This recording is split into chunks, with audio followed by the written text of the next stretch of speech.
Alright, well, here we go. Hopefully the last bit of March Ridge.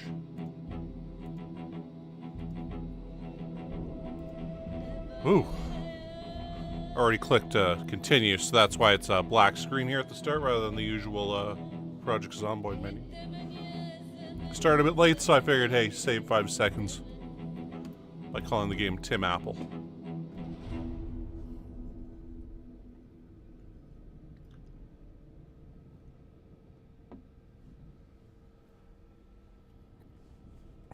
If you don't get that joke, don't worry about it.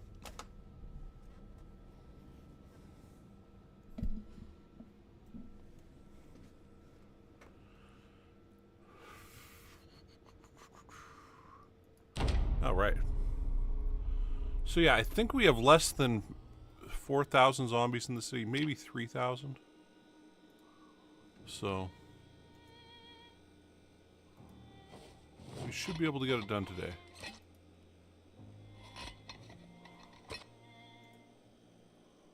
We are, I think, pretty close to being out of ammo.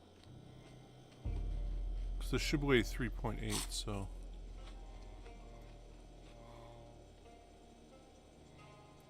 Put all that there, we'll grab one. Okay, yeah, so those other 36 do not have any ammo in them. Oh, that's the way it goes.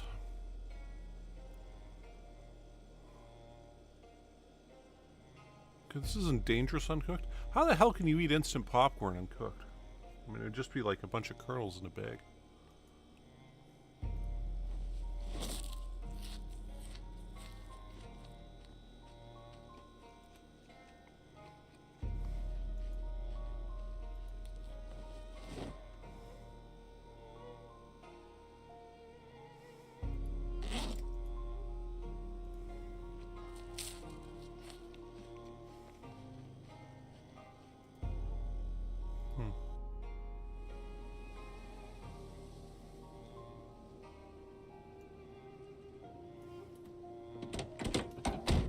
So if we go back and grab the vehicle again, probably bring it up here, or grab that cop car. We can probably set it up to have the siren go off.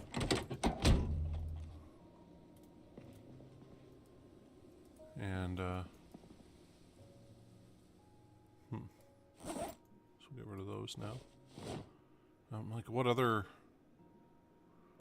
rounds? I mean, we've got a fair number of ACP rounds. Do we have anything that uses ACP ammo?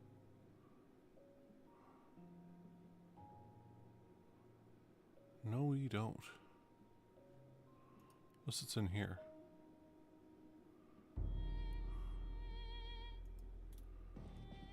No, maybe we should go over random dead bodies.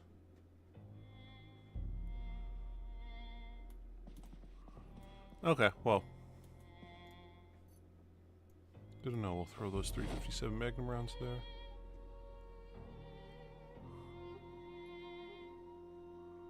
Yes, we only have 145 ACP magazine anyway. I mean, we got a couple speed loaders, but...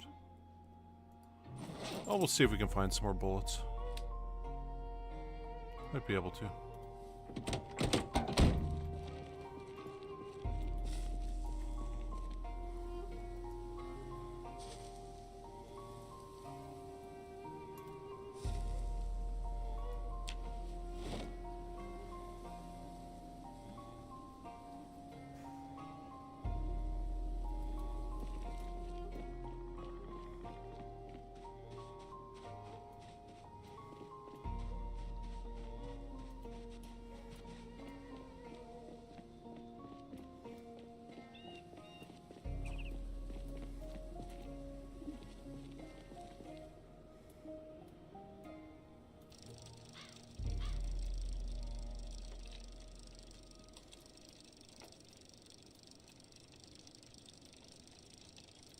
I mean, we could just go over this pile of corpses. We'll probably find... Probably shouldn't leave that in the road. Probably find some ammo somewhere on these guys. Hold Commander, what does that use? That uses ACP rounds. Okay, well, you know what? We'll grab that for now. In case we have to use it.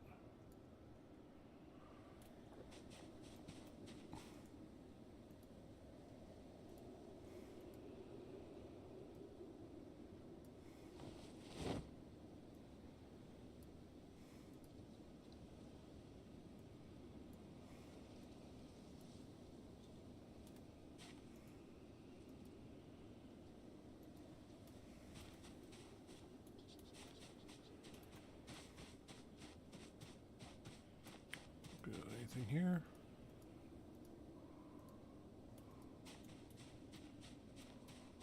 Just go through all these corpses, grab whatever we can. Shouldn't take too long.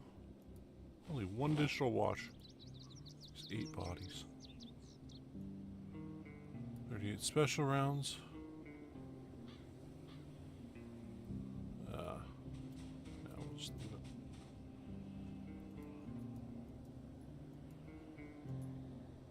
Oh, there we go, 2 watches.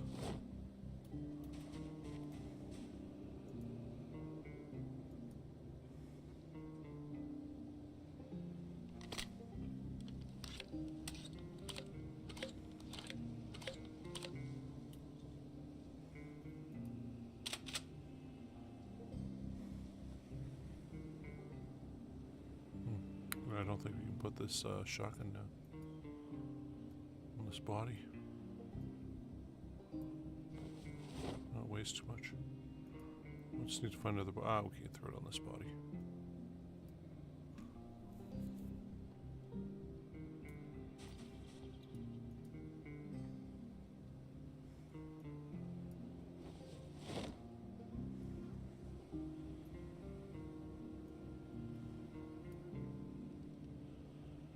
Hmm. 1911. Classic. Dismantle those digital watches. There's so many bodies here. So full 357. Okay, we'll grab that one.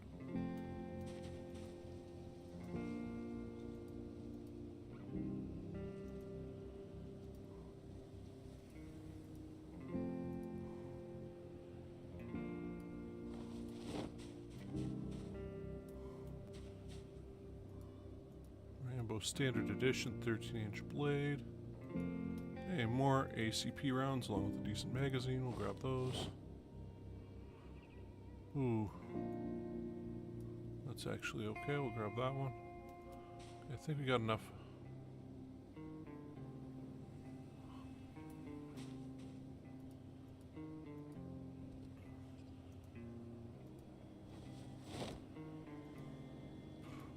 Tomato seeds. Wow.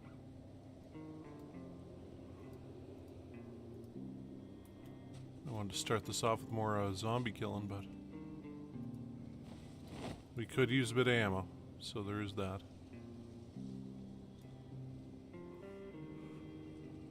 I mean, look at how little damage that does.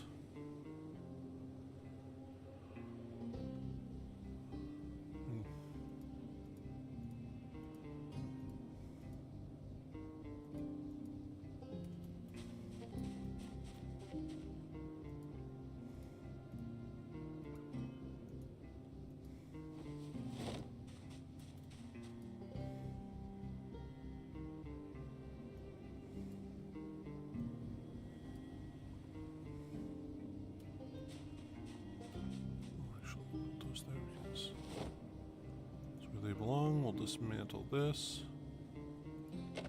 Let's go down here. Hunting knife. There we go. That's exactly what we're looking for there.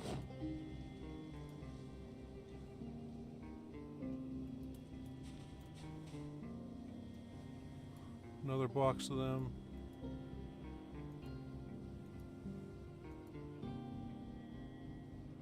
Hey Bianca. I'm doing good. How are you? Just figured, hey, let's grab some ammo from these corpses here. Ooh. I already have rock gods. We'll take that comic book also. Might as well. Get rid of these now.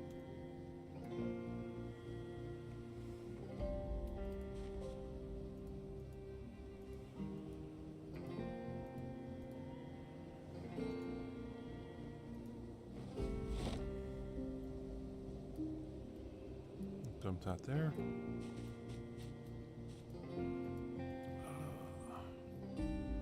This should be the last March Ridge stream, so that's why this one's the finale.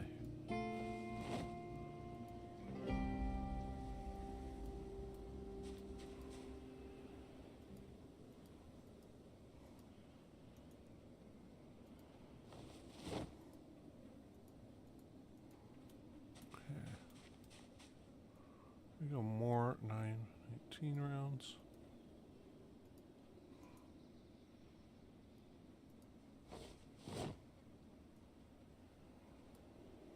ACP, I'll grab the lighter also. High-end camera. Dismantle all those.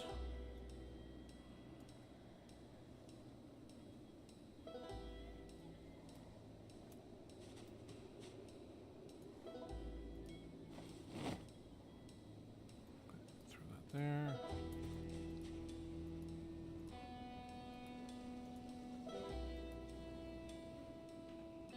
Should read the electronics book earlier. All right. Hope you have a good lunch.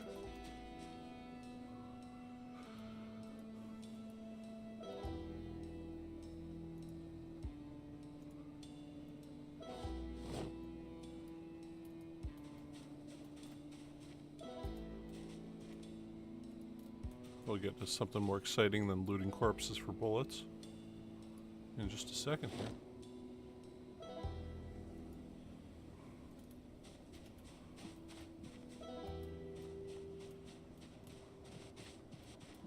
Let's see what this stock's got. There we go. That's exactly what I'm hoping for.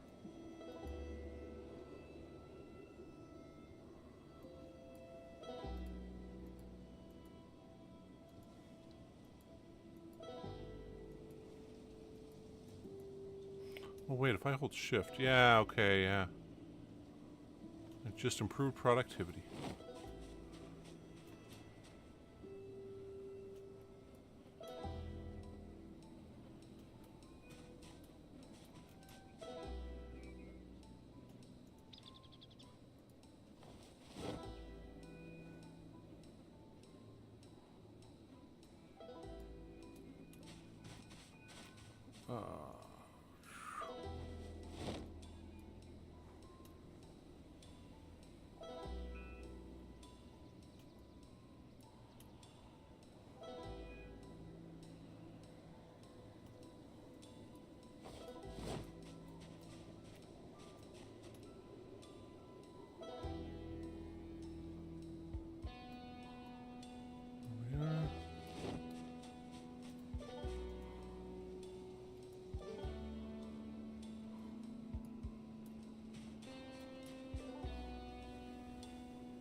I think that's about it.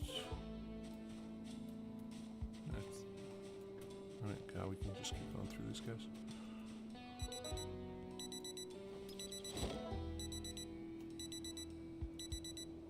See how many more bolts we can grab. Fuck yeah, there we go. We might actually get to have another whole batch of clips.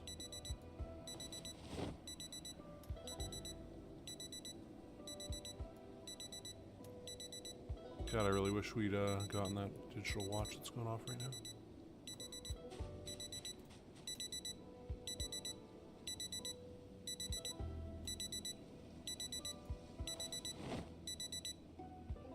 now. Hey, we got it. Awesome.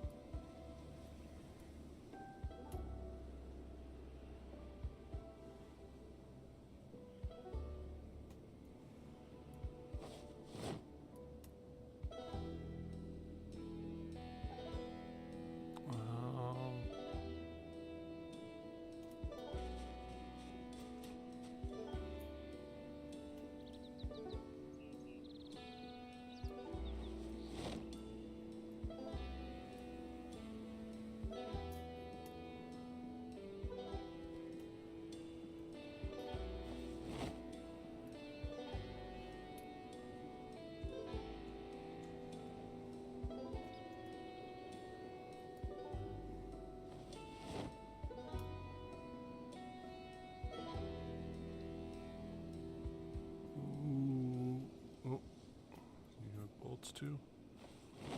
Okay. I'll put these both in there also. I was planning on getting to killing zombies already, but we do need more ammo.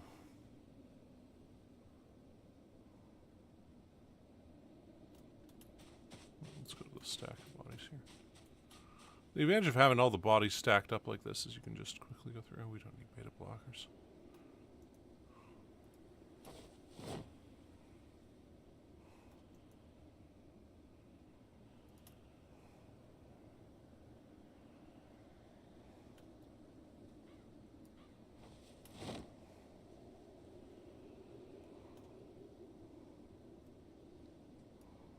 Put that back there too.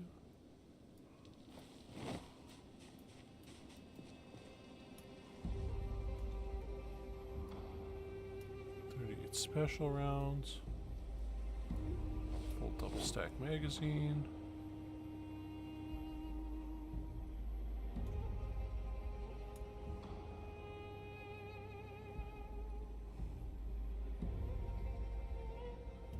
Okay.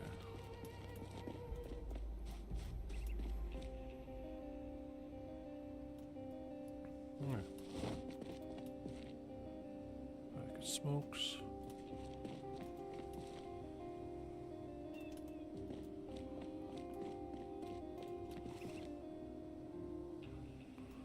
Camera.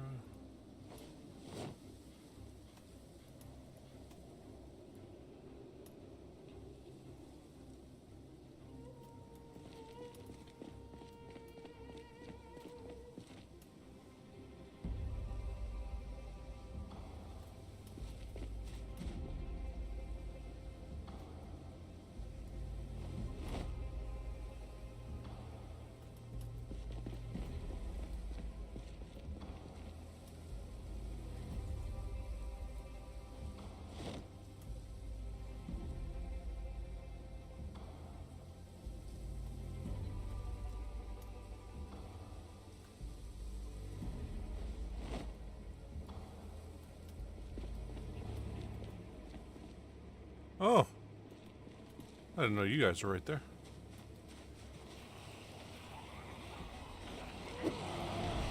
Ooh.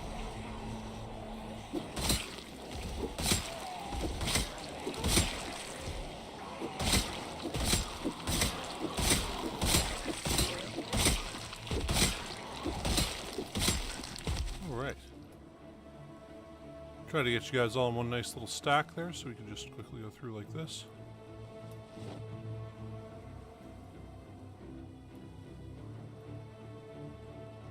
Oh, the backpack's full. Wow. Okay, well, this is quite the load up of ammo.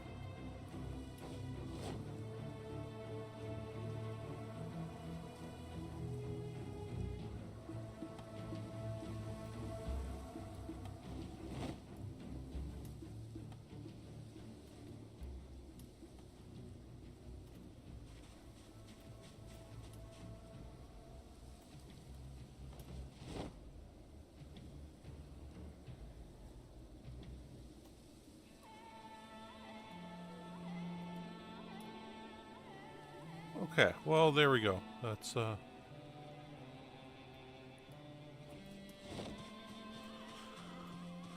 nice little, looting run here.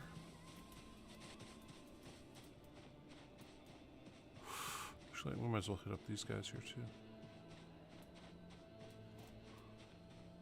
Trying to just, you know, do the ones that are...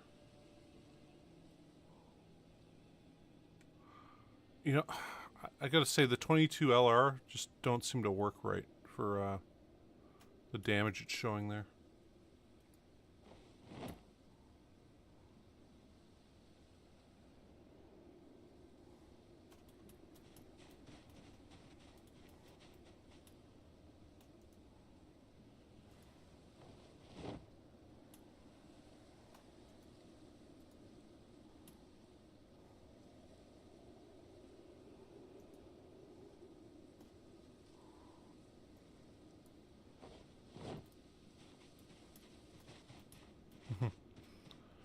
Yeah, this is the gunfighter mod.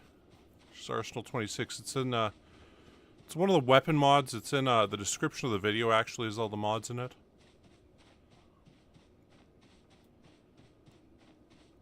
Yeah, this says, mod Arsenal 26 gunfighter.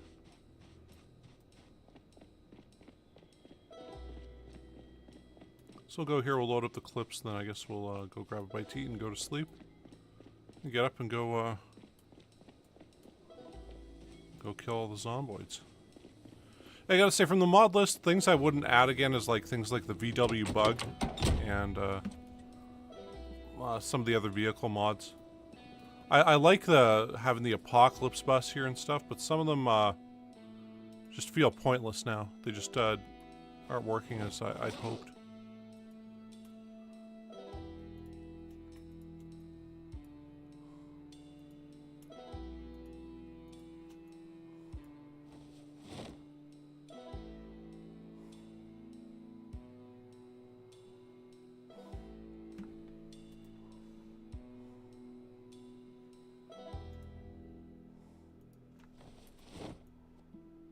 Oh, that thing's full. Wow. I believe we filled that up.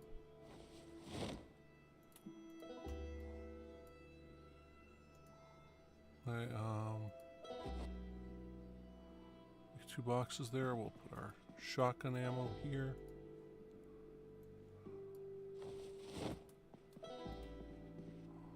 Those there. Couple extra guns here that we'll just leave there for now. Might end up using those later. Probably not, but might. Okay,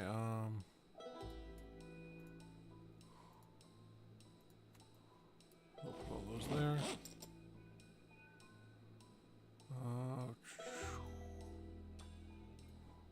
Those there.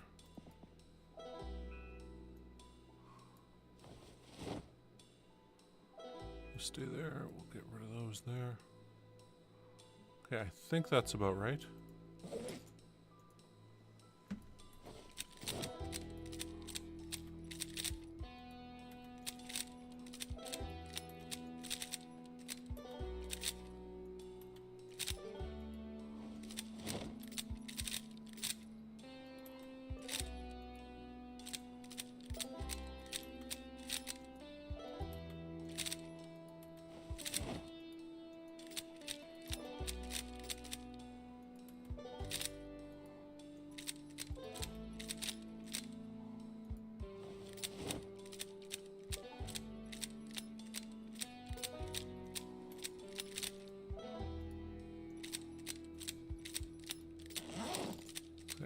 There.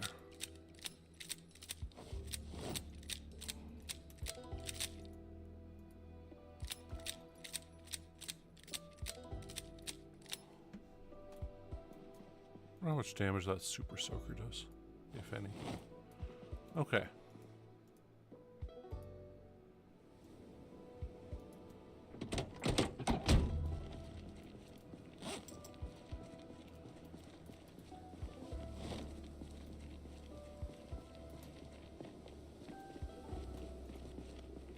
I love smoke near these gas pumps.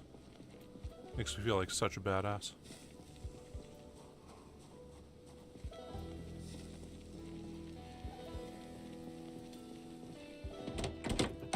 Okay, well, there we go.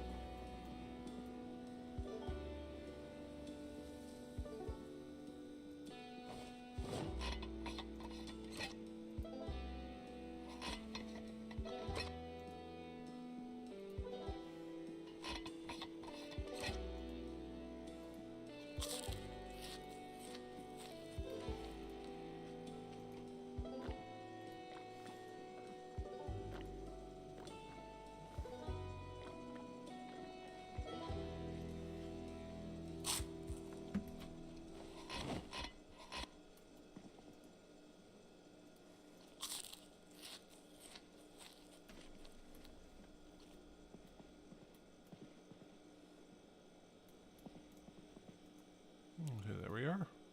Let's go to sleep for a bit. There we go.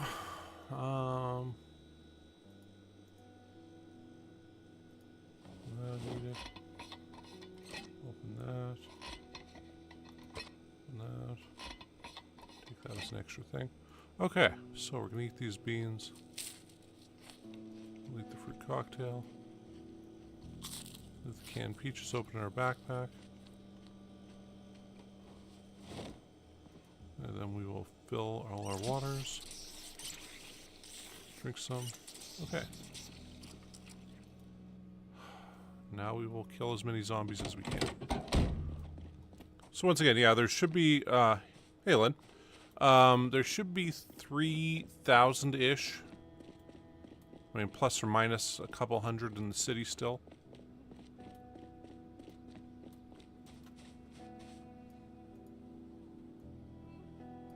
We can get rid of them today.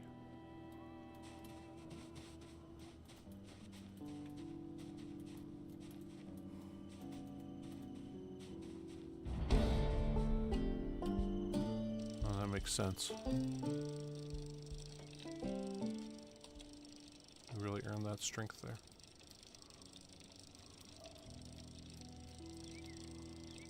You know, we'd probably find more bullets if we went up and down here.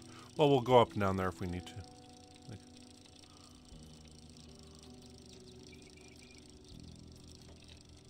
Whew.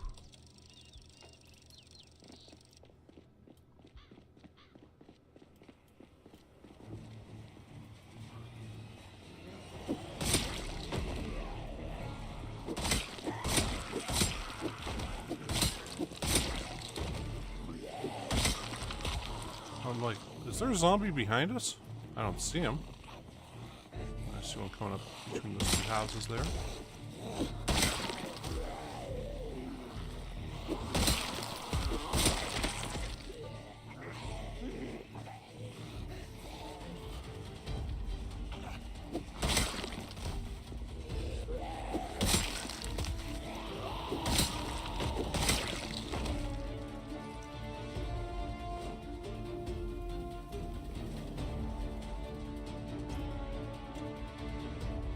Back and get that police car again. Get on the bike. Get caught up in some weird animation. I'm willing to bet we could find more ammo here on these guys. No problem. Oh yeah, that bike's right there.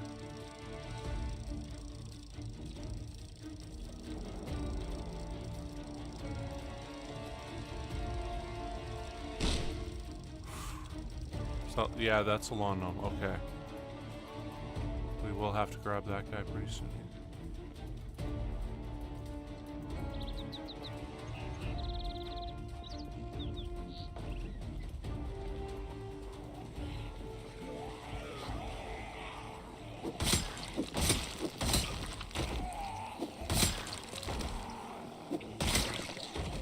Lawn gnomes are a necessity.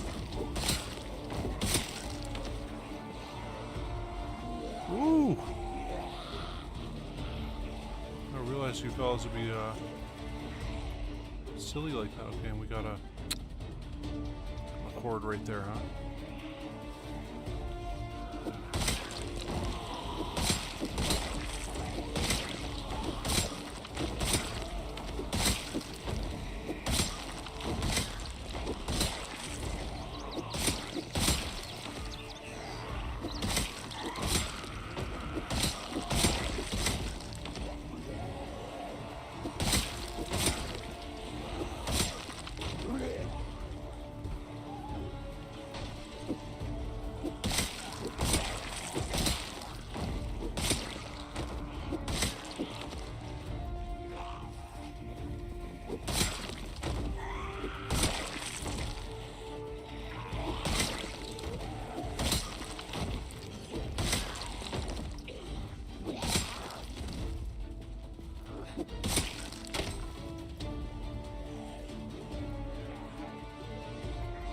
Yeah, almost.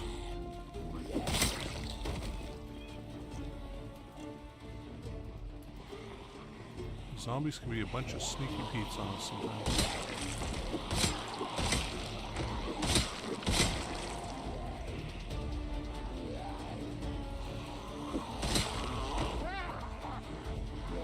Oh.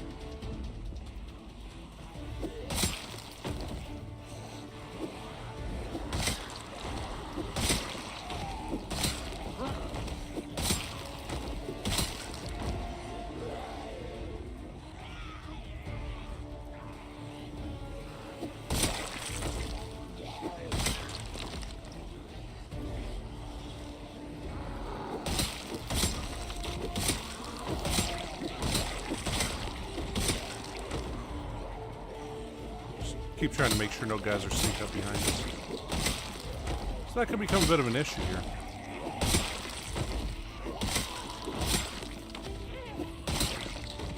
Okay. There was a survivor house right around here. I think we can grab that gnome.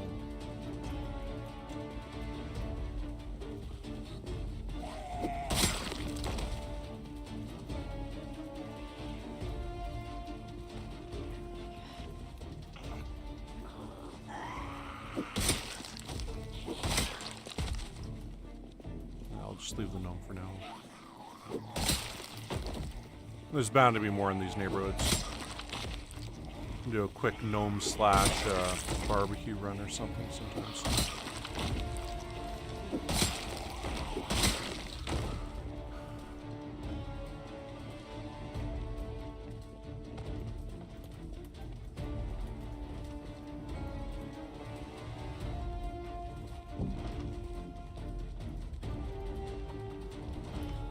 Thing quickly. Okay, the survivor house is the next street over. I'm almost positive that one's actually a survivor house.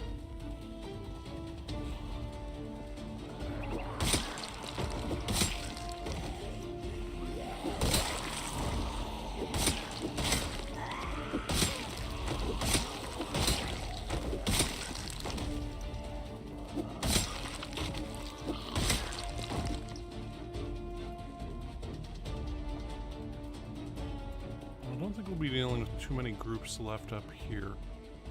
Because we had the cop car up there earlier. That was going off pretty good.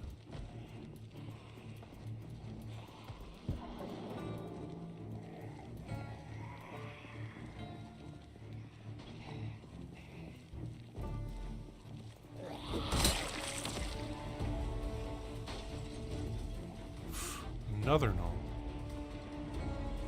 So I was saying we're just gonna have to do a gnome run.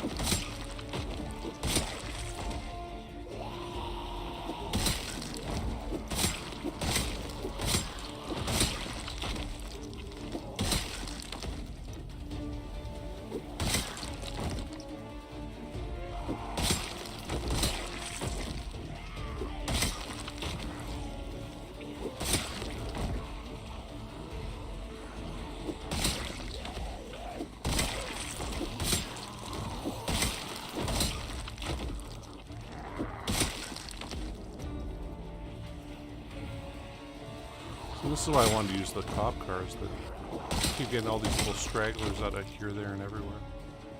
And that cop car, I think you get a lot of them. But a lot of these guys aren't gonna... Are you fucking kidding me? What the hell, game? Oh. Oh.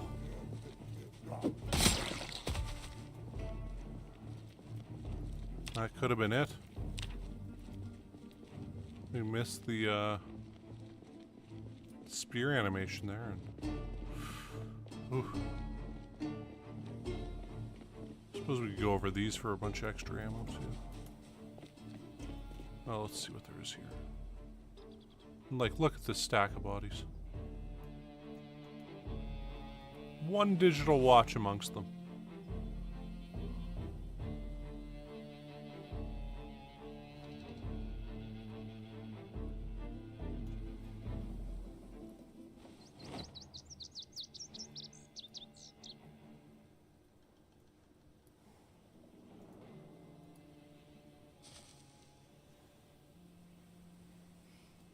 Yeah, well, the more we have to, you know, go into house kind of stuff, the closer it's all going to get.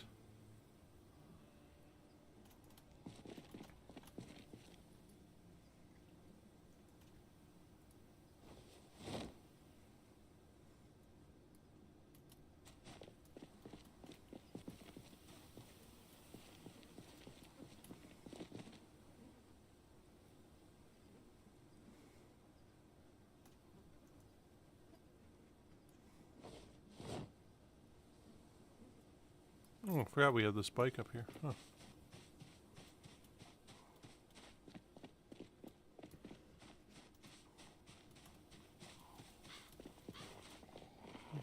We'll come across here. I'm messing up the street with your bodies.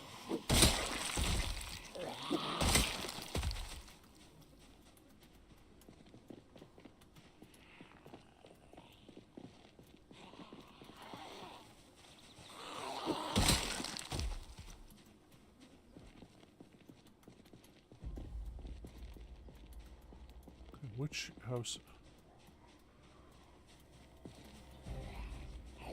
I always thought there'd be a survivor house here. We have one marked. Oh. Okay.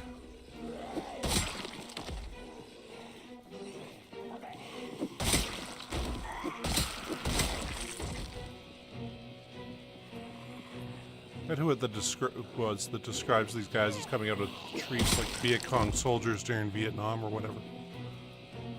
But, yeah, I see what he means. It's just like they aren't there and then they're there.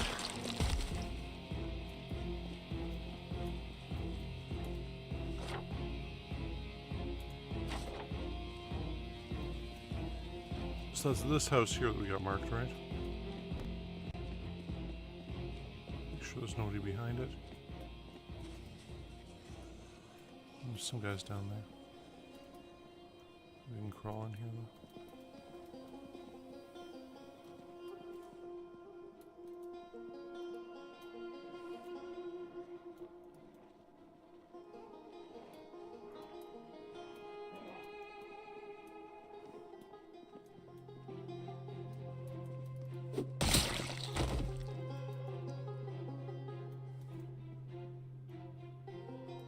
I like the cereal and chips. Is there really nothing else here?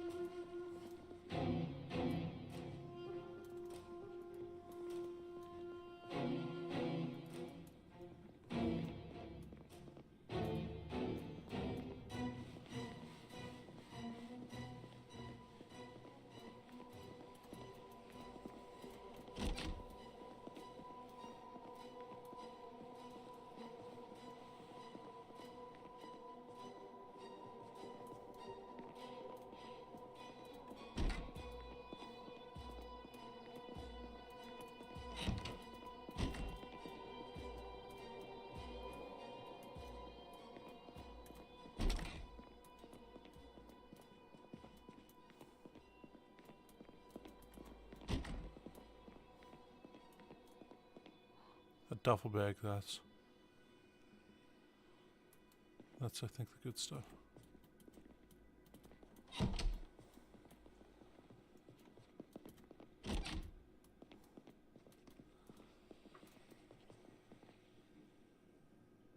Sawed-off shotgun. Some shotgun shells.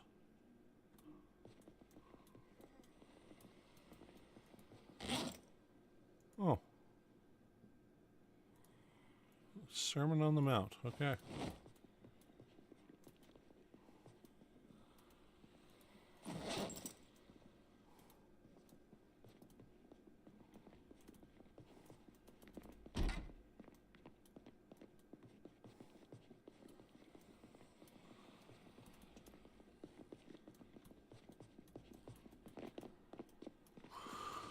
Okay, well, we got the sawed off.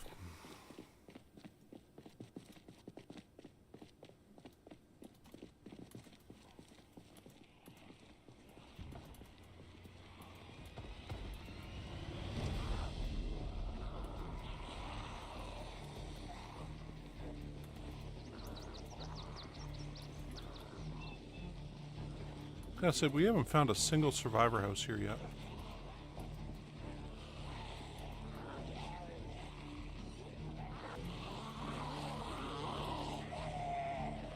Okay, we're gonna run into a big crowd of zombies here. This is gonna go. Ooh.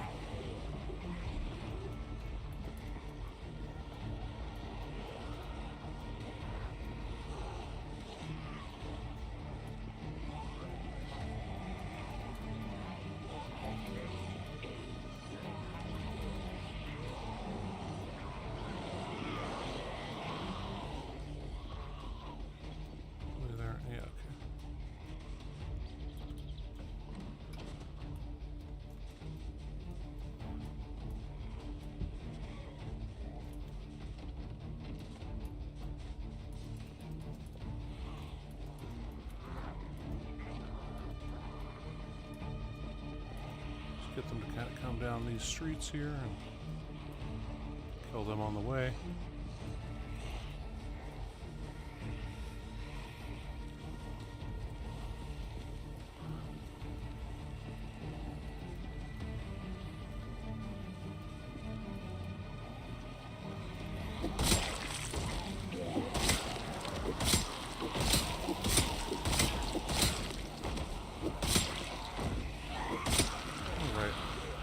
Well, shortly after we hit 30,000 kills here, we'll,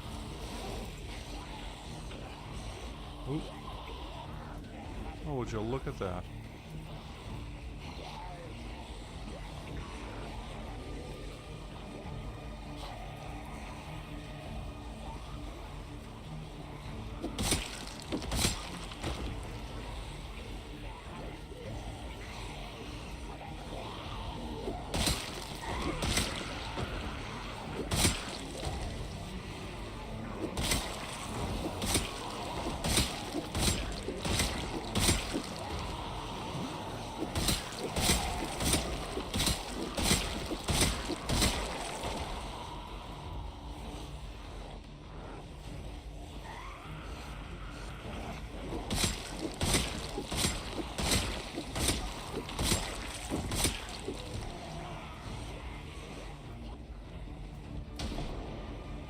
Oh, perfect time for a survivor shot. I mean, don't get me wrong, I do like that shotgun and all, but I think our striker shotgun's better than that one. Which is another one for the mods, right?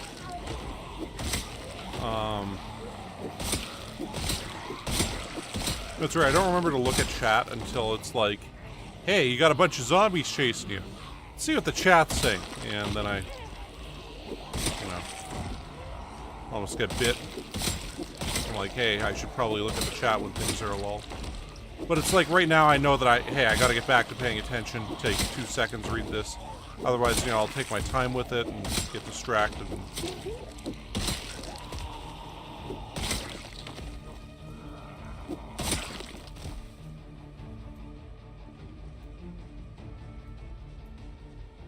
But yeah, so actually let's I mean, it's a pump shotgun, sawed off, does a shitload of damage.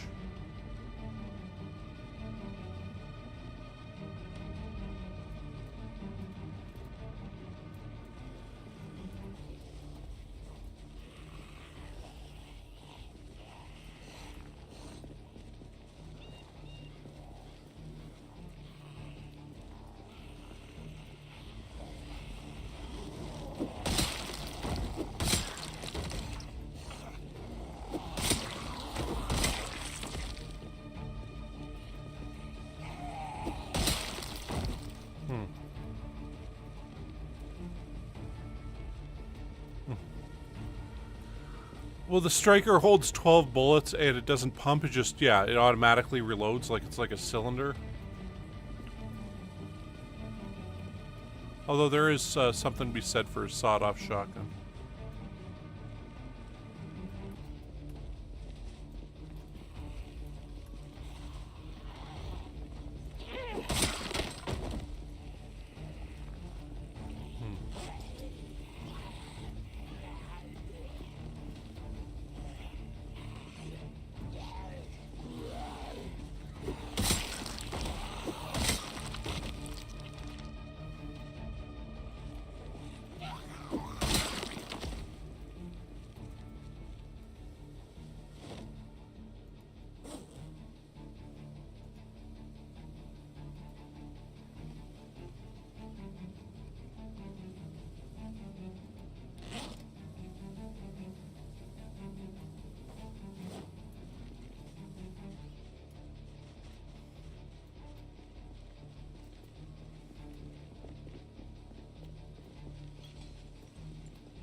almost made it back to that silly cop car that we need.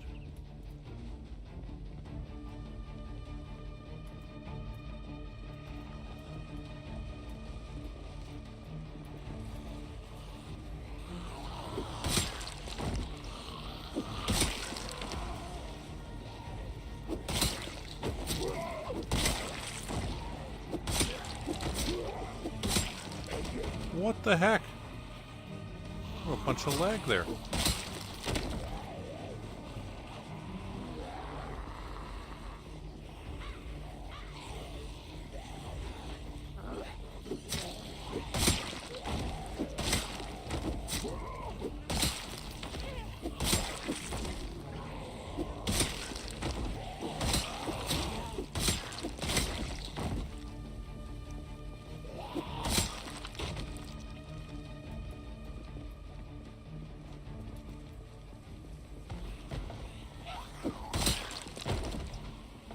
Holy shit, look at how many are in that bathroom. It's a zombie party in the bathroom.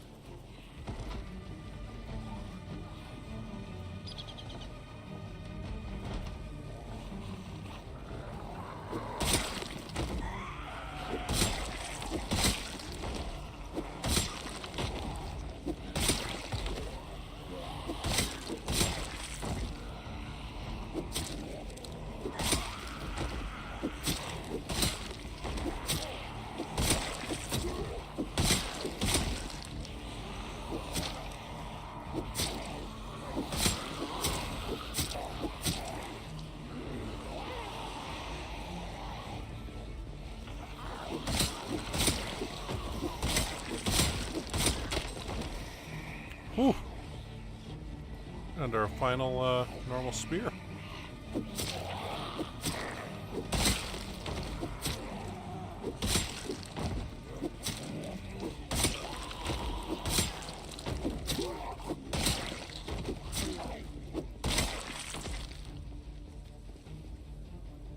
Oh, we'll toss those there. I think there's one up against there. Okay, well.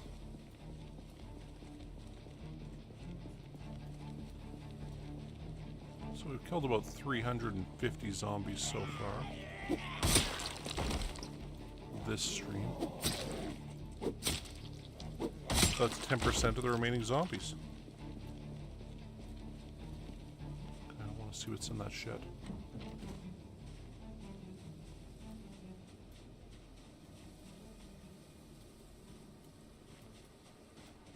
There's one shelf.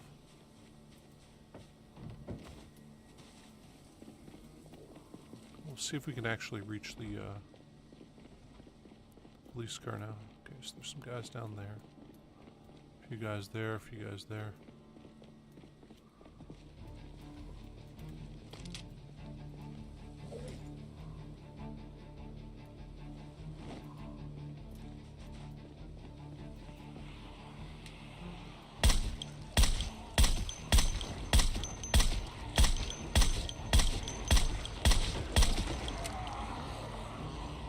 Perfect time for that to happen.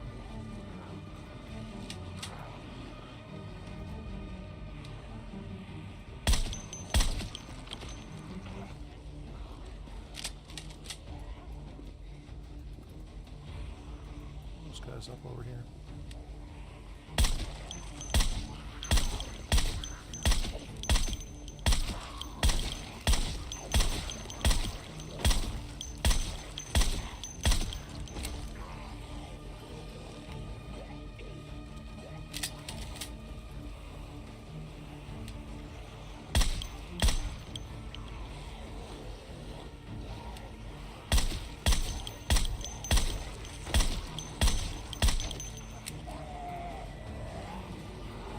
Oh.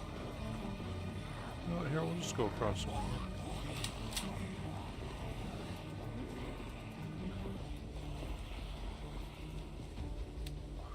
So I like when I'm like, hey, yeah, we're just going to abandon this street.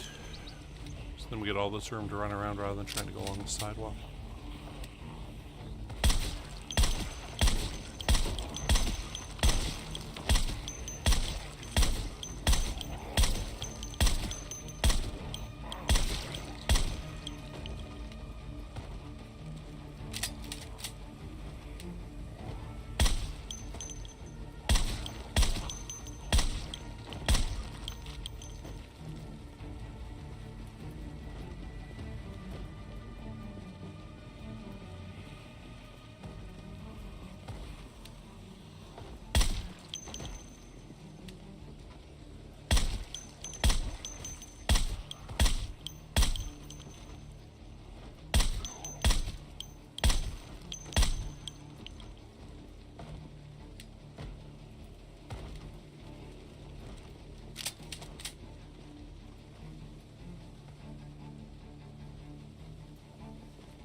shit. Smoke quickly.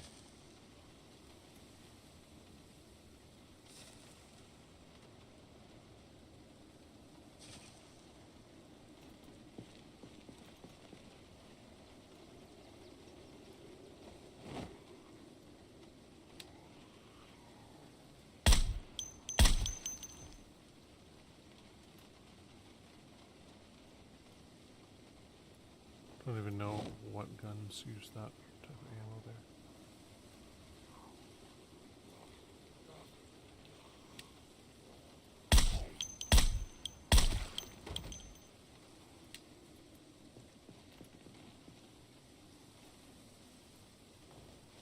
.38 special rounds.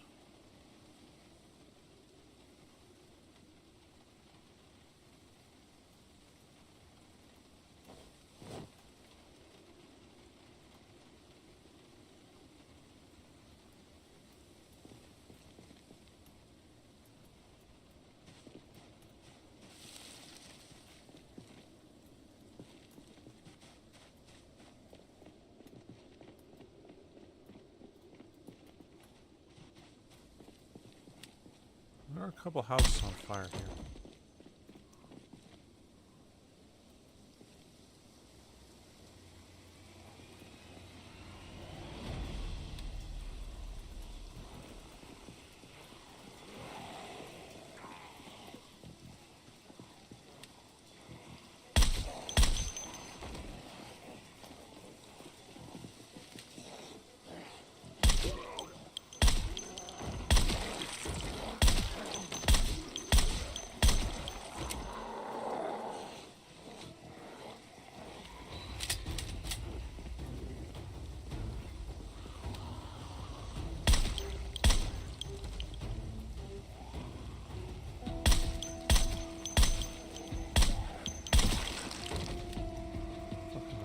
Guy just scared the shit out of me coming up from the tree.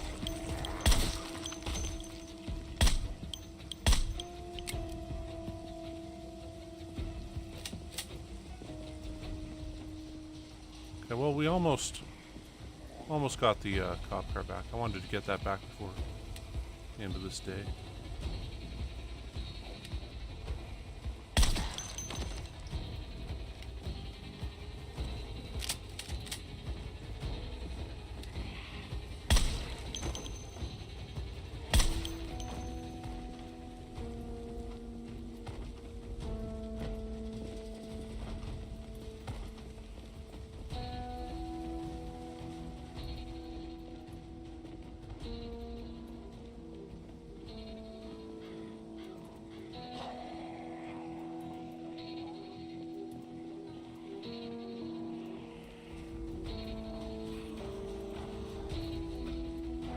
Just not gonna get in the fucking car. Okay.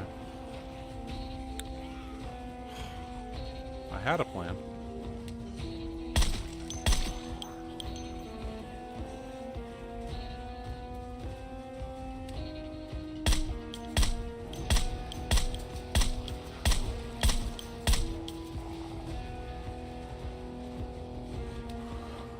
Can't really see due to being so tired.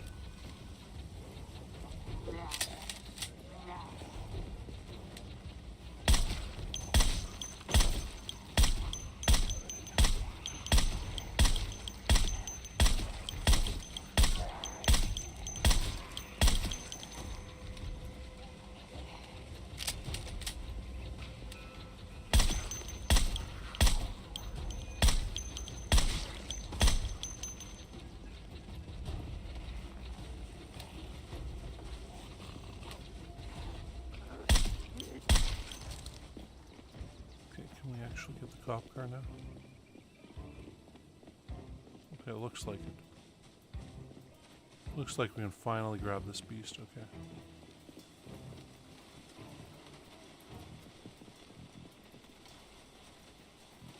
What the hell? There we go. I'll tell you the boxes on these sometimes.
time I see that second wind, I always think of this old Mr. Show skit.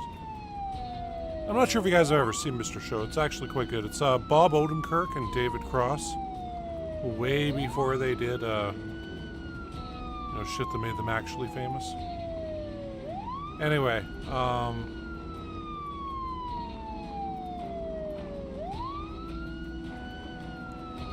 we're just gonna leave this here.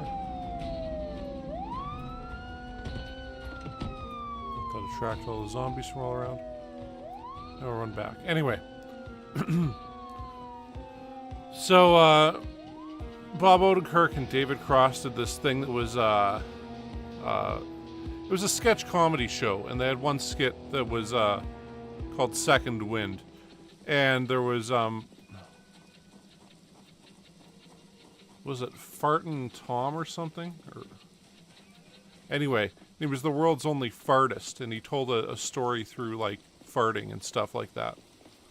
Where he was like, I went to the United Nations one day, and, like, it was just a terrible skit.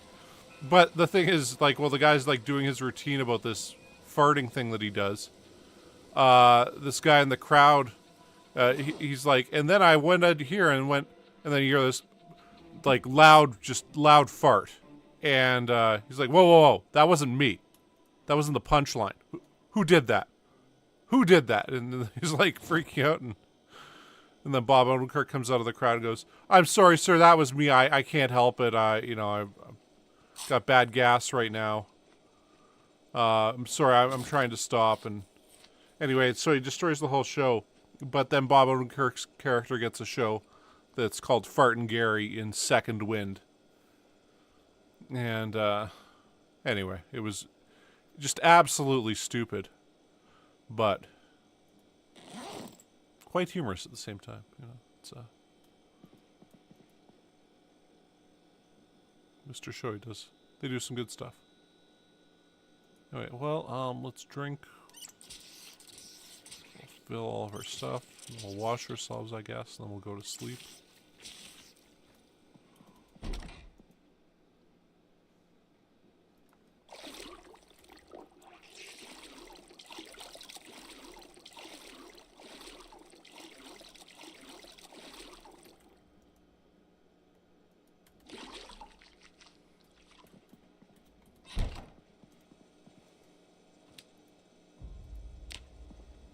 And then we'll get up, we'll go grab, oh, jeez.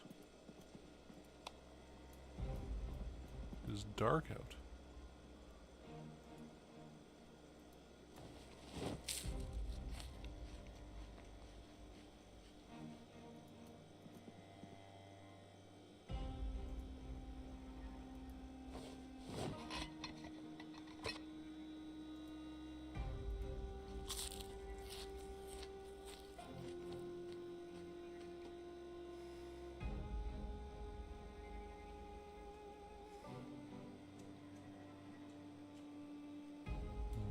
Say about 21 of those should be full.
Well, we killed 400 and 40 yesterday. So if we have like a whole weekend game of that, that should be it for the zombies in this town.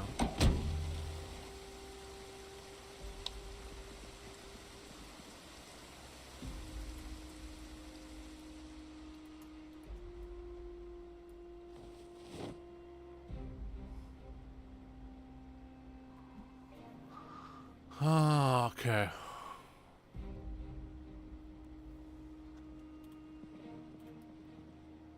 So put those shotgun shells there. So yeah, we could use this, the Armisil Striker shotgun.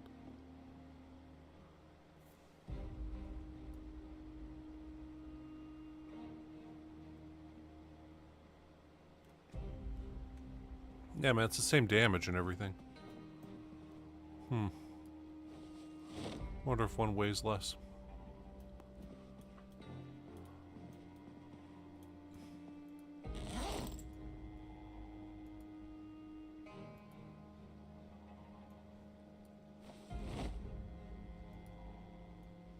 Like 20 of these, leave the rest. Guess we could take those if we really need to. Okay.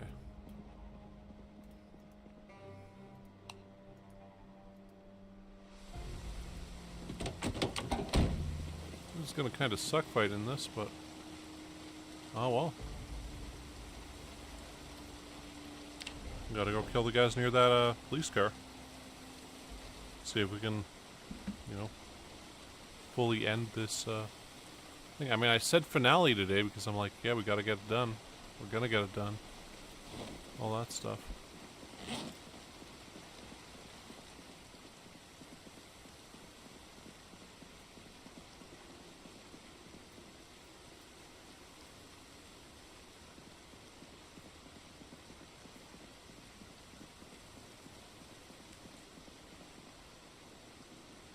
I think we're gonna have to change over from Springfield in a bit.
Might as well pull them off over here.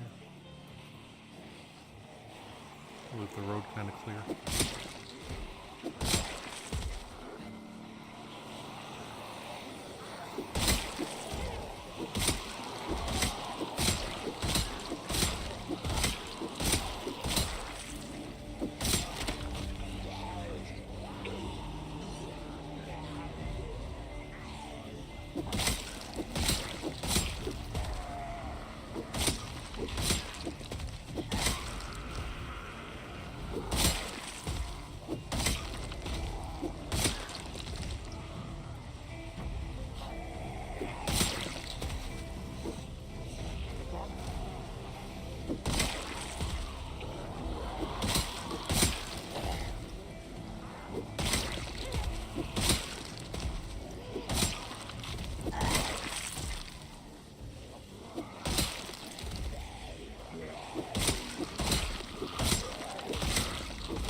Anything cop?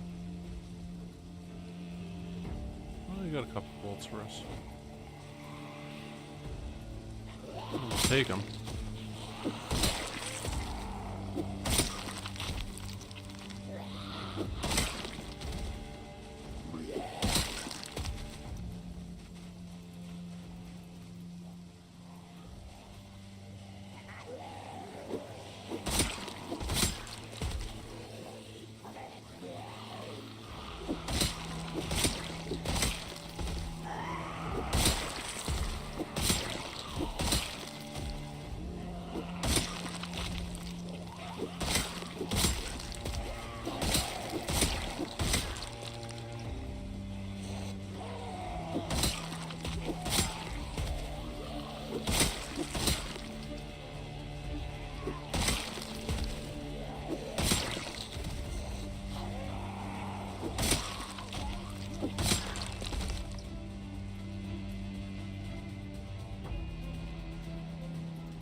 these guys out. I think we get the cop car back again and we get to move it down.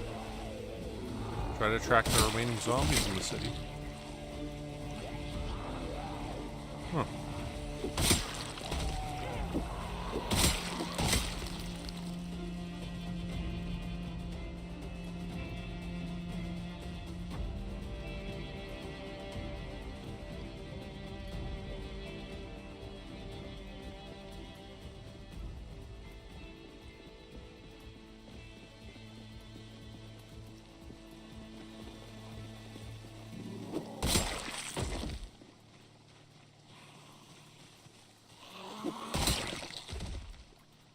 And there aren't any really left over there now.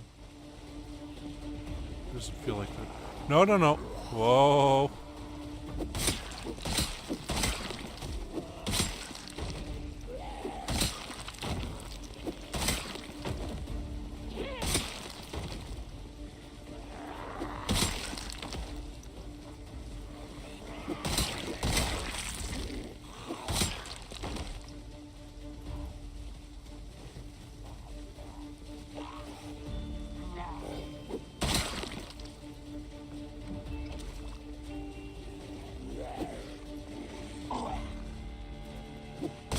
Sneaky Pete.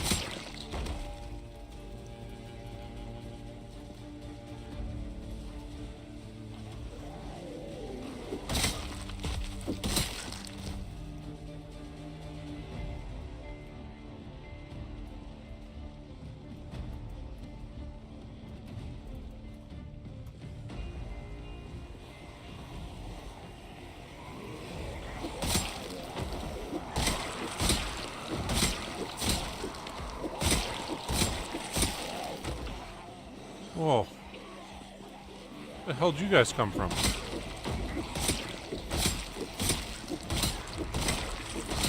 They must all came out of that house there.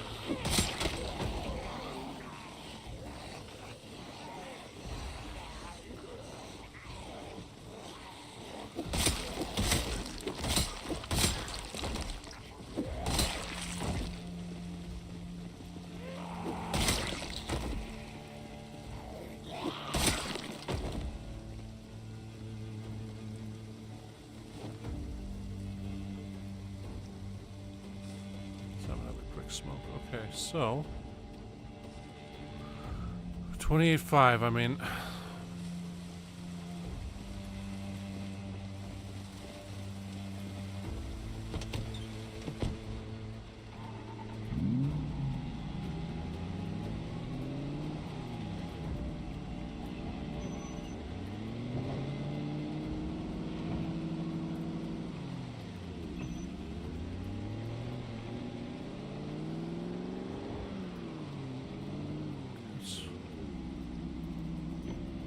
some right down there.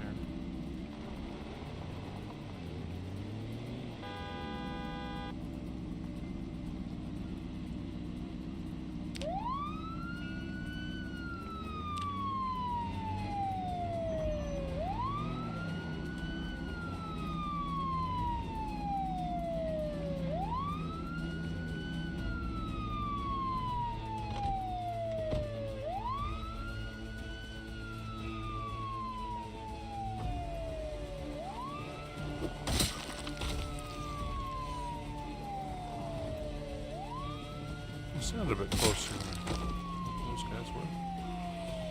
Okay, well.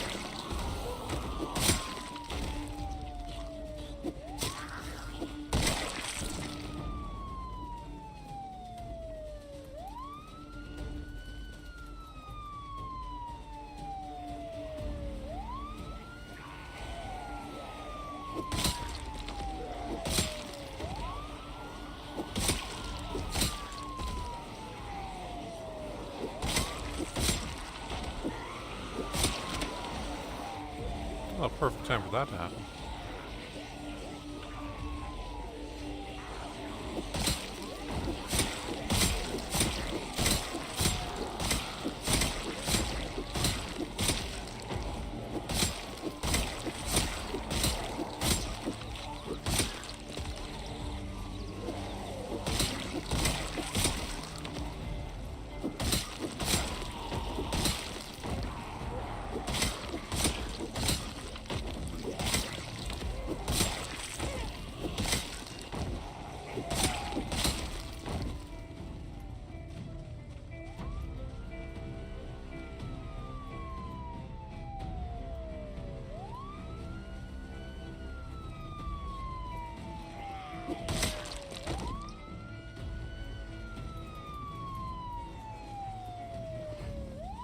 Okay, that might be a few more than I intended there.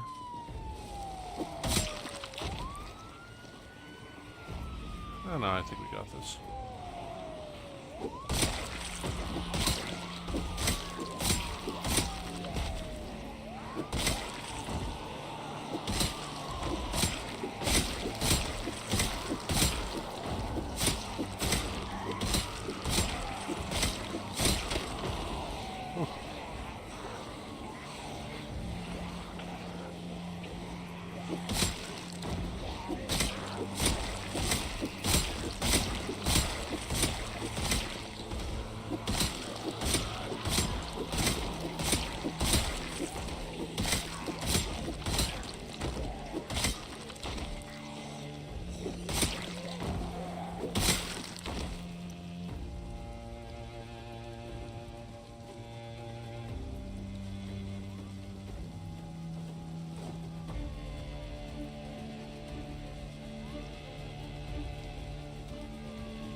Somebody had a shotgun. Ooh, 5 digital watches between you guys. One little stack.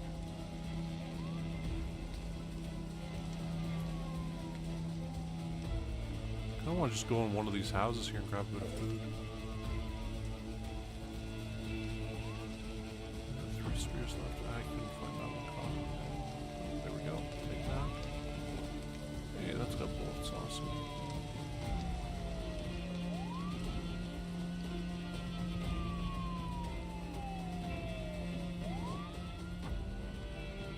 Take these random vitamins we found. Just cause. Let's take more of them.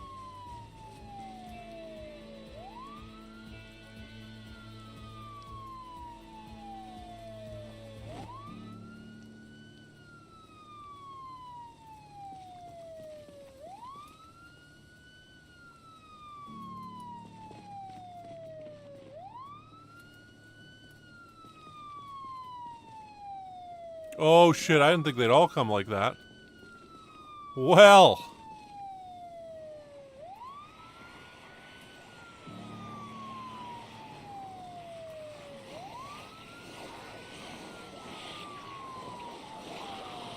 You guys splitting up like bad guys in a Jean-Claude Van Damme or something. And divide up into little groups that are not coming at once.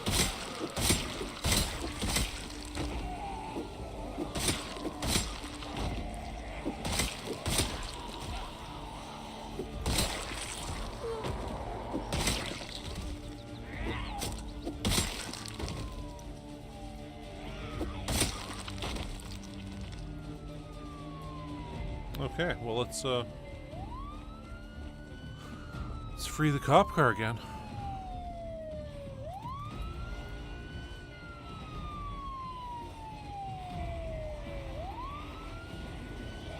Hey, we didn't get them all last time. This time, seems like they're all ready for it.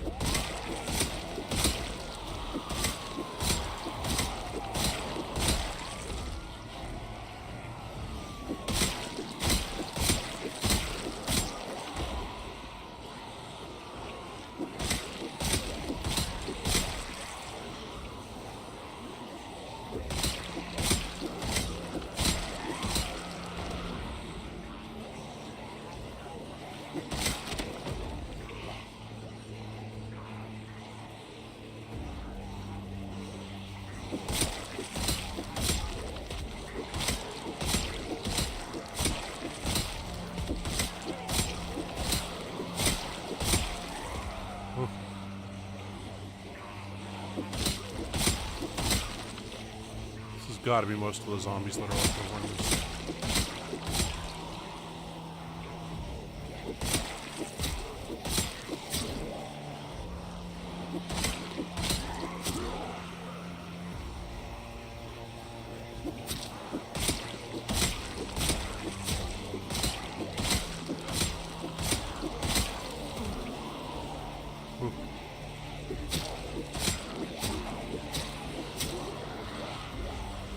Bit more than 150 this time.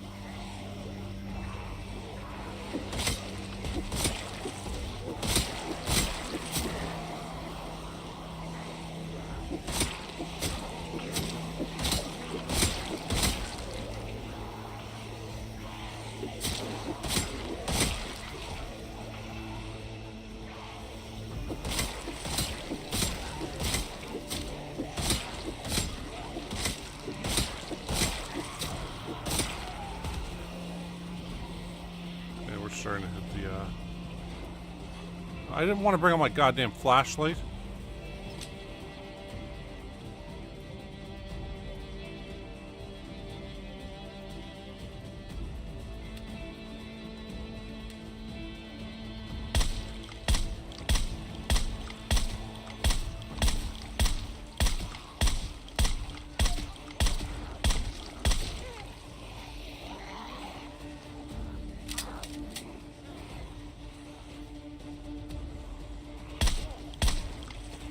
Just got at the second level of exhaustion, so we had to move over. Just start doing way less damage at that point. So, plus, next one's the one where you can't jog, so at that point you'd be totally screwed.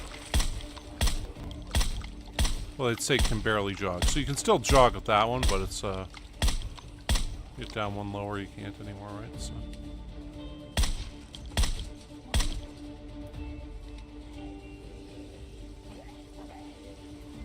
Shit.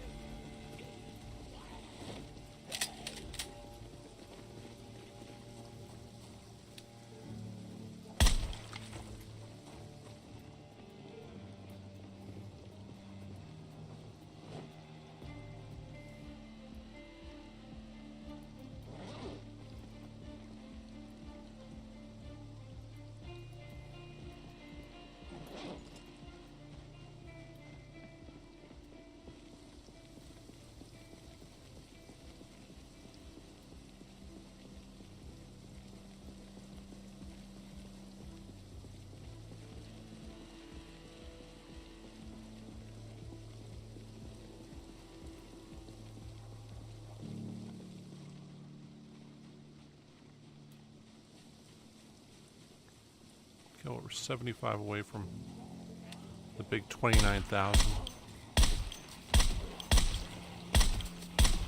Once again, I figure once we're over 30,000, there should be like about 1,000 zombies left in the city.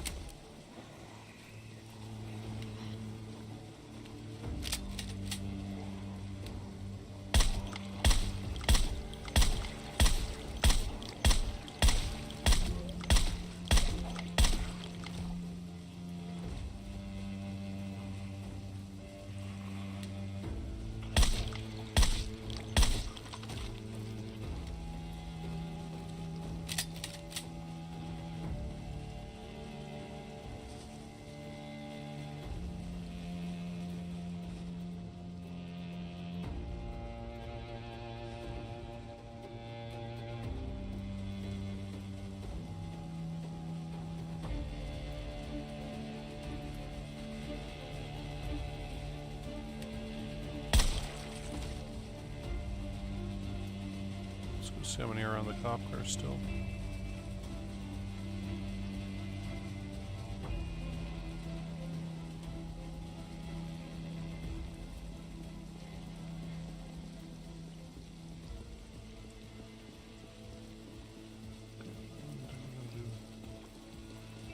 Both hands.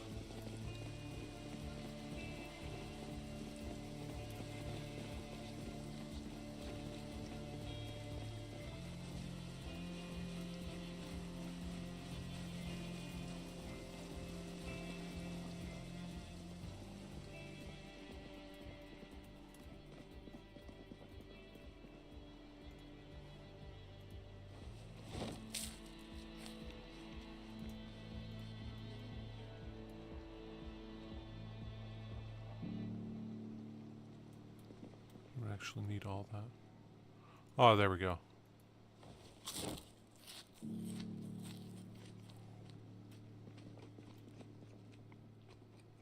Well, that's exactly why I came in here.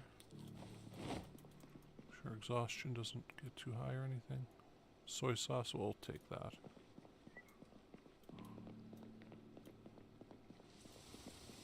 Okay. I figured all the zombies must be out of there by now. We killed so many in the area. Yeah. There's a movie called Varsity Blues. James Van Der Beek in it. It had one of the best. It was a high school football movie. It had Paul Walker in it too before Fast and the Furious. Anyway, there's a guy in that Billy Bob who when he gets up in the morning, he's like driving to school and he's got like pancakes and he keeps like jamming a pancake in his mouth and taking shots of syrup. And he's just got a syrup bottle with him. And anyway, it was pretty cool. I just remember being like, damn, I want to do that.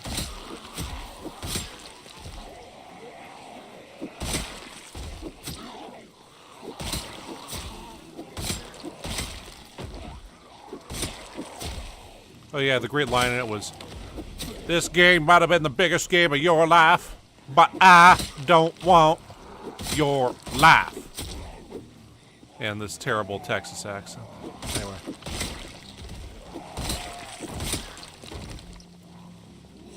Yeah, it was...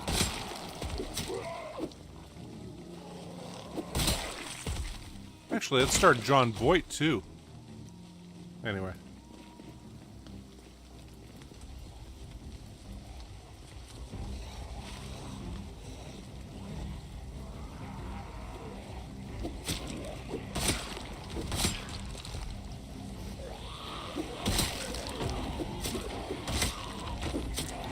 Actually, there was a meme about it, sort of, in that there was Chris Evans starred in this movie called Not Another Teen Movie.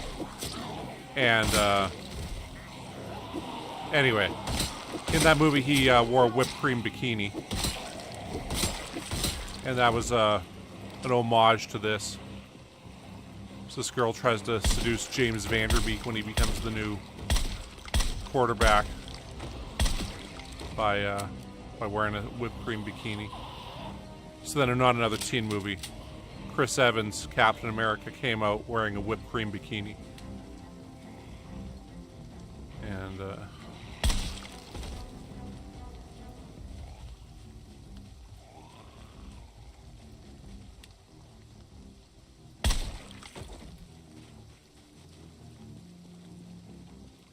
yeah, true.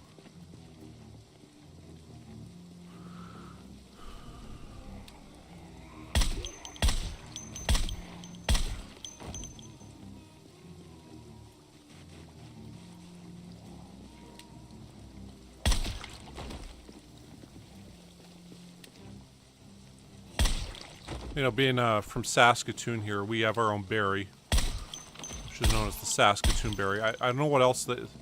It's called something different over in Russia.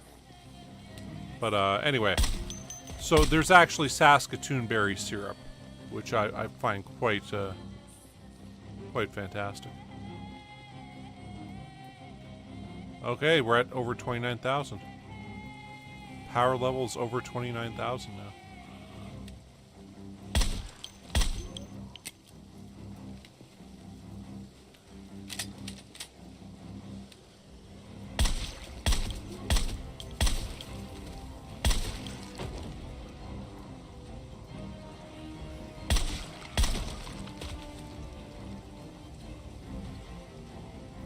This guy gets in a slightly better spot.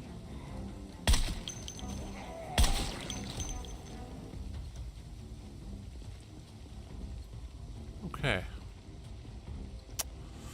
Don't want to quite take it down there. What? How is that group still there? Well, you know what? We'll hop in here. We'll turn the lights on again. And the alarm. See how many we can gather up from around the area. And we got corpse sickness, we're exhausted. Our fatigue's pretty high.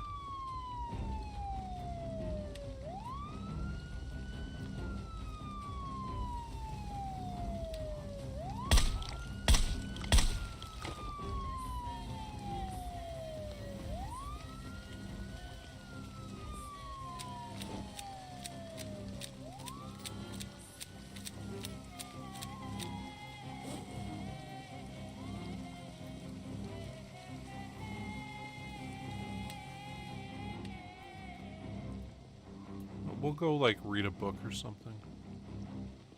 Until way later. That cop car should pull over a bunch more. I'm not sure how many more could be in this area, though. Like...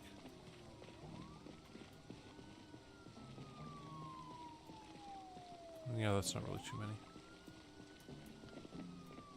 The thing is, all of our bikes are now just all over the place. Mm-hmm.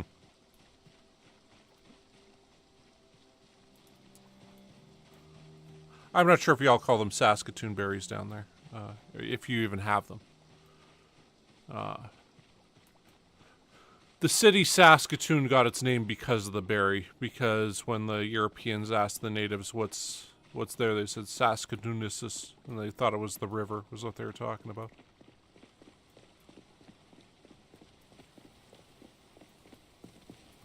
So then they formed a community here. This community actually became big because of the railroad. Much like a lot of other Western communities. So. And we do have all the rail town stuff.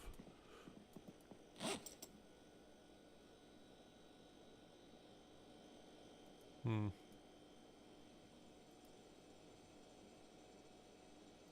well, we'll read this now.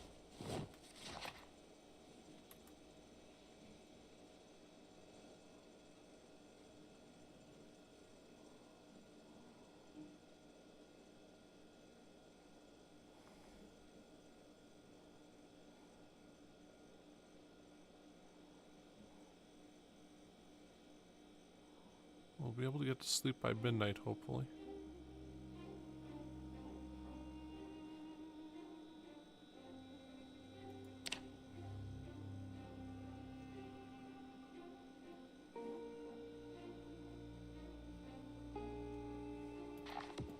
Anyway.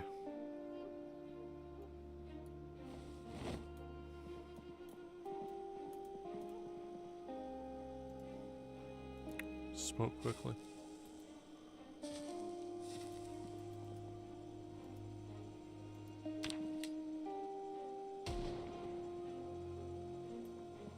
I didn't think we'd sleep till 2 the next day, but I guess that's how it goes sometimes.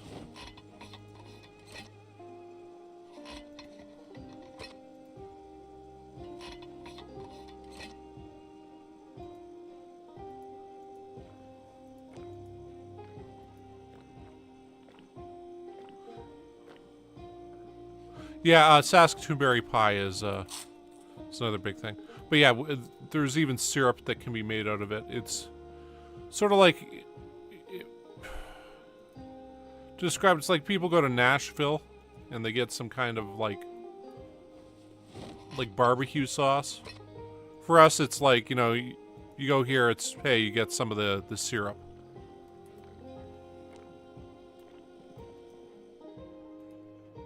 Although Quebec is far more known for their maple syrup and stuff like that.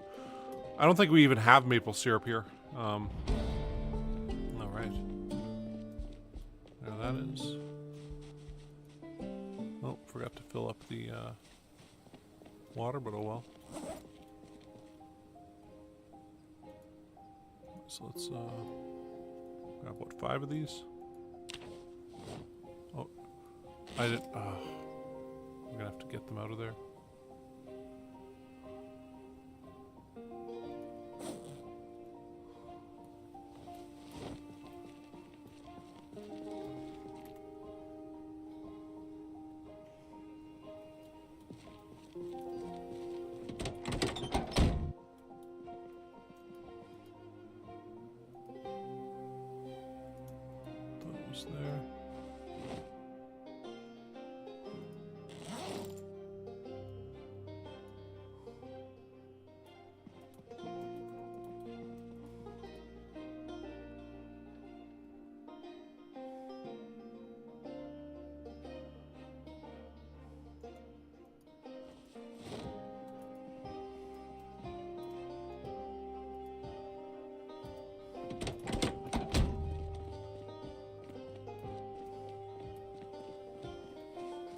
Huh. Well, it's like sacrilegious for me to say this, but Ontario's alright. So, there's a weird rivalry in Canada with us where it's like the West. And there's Ontario and its stuff. And it's sort of like a joke where you know, we all bash Ontario. And they bash us. And we bash Quebec. Nobody really cares about the East Coast. Oh yeah, yeah. I mean, the pie's a big thing around here. Like, there's usually like, I mean, I want to say there's 3 kind of big pies for pies like that. One's apple pie, the other's pumpkin pie, which is generally the Thanksgiving kind of pie. And then there's also Saskatoon berry pie for pies around here. I mean, there's of course like lemon meringue and pecan and all that stuff, but it's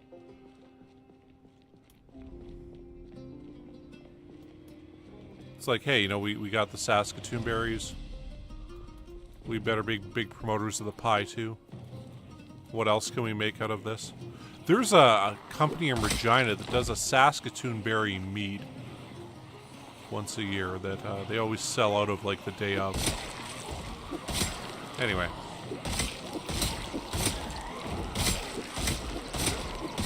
I always wanted to try some before I, you know, quit drinking and stuff.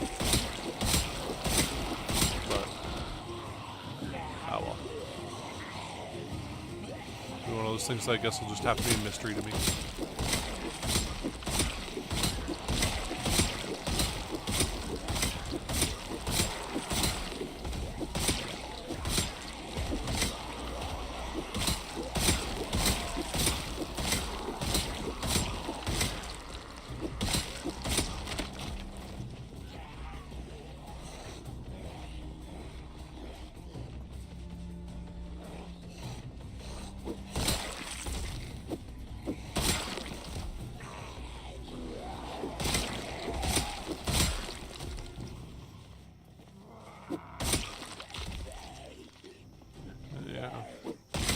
Waiting for you, buddy. Oh, sweet. We'll take that. We'll take that. First corpse we look at. Okay. Oh, you got no, I think maybe we left that on your corpse.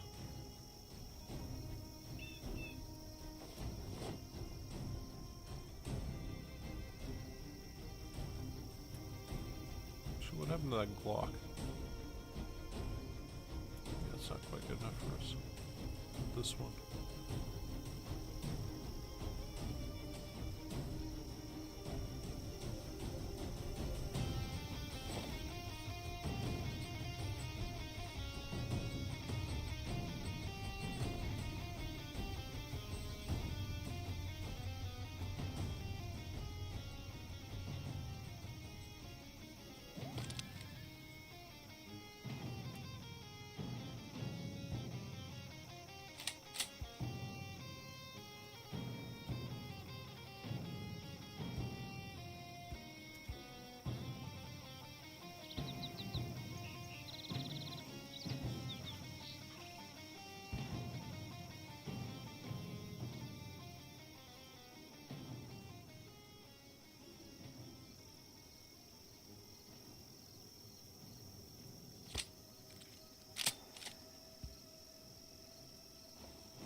Okay, cool.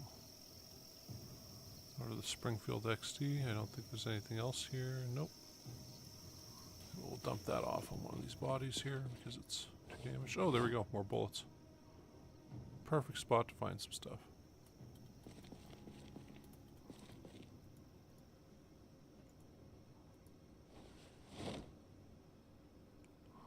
Yeah.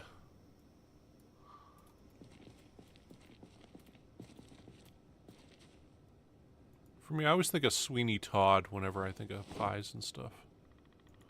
Just pretty morbid, but... Actually, when I was in London, we went past the actual Sweeney... like the place where the meat pies were sold. if you're not familiar with Sweeney Todd, that's the, they made a musical about it. And, yeah, they were killing people and then putting their bodies into meat pies and selling them off to people. He was a barber. If nobody else was in the shop, he'd slit your throat and take all your valuables. And the way they got rid of your body was they put you in a pie. And they got away with it until somebody accidentally started choking on a finger that was in a pie.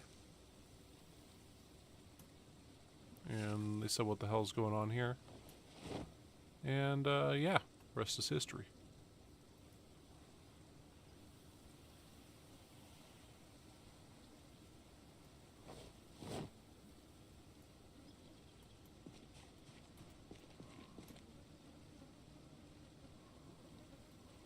Get a few more,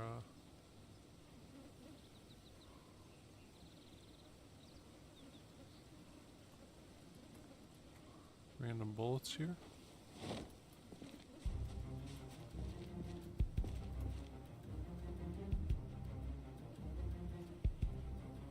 Just keep finding 38th special stuff now.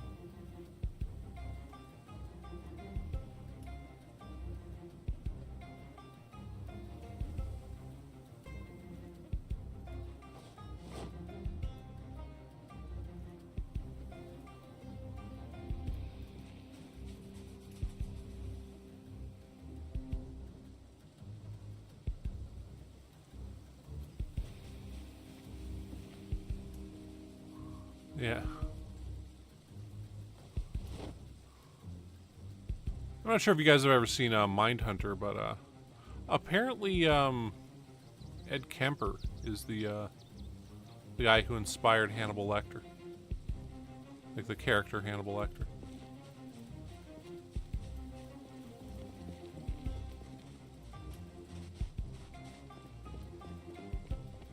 Ah, okay.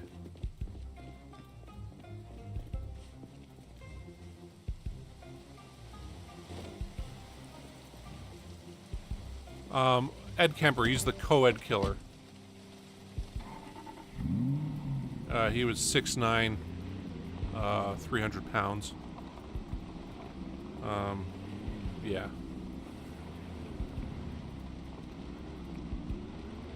Okay, well. Maybe we leave, I feel like we can go over here. See, actually, leaving the car over there probably pulled up all the zombies from here up to there earlier. There's another gnome.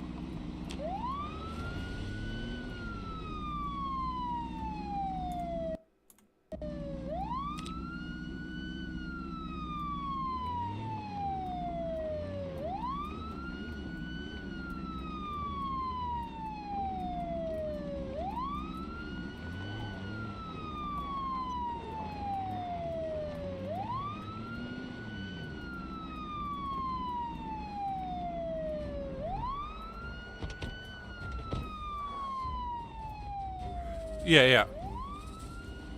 Killed his mom and threw her vocal cords in the garbage disposable.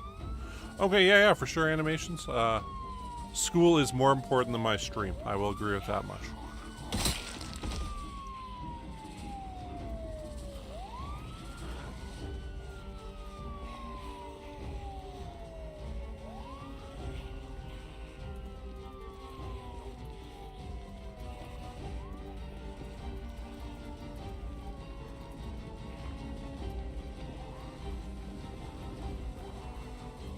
Yeah. Ed Kemper, yeah, he, okay, to put it bluntly, he would cut off women's heads and have sex with the severed heads.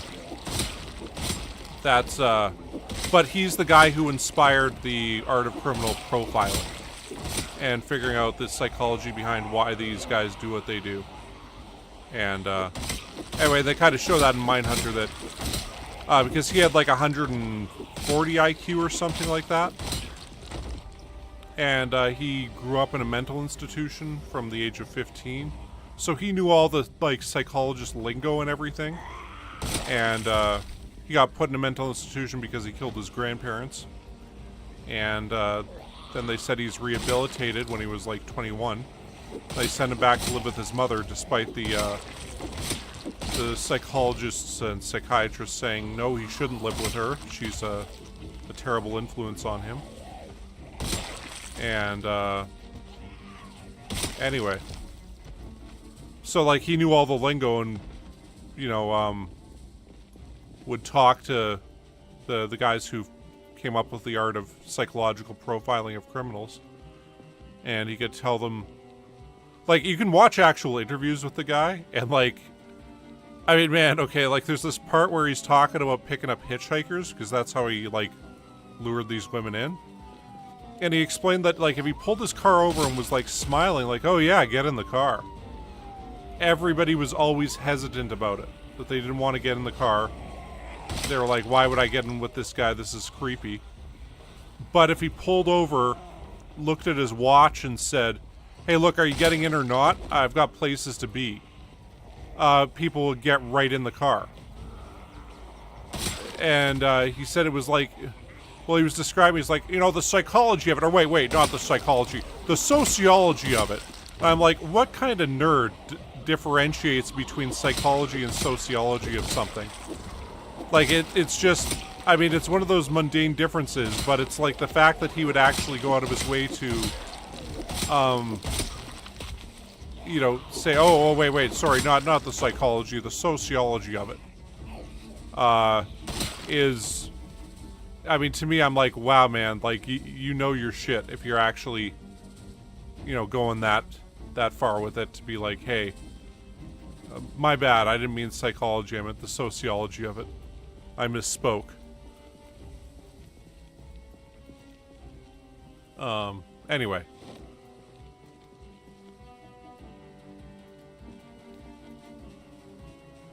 Yeah, there's a Netflix show, Mindhunter, where he's kind of a main character in the first season. And the actor who betrayed him, there's this, I forget what awards it is, but they do like the awards of the... Holy shit. Anyway, they do awards of the decade. And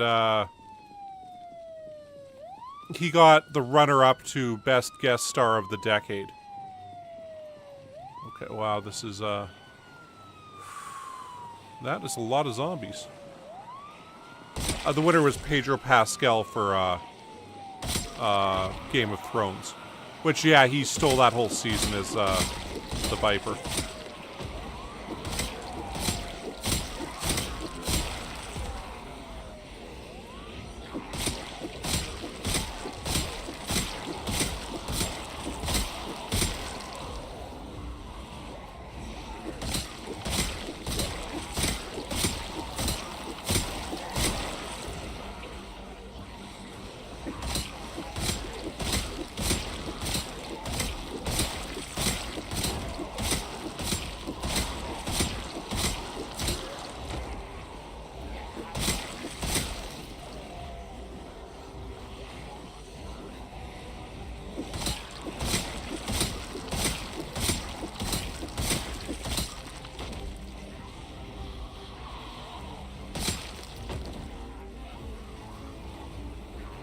God, I wish they did a season 3 of Mindhunter. Ah.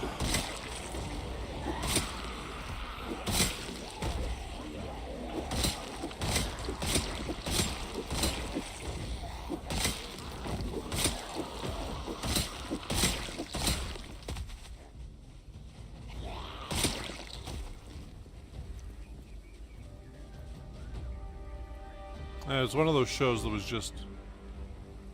It was funny at the same time as it was very tragic.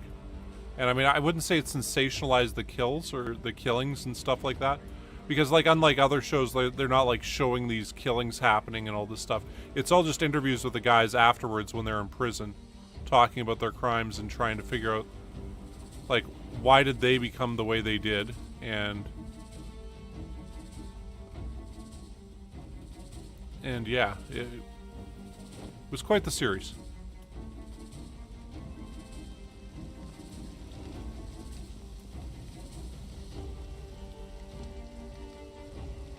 And like you can actually watch interviews with like these killers and what they were like in the interview rooms and stuff.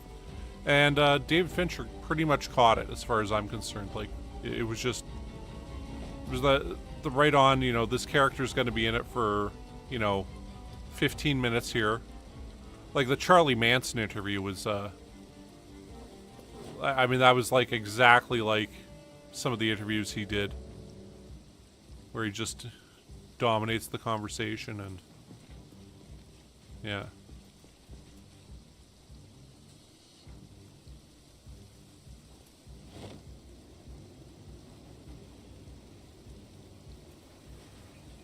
Yeah, I think that's pretty much it for stuff we can grab there. Oh, yeah. Yeah, the third season, Bianca, was going to be, it was going to start in 1985 rather than be in the early 80s. And it was going to be like profiling was now established.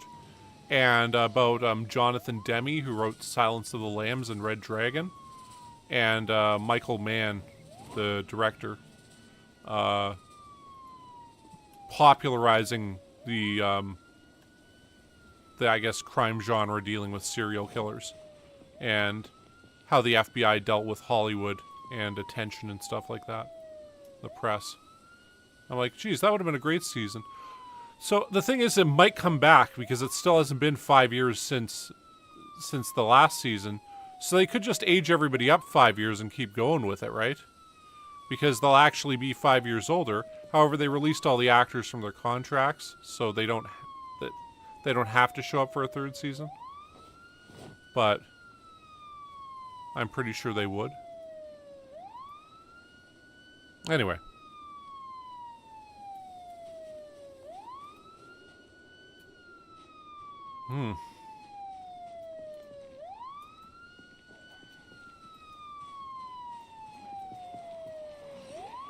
Oh shit, it's getting pretty late. Oh.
Guess I had never lured these guys over and I realized what time it was.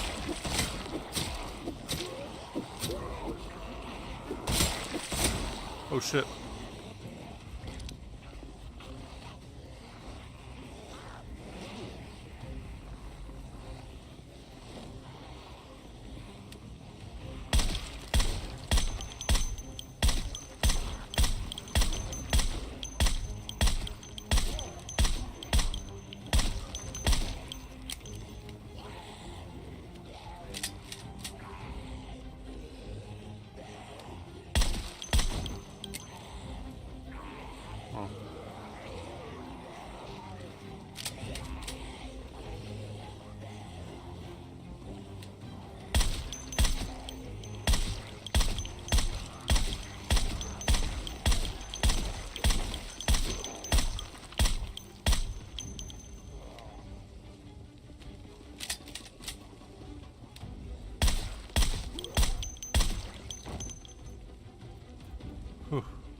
Yeah, we started getting down there.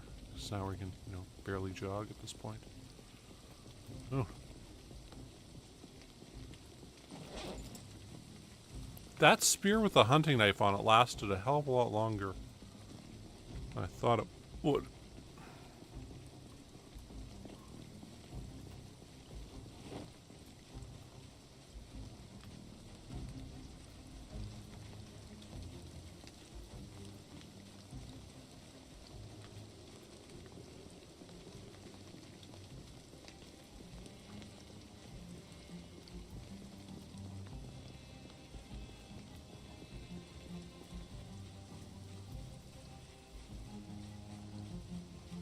Yeah,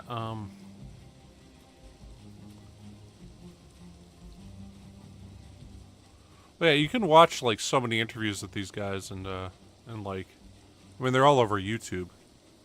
I'm not too much of a fan of the real crime stuff, but I do like watching the interrogation interviews with these people. Jimmy Can't Swim is a pretty cool channel. But there's other ones that do like the criminal psychology and blah blah blah, and it's pretty cool interviews with people who've done horrific stuff. And back in July when I had to take care of my sister's dogs or whatever, stuck over there with no games to play, and I sat there and watched like hours and hours of just random interrogation footage of people who who were convicted of this, that, and the other thing. And anyway, it was good stuff.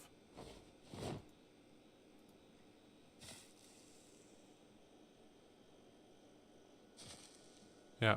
Well, he killed women that looked exactly like his fiancée. Or his former fiancée.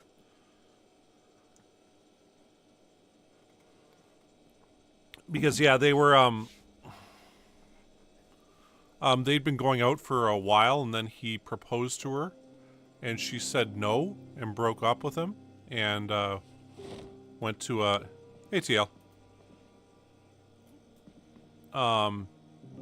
And anyway, she went to a different university, like, they broke up, she went on to a different university, he then enrolled in her university, got there and got her to break up with her fiancé, or her, boyfriend at the time, started dating her,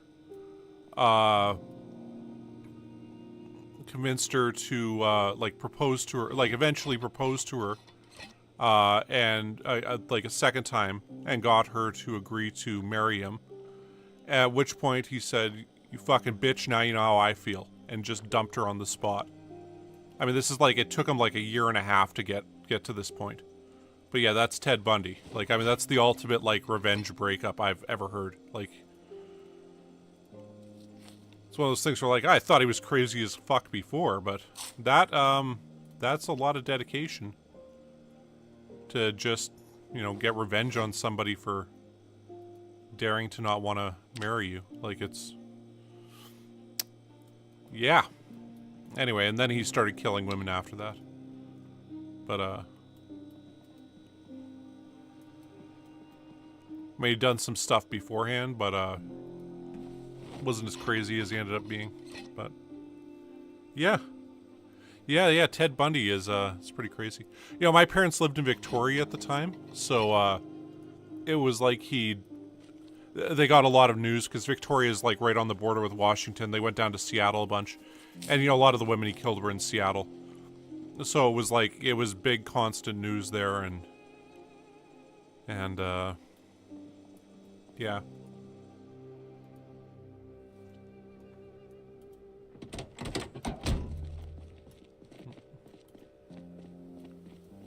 Anyway, how many zombies have we got killed now? Okay, we're at 29,365. So at about 30,000, there's less than 1,000 zombies left in this city. So, you know, I think we got the 5 spears. We should be okay for now.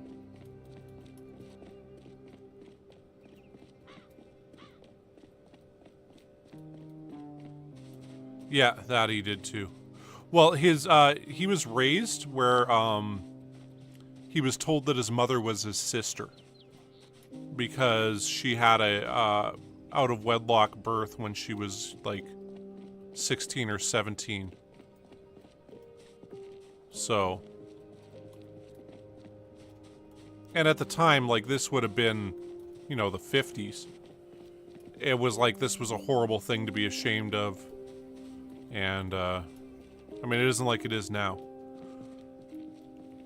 It's still not exactly smiled upon, but it's not the same kind of social death knell that it was. And anyway.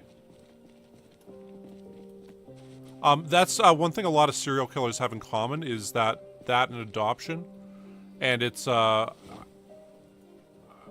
want to say, like, the loss of identity of not knowing.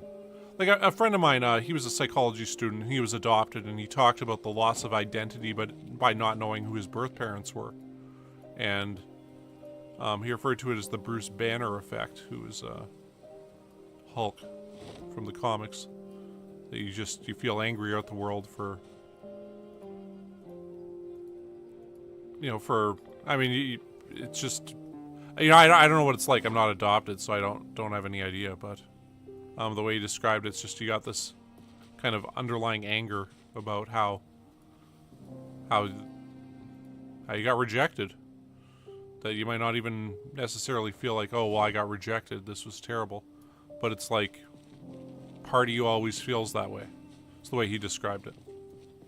And, take some pills, and I guess we'll have to put these in our backpack so we're not overweight. Oh. Almost there. We'll drink some more water and we'll lose weight there. But, anyway. Oh, I don't know how, started talking about Mindhunter and Ed Kemper and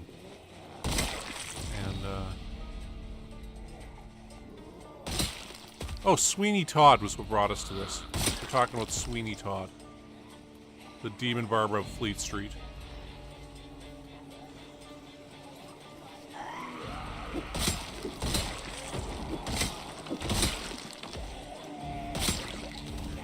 Because we were talking about Saskatoon berry pies. We were talking about how meat pies used to be a major thing. I mean, I guess they still are, but not like they once were. You can read some old cookbooks, and it'll be like things like how to properly cook pigeons and stuff like that, like street pigeons. Which it feels weird, like being like, cook street pigeons, what? But the way I guess what it's called is carnism, which is like how we eat, what we eat, and all that stuff. The way that evolved was largely there just wasn't enough food, so you had to figure out like how to make, you know, sheep brains into food. Because, hey, you better learn how to make this stuff, because there's got to come a point in your life where that might be the difference between starving and not starving. Which is like how Scottish dishes like haggis came to be. Was just, there wasn't enough food, so we'll figure out how to cook sheep guts. And, anyway.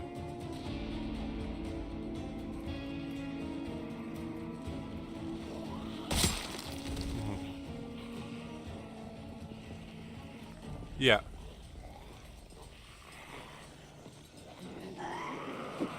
Fork this back.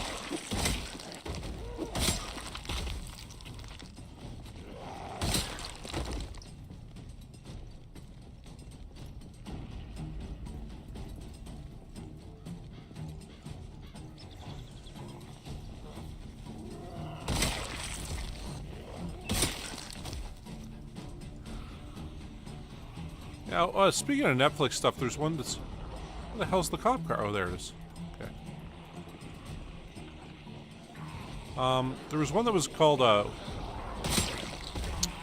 what was it? Shocking, Wicked, Incredibly Evil, and Vile, or Shocking, Wicked, and Vile. Anyway, it was the Ted Bundy movie that they did. That was all from the point of view of his girlfriend.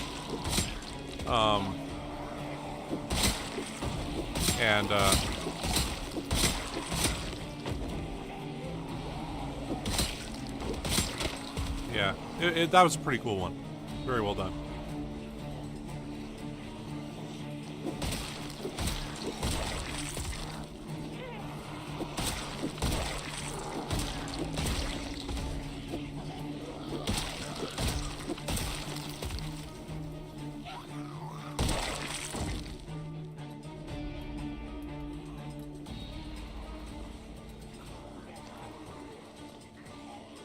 Yeah, there are. There's a bunch of tapes about them. You know, I gotta say, the serial killer thing is like, it is so overdone in media now, where it's, yeah, it's just, I mean, the number of shows where people are dealing with this serial killer and that serial killer, and any kind of procedural cop show, they always have some serial killer show up that's some super genius, and all this other shit, and it's just such a cliched thing now. Yeah, I know, it's tiresome. That's why I really liked Mindhunter, was I was like, this is a way better way of dealing with this and doing this as a dealing with this kind of subject matter. This is sort of the creation of these terms and how people figured out how to study it, and yeah, it's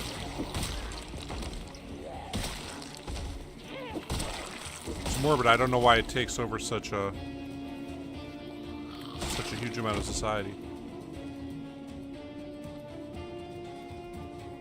Yeah, vigilantism is a... Well, we've got this weird new type of vigilantism that's podcasters going out of their way to try to solve stuff. And, yeah, like, this is... I mean, vigilantism usually deals with also the, you know, punishing these people and stuff too, which is, you know, not the sign of a healthy society when that's going on. But, yeah, it's kind of an interesting world. This one person was describing it this way, though. I think it was her uncle had died in some, you know, hard-to-solve kind of circumstance thing. So, they were describing it this way, that because these podcasters think, oh, I could solve this crime, they get a call once every 2 months that somebody, like some asshole from some podcast, that's like, hey, I got a great big new development in your uncle's cold case that's been cold for 10 years now. And they're just, yeah, they're like, I can't believe I have to deal with this shit now. Because it's all these people saying, we need to interview you for our show so that we can find the killer. And they're like, you know, you got a podcast that's listened to by, you know, 1,000 people in the world. You're not going to help find him. It's a mystery. You know, quit trying to exploit my uncle's death for your fucking show. And I'm like, yeah, you know what? That would become quite the thing that would develop out of these things now. Well, especially now. I mean, it was kind of, you know, sensationalized before, but now when, you know, any person can do any kind of stream, and there's all these basically people generating money by exploiting other people's tragedies. Well, saying, oh, no, I'm doing this because I'm a great person that's trying to solve the crime. And, yeah, it's a bizarre world we live in now.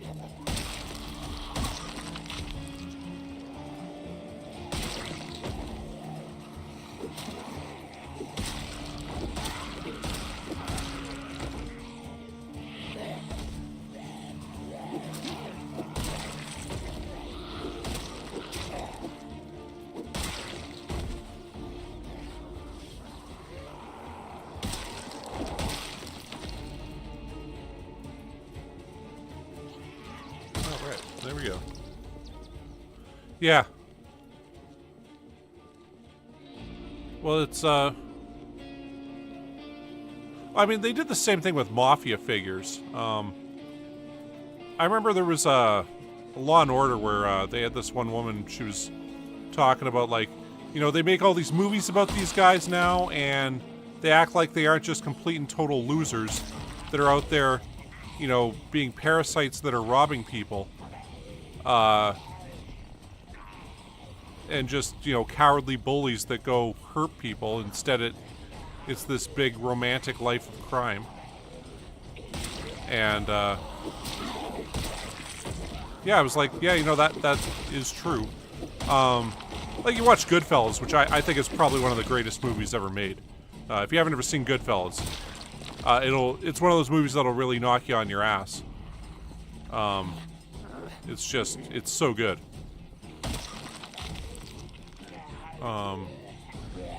Anyway, but it very much romanticizes the whole being a mafia figure, and hearing, I forget what his name is, the guy who plays Henry Hill. Yeah, Henry Hill. I'm like, the guy who plays Henry Hill. Yeah, Henry Hill, the actual Henry Hill. The way he talked about it was that these guys were, he called them the crazies, having to deal with them. And how he kept trying to get away from them in the life, his whole life, and just couldn't manage to do it because they just follow him wherever he was, and it was like he couldn't say, by the time that he realized that he didn't want to be doing this, he couldn't say no to these guys anymore. Like that time was done and over with. And well,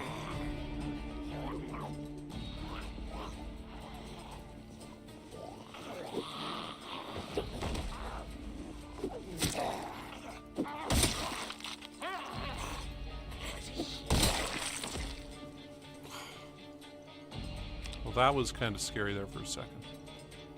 Claim that, we'll claim that. Get rid of this. Get rid of that. Huh. Oh! We were using a spear with a screwdriver attached to the end of it. Yeah, Joe Pesci was outstanding in it.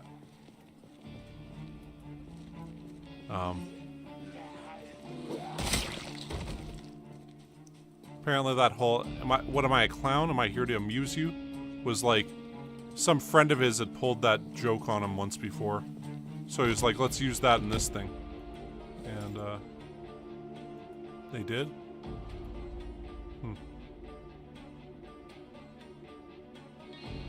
Yeah. Oh, that has happened many, many times. Kids with guns.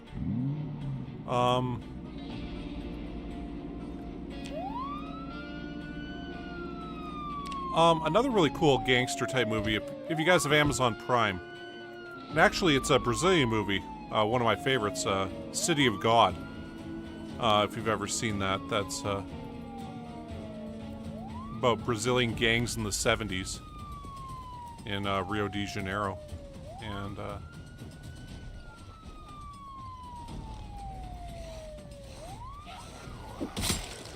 I haven't seen many other Brazilian movies, but that one was that was one of those ones where I saw it and I'm like, holy shit, that was really good. I was not expecting that. You know, I'd heard good things about it, but it really just knocked me right on my ass, where I was like, wow, some of the shit you see in that movie is just unbelievable.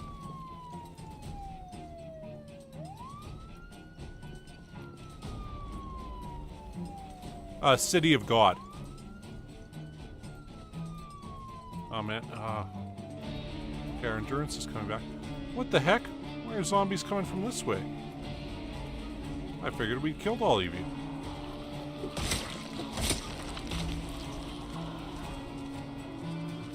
Okay, well, we'll have to lure you all over here.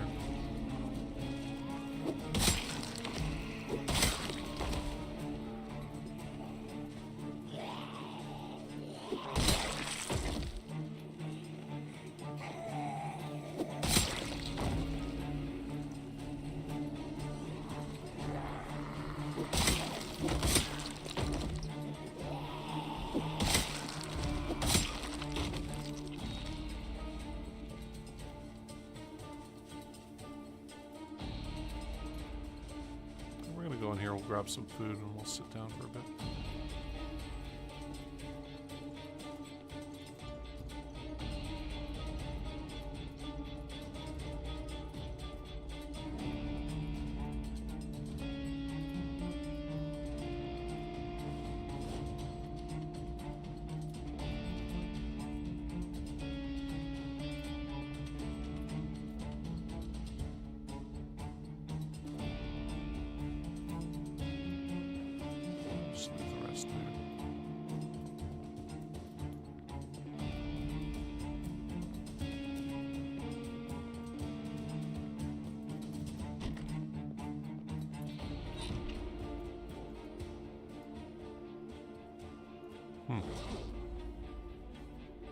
Oh, yeah, yeah, the Untouchables, yeah. Al Capone. I love that David Mamet dialogue in that. That's some of the most beautiful... He does great dialogue.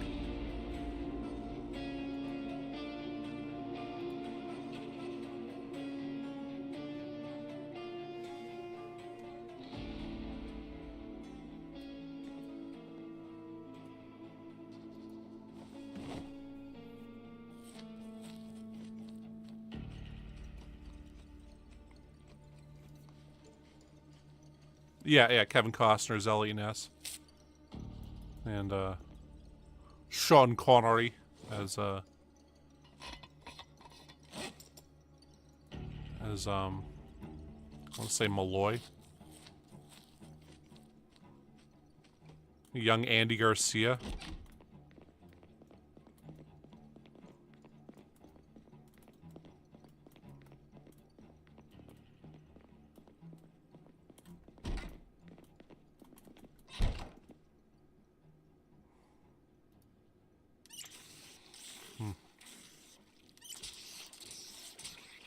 Oh yeah, for sure. Enjoy your law class. Oh.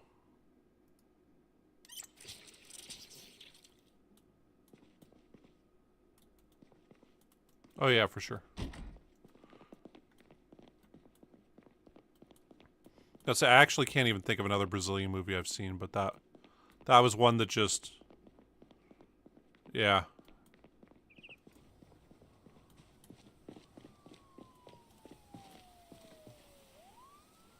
Get rid of that. Oh, right. We put our cigarettes all away. Just have to smoke those.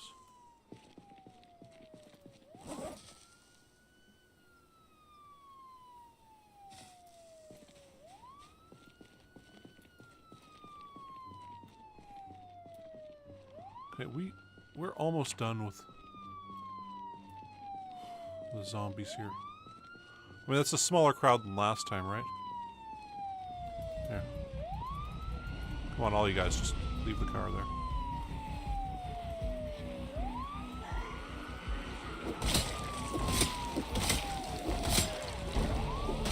Fuck yeah.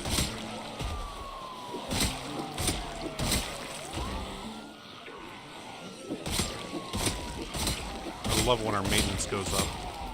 Our spears are gonna last longer.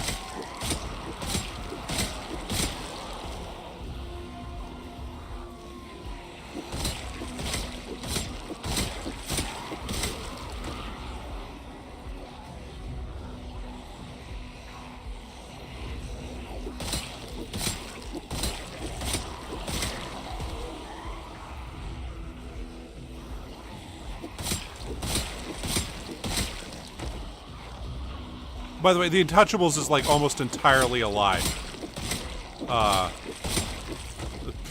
Just to be clear, historically it did not happen that way at all.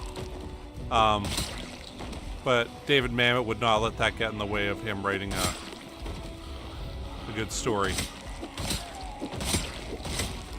And Brian De Palma's directing, like that train scene in that, like the scene at the train station, is one of the most beautifully shot, like, shootouts I've ever seen.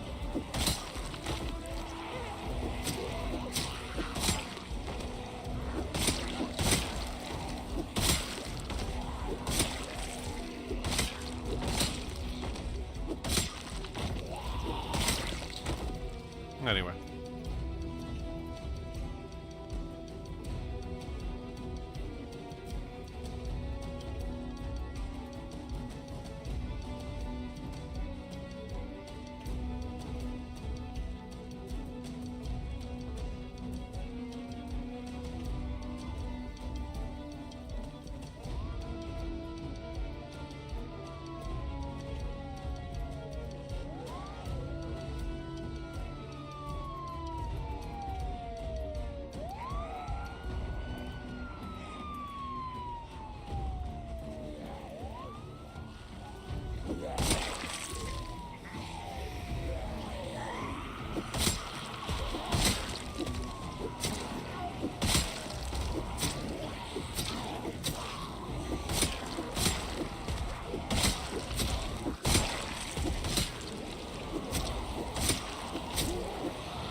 Yeah, we're just gonna pull it right in.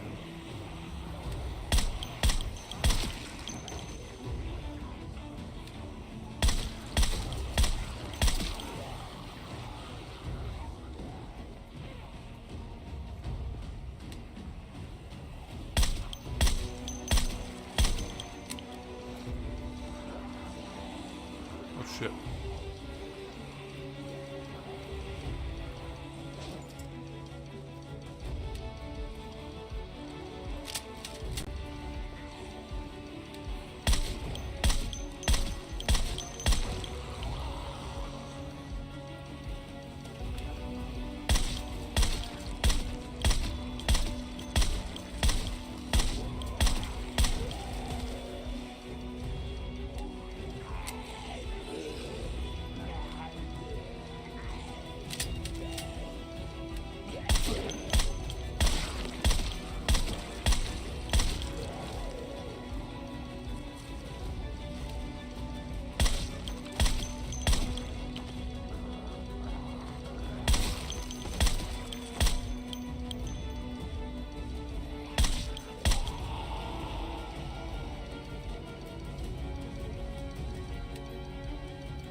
Heat has Al Pacino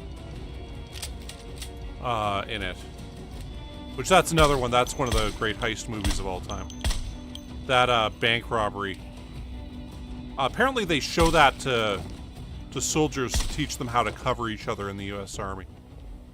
Like that's how good the fall back and, you know, reloading and stuff is in that scene.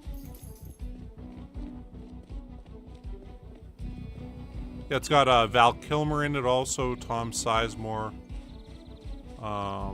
John Voight yet again.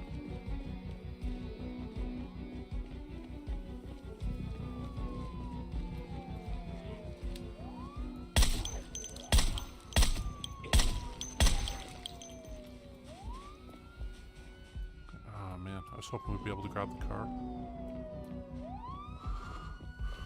Well, here's what we're gonna do. We're gonna come up here. We're gonna...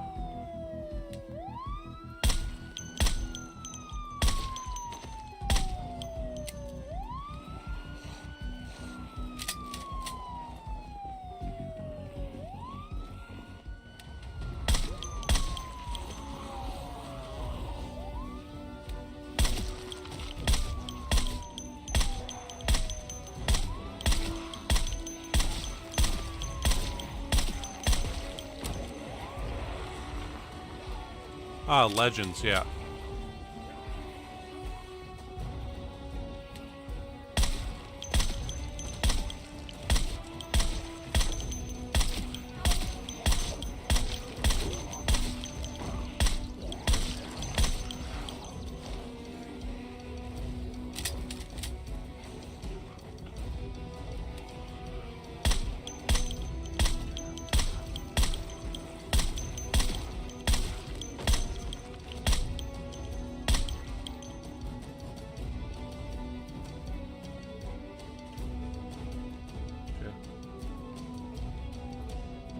Okay. Please tell me the name of it.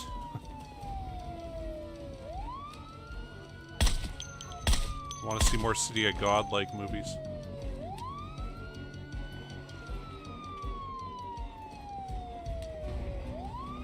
Okay, cool. I will definitely look that up later.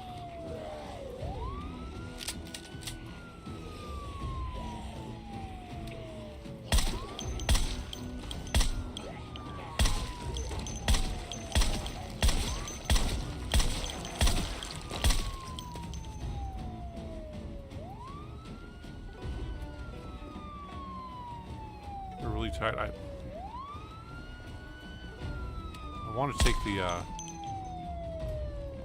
cop car finally. I guess there's only 2 left, so.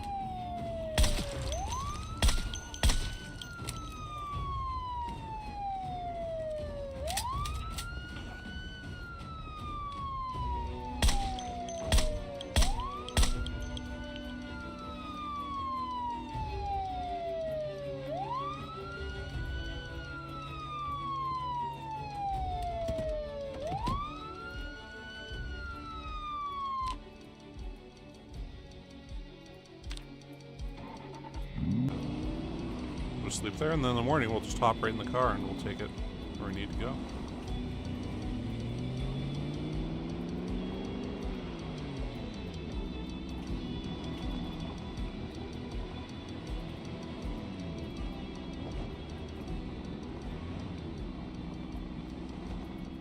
That's gotta be most of the zombies in this city.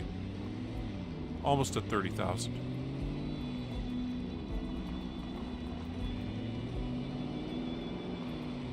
God, I love how this car handles. It's just so beautiful.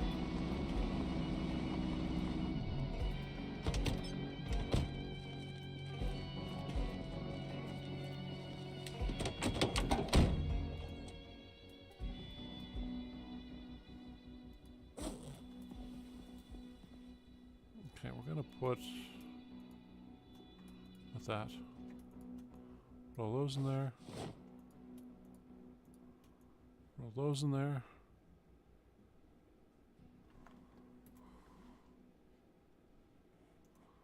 I will open that. Open that. Eat that.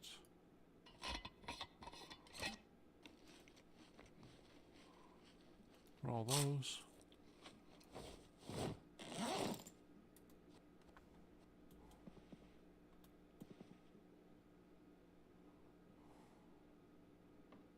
Alright, cool.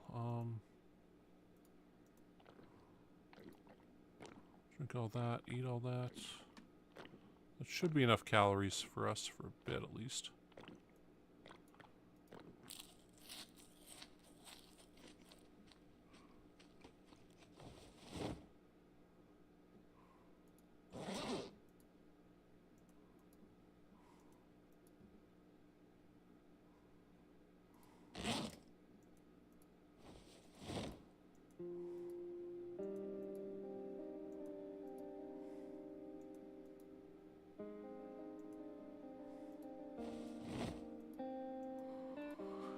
Just deal with the whole bullet situation here right now, quick.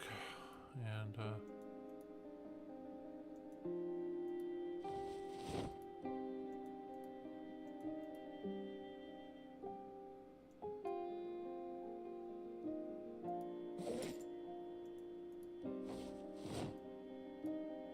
okay, there we go.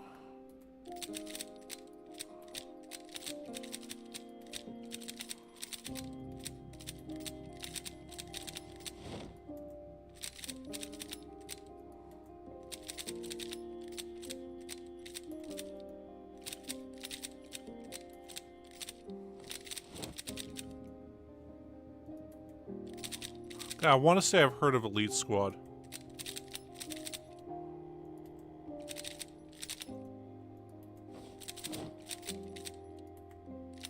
But I didn't actually watch it.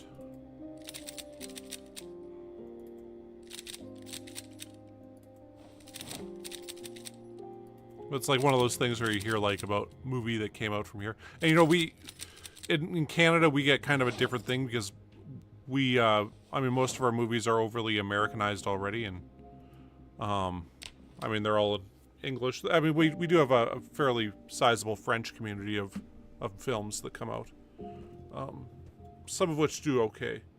But in terms of like Canadian movies, I mean, probably the best one we've ever made that's like a Canadian movie is The Sweet Hereafter. That stars Ian Holm and fucking depressing as shit, but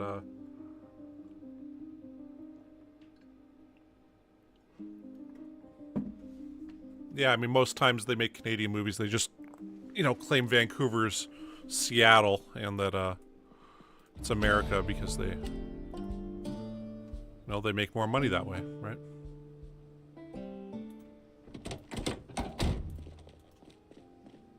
I mean, we're pretty good there. Ooh.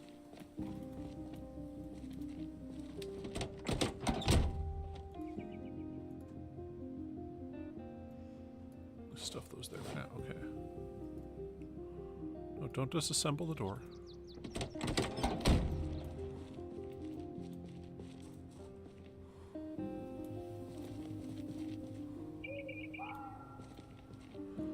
Okay, you know, like, okay, For TL, I don't know what mies means, but it's c'est en français is I'm like something is in French. So I'll say je ne sais pas. Geez, I'm trying to remember my French right now. It's been a while.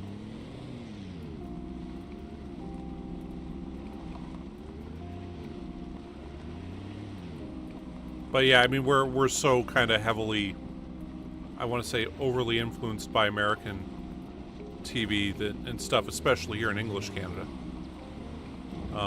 That it's just a dominating force. It's why we have we've got what's called Canadian content regulations, where like if you have a radio station in Canada, it has to play like 30% Canadian music, like from Canadian artists, and yeah, that's how they try to keep us relevant.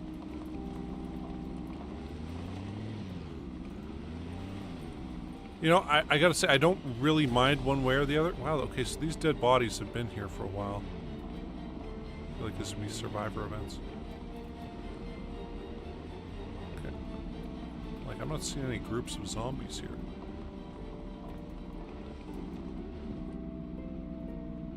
Okay, what we're gonna do here is this now. And this should get most of the rest of the zombies out. I mean, we're pretty much all the way through this whole place.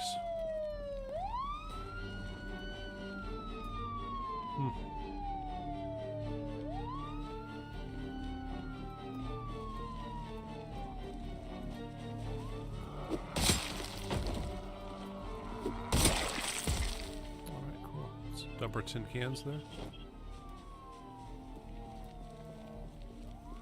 Oh, yeah. You know, I'm trying to think of, like, what are great, you know, Quebecois kind of movies. I mean, like, the Barbarian Invasions was pretty good. It was, that was something else. I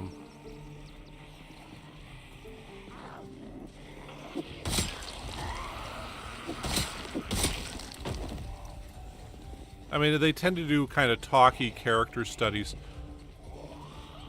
Biggest one I can think of is like Bon Cop, Bad Cop, which is a Canadian movie about a body showing up on the Quebec-Ontario border. So there's an English cop and a French cop, and it's like a buddy cop movie, but they don't get along with each other at first.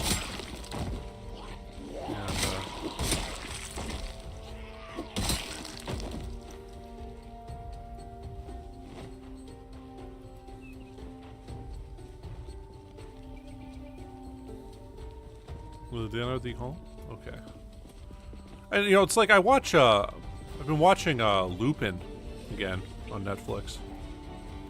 I mean, that's alright. It's not my favorite or anything, but it's you know, it's a pretty cool heist series.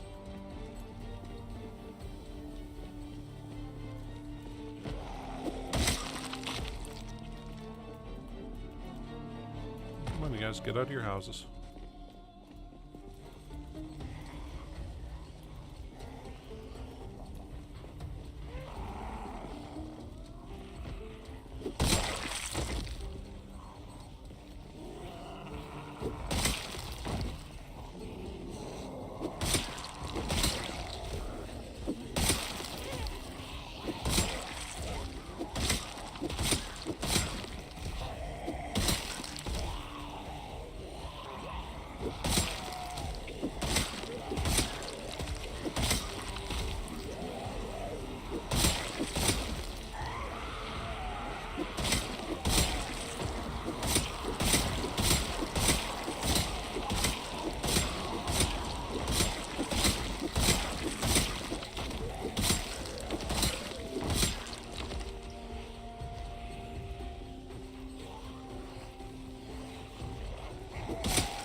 That sounds like that could be good.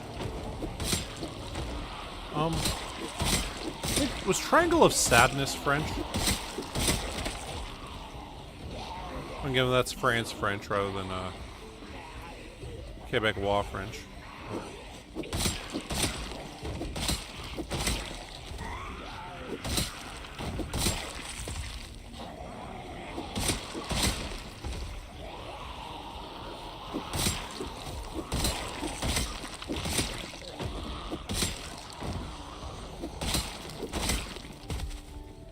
Yeah.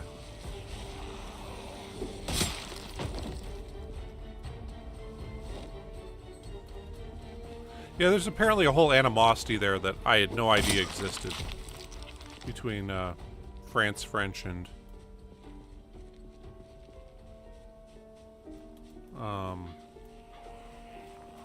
Canadian French. But I guess there's, you know, Senegalese French or whatever also. And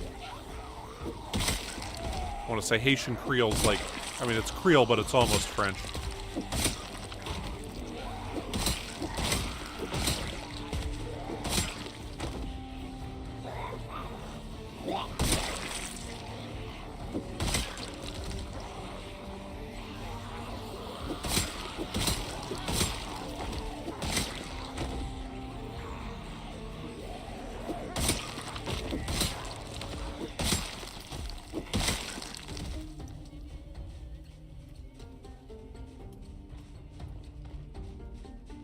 Is that cop car still going?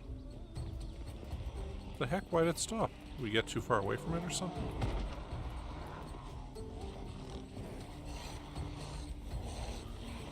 Oh well.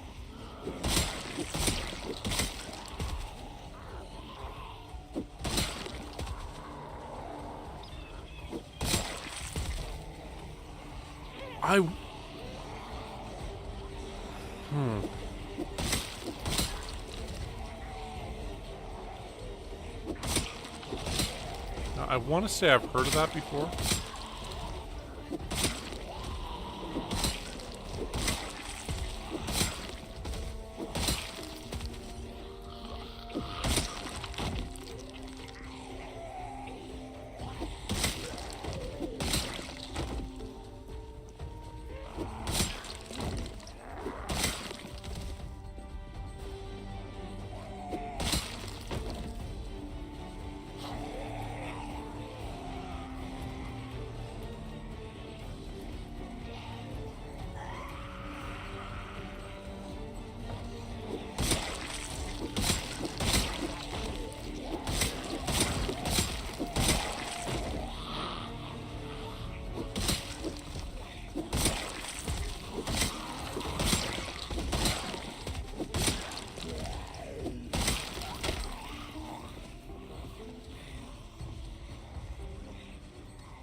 Yeah, I was like, I want to say that there was the American remake. That have Steve Carell in it and stuff.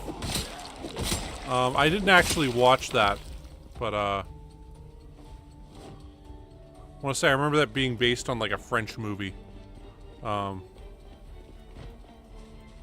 that case, it's everybody tries to bring some idiot to dinner. I should be able to hit you with this spear, man.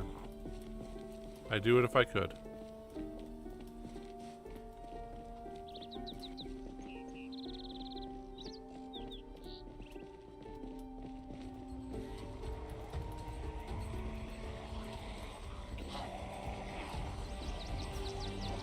Oh, we're kind of hungry, huh? Well, I guess we don't have any food on us. Oh well, we'll eat some in a bit.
Well, usually the originals are better. Like, they're so good they get the remake kind of thing.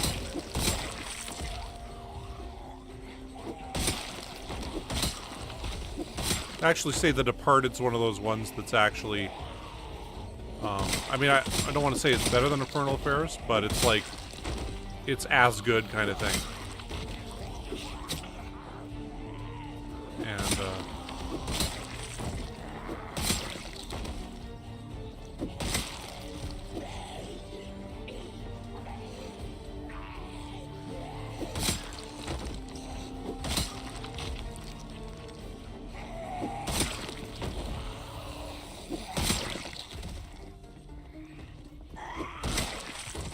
oh, we're over 30,000. 30,000 to 21.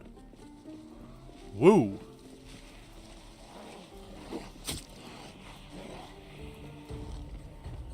Okay, so there should be tops 1,000 zombies left in this fucking town. Tops. Why this is the finale of this series is that, hey, got March Ridge cleared.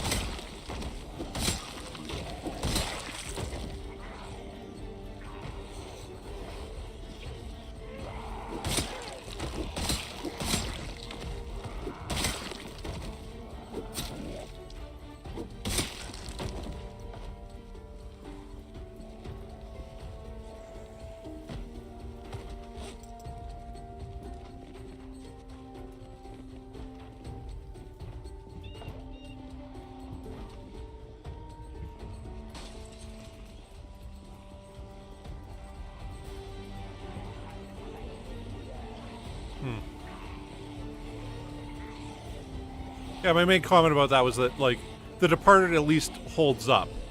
Like, I mean, I'm trying to think of other remakes that,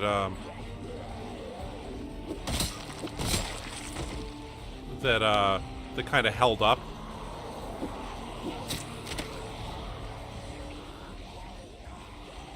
You know what? We'll,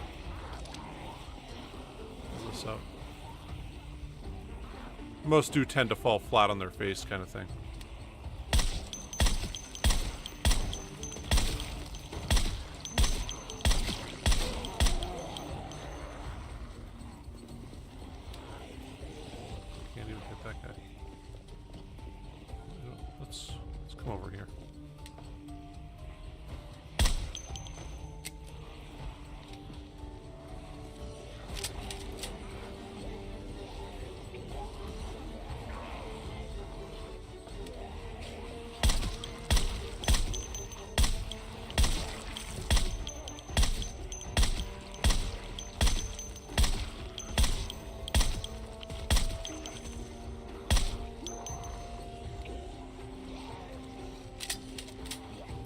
Yeah, yeah.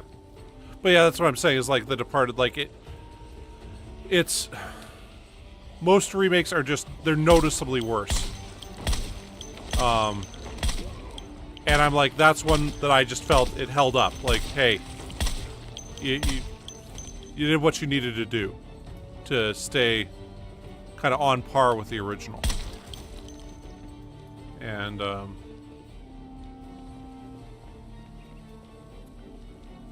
Traffic's another one that, the original Traffic was like a British miniseries. And, they made a American movie about it, dealing with America and the drug war. Rather than it being Britain and the drug war. And, yeah. And like the American thing was one movie. But the British one was, I want to say, 6 1-hour... maybe it was an hour and a half. Maybe it was a full 12-hour kind of thing. But it was a lot longer and a lot more in depth. But the American one is still quite good. With Steven Soderbergh directing it.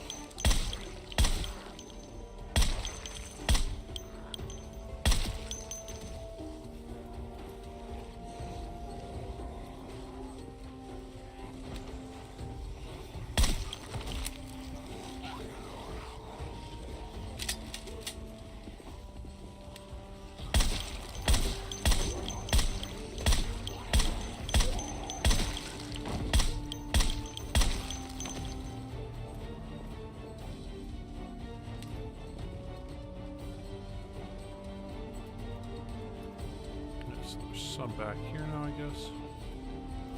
Actually, let's have a smoke and we'll ditch our stuff here. Oh.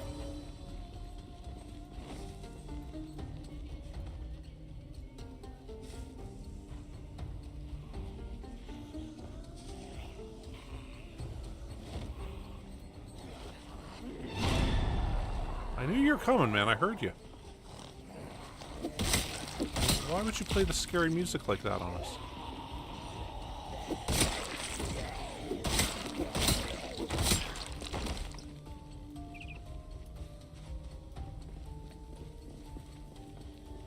Yeah, it's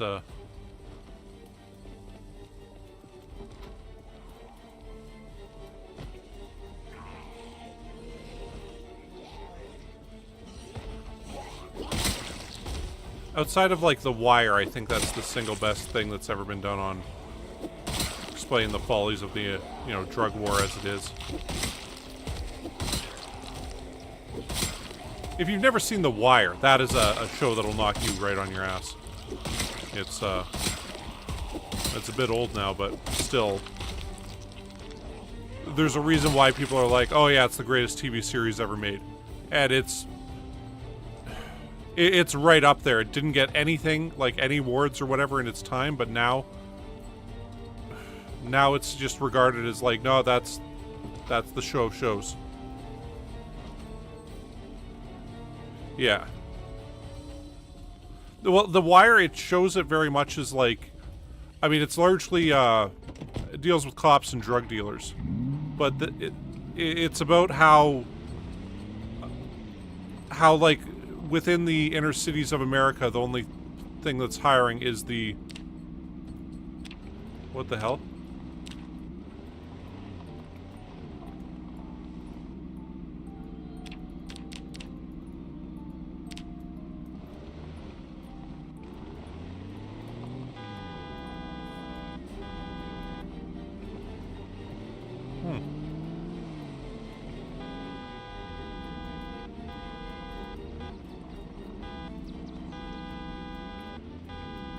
The light bar is not working anymore.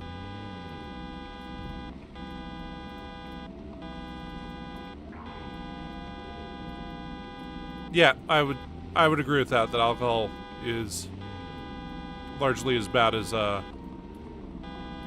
other shit. It's the one that happens to be legal, and we've kind of figured out a way around it.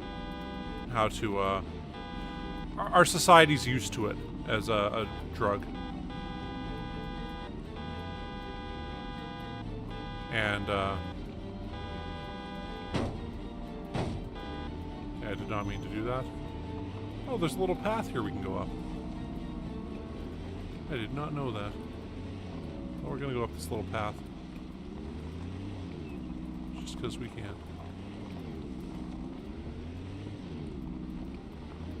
What the heck, where'd you guys all come from?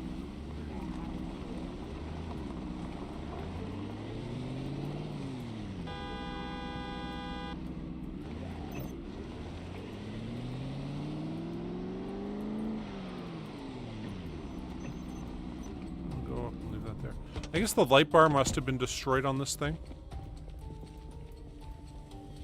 Yeah.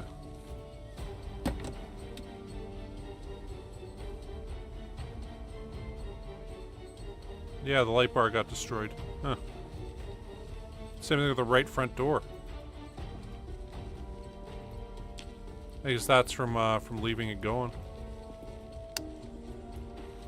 Oh, jeez. Well, kind of wanted to go in and get some food quickly, but we'll kill more zombies for now.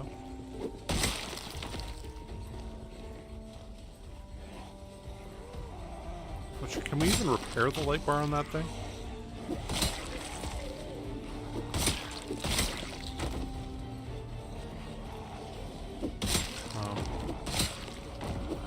I don't know, right now, like here in Canada, we just legalized pot. This would be 5 years ago now, and man, like the right wing was going crazy about, oh, this is going to be just such a problem, and we shouldn't do this, we shouldn't do this. And now that's been done, they have absolutely shut up about it, and it was to the point in the 2019 election, they're like, oh, no, we're not going to reverse it. And it's like, well, you guys were totally against this for the longest time, but they just realized that it wasn't a popular policy. And, anyway, now, what's going on in Vancouver is they've, legalized, I think it's, you can have, or they've decrimmed up to, I want to say 3 grams of heroin or something like that. It's an amount that, like, you could basically have your stash for, like, 2 or 3 days without worry, if you're addicted.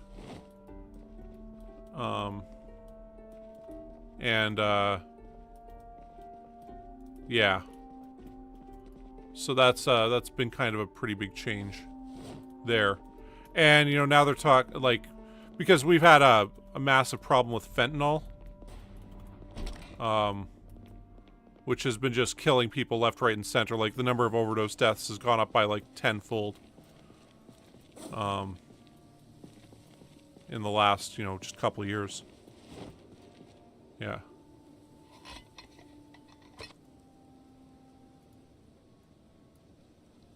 We'll drink that, and we'll eat this.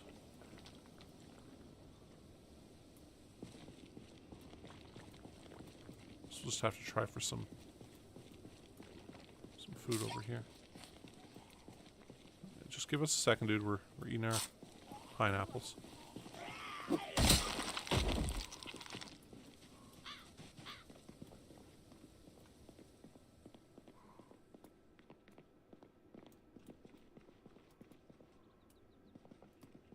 Anyway, so I really hope that does actually work to, you know, deal with the drug crisis and stuff. I'm a firm believer in just legalizing everything. Like, it's not that I think people should do these drugs. I just think that it ends up becoming a worse problem than criminalizing it, or criminalizing it makes it a worse problem than it would be otherwise.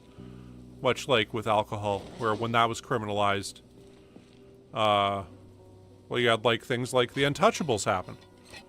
Yeah. And, yeah, you end up breeding a whole new organization of crime. One thing they didn't get into in the Untouchables was the number of people who got wood alcohol poisoning, from that time. Like, because people would be just making, you know, whatever kind of moonshine in whatever still. No regulations on it or anything. And, I mean, if the people didn't know what they were doing, all of a sudden they've made a type of alcohol that causes instant blindness. And, you're not going to know that until you drink it. And, you'll get stuff like rust paralysis, which is where, you drink it and all of a sudden you just lose feeling in part of your body forever. And, like, I mean, that's why there's all these kinds of regulations around how do you know, cook out, or how do you make alcohol and all this stuff. Is that if you do it wrong, you can seriously hurt people. Yeah, and then on top of it, with the states with prohibition, like, let's say you've got the ability to import 1 barrel of alcohol into the States. Are you going to go with a barrel of beer or a barrel of moonshine? What's going to get you the bigger bang for your buck? Well, you'll go with the moonshine because, hey, you can make way more money off that. And jeez.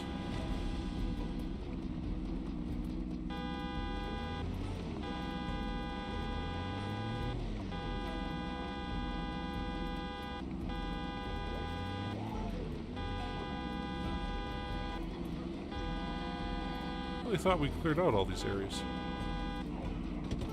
Okay, well.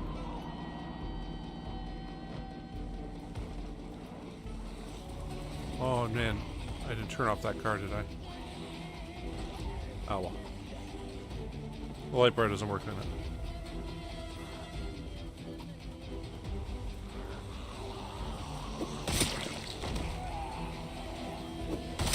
Well, the thing about alcohol addiction is it's that our countries have kind of gotten used to it.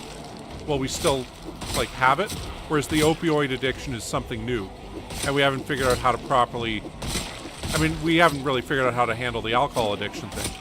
But... So, I mean, you're still talking, as many people as die from opioids in North America, more people die as a result of alcoholism. When it comes to, like, cirrhosis of the liver, drunk driving,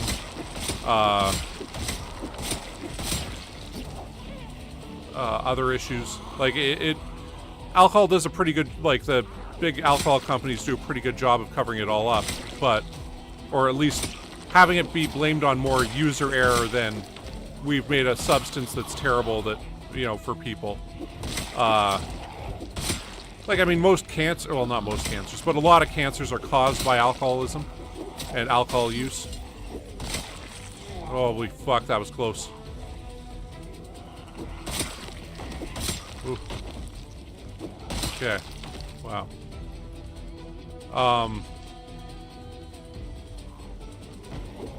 It's like tobacco.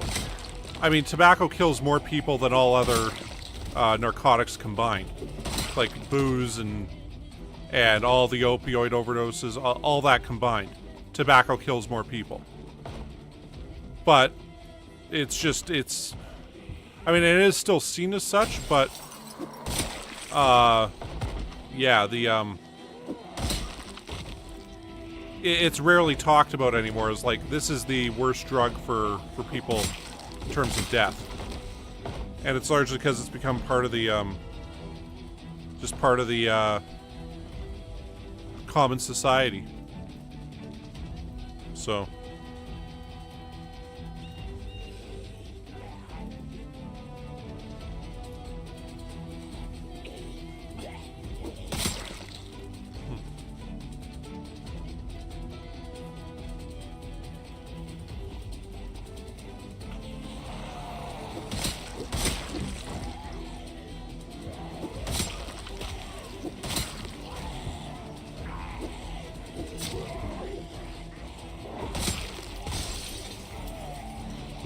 Yeah, what the Sacklers managed to do is basically become legalized drug dealers in a otherwise illicit market and give themselves a monopoly over selling legal heroin to people.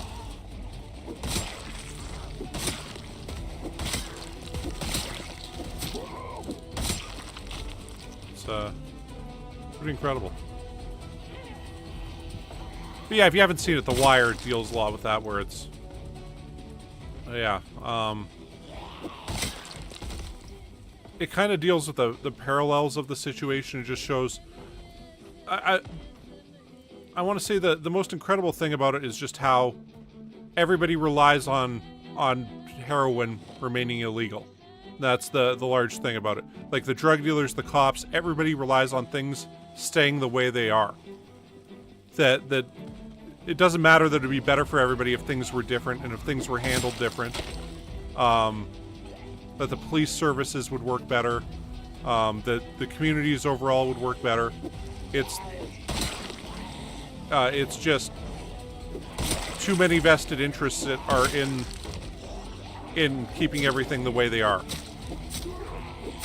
and that's kind of the moral of the story. There's no morals or anything to it. It's just, hey, you can't change things. There's just too many people have too much money in everything being this way, and if you try to change things, the system will shut you down. And that's the large ongoing theme of the whole show. And like, yeah, the first season is cops and drug dealers. The second season is the cops, drug dealers, and longshoremen's union of Baltimore, like the stevedores. The third season is the cops, robbers, and City Hall, and how City Hall handles the drug problem, and what their, like, I want to say their role in it, but sort of like how they exploit the issues around drugs to be like, oh, I gotta clean up this city, everybody needs me to be the next mayor. Anybody else to be worse, they couldn't possibly solve this problem. And then they roughly keep the problem the same.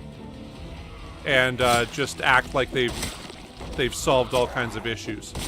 It's really a marvelous series. Anyway, the fourth season deals with the school system. And yeah, there's a bunch of 12-year-old kids in it that they're sort of like the next generation of drug dealers and drug addicts, and they each have their own role. Where one's like the next generation drug dealer, and others the next generation's like drug enforcer, so working like security. Another one's the next generation's drug addict, and another one's the next generation's snitch. And yeah, it is quite the series.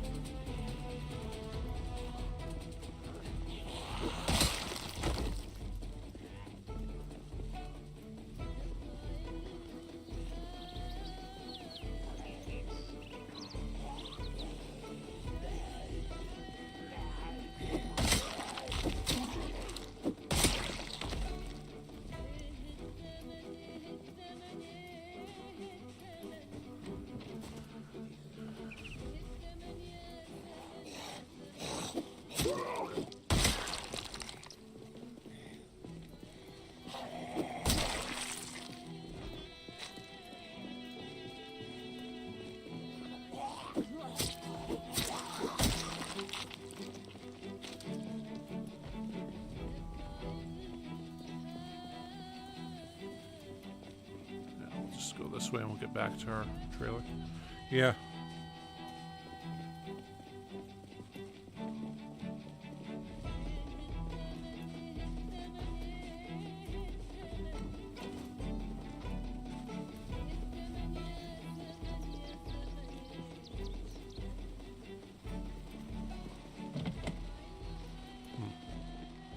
I'll just keep around this way. Yeah, I mean, it's, we've got most of the guys done. Yeah, well, the whole OxyContin thing was just, like, the thing was they kept telling people, oh, no, this isn't addictive, you can't get addicted to it, you can't get addicted to it.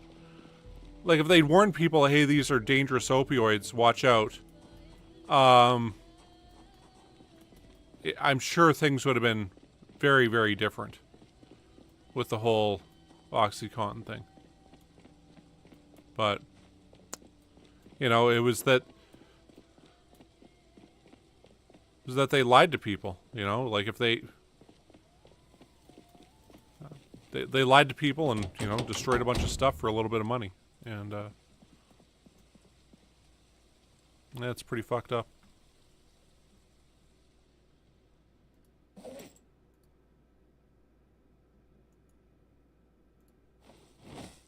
Okay, so we got a few canned things here. I want to say there's cereal somewhere here. Yeah, there we go. Look at all that. Those back there. Yeah. But at the end of the day, I mean, they went from being, you know, multimillionaires to billionaires. I can't imagine your lifestyle changed that much from doing that. I mean, maybe it did for the Sattler family, but...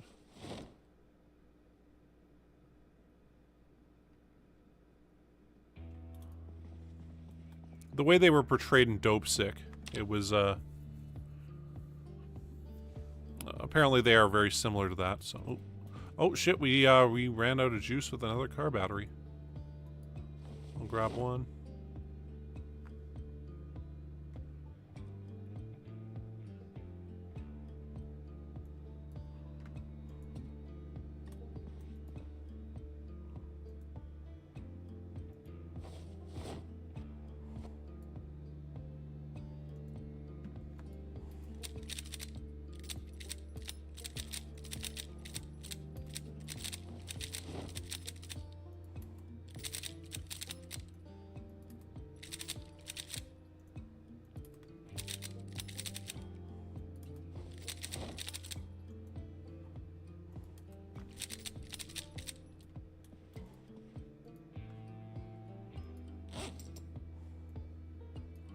Well, like within yeah, the miniseries, I want to say like it was like they were making all this money from it, but it wasn't about that. It was about him, like the main Sattler guy who got this stuff approved. It was more about him showing up his family that told him he could never accomplish anything than it was about actually making this money. It was just about showing them that, oh, you see, I did better than you ever did. Not, hey, look at all this money we're making. It was more, look at, I've made more money than you ever did at this, so I'm just so much better than you. More so than it was about the actual, you know, say, needing the money.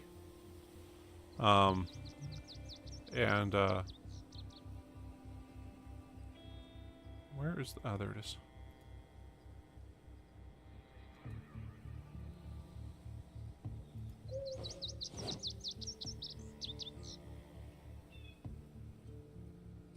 This one still has a charge, right? There it is.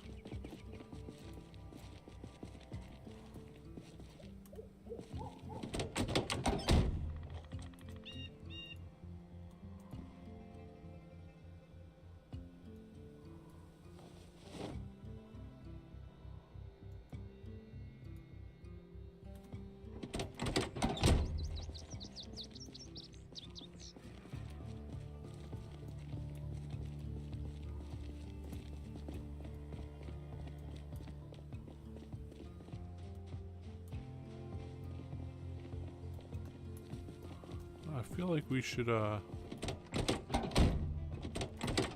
take this down there and use the lights on it. So I mean, hey, we're done with no.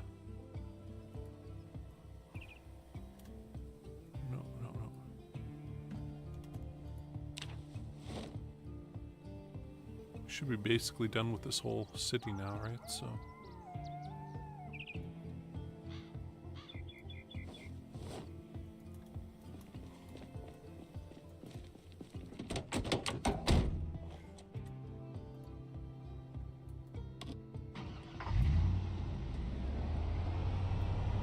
we got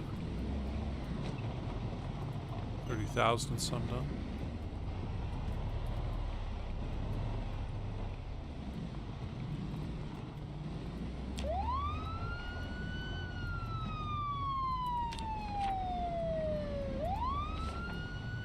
Not mean to open that up right there.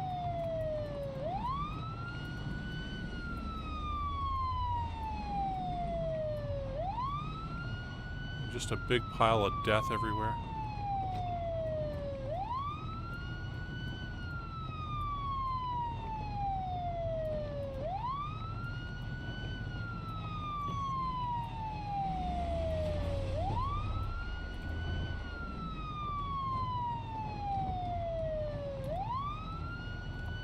Let's turn this off just for now. Oh, can't leave it that way.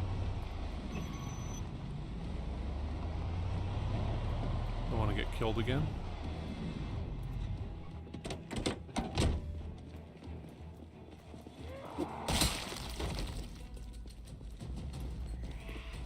You know, there's countries like, I think it's Thailand, you don't need a prescription to get stuff, like at all.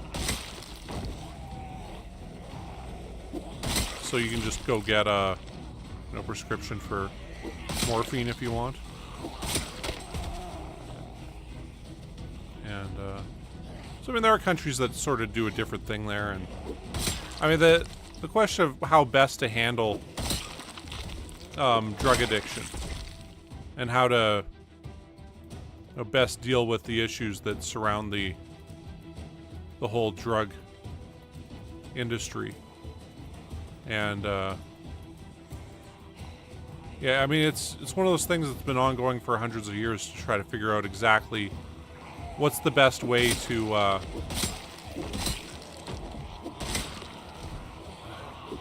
be able to use these things in the beneficial ways that there are, without it destroying people. And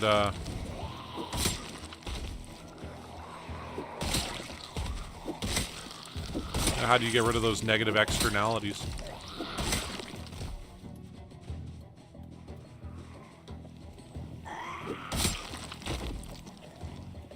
And nobody's quite figured it out yet.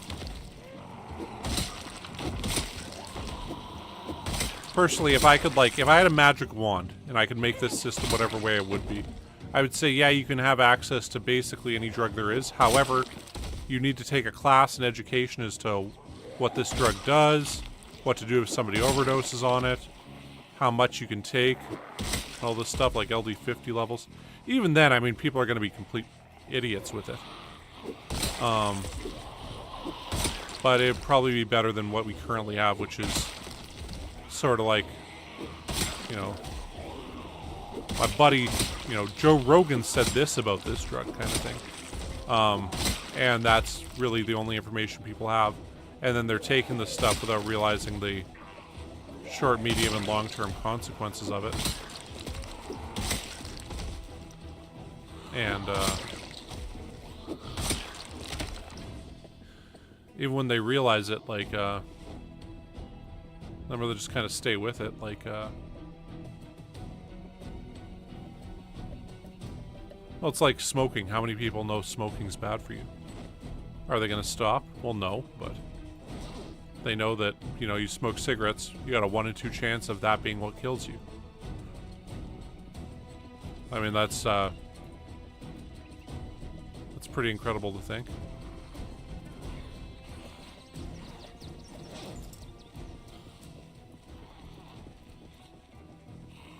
I think with alcohol, it's,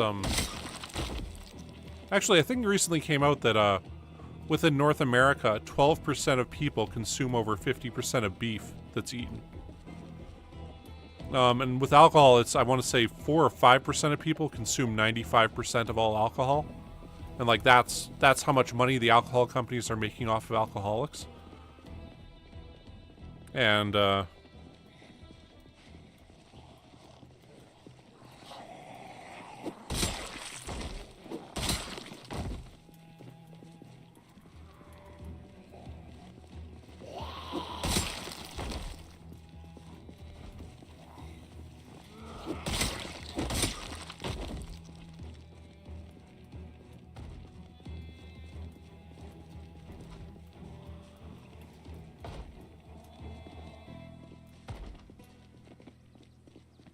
I guess we gotta take the bus up that street now.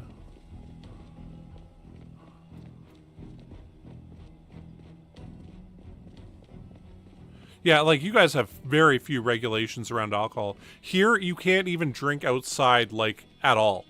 Like, when I was in Europe, you can just drink a beer walking down the street. You can't do that here. You do that here, that's like a $250 fine.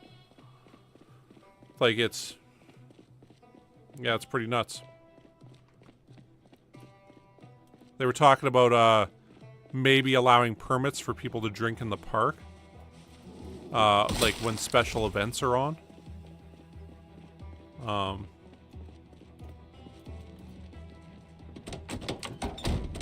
Even then you have to be, it changes by province to province, but here you have to be 19 in order to drink any alcohol whatsoever.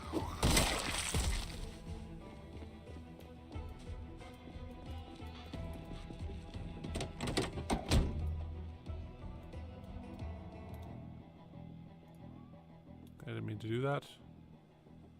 Let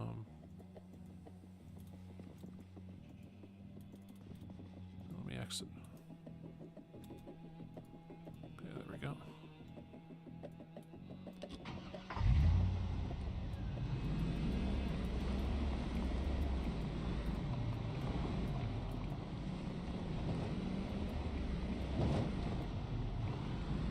Oh, there was a really horrendous fucking case here that just happened over the last month, where this mother and father, they were addicts of fentanyl, and their daughter got into the supply. Their like 18-month-old daughter or some shit like that, and she overdosed on fentanyl and died.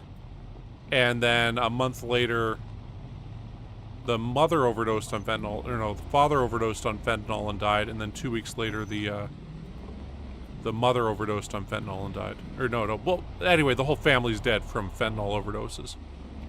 And, it's one of those things that it's like, you know, what the hell happened?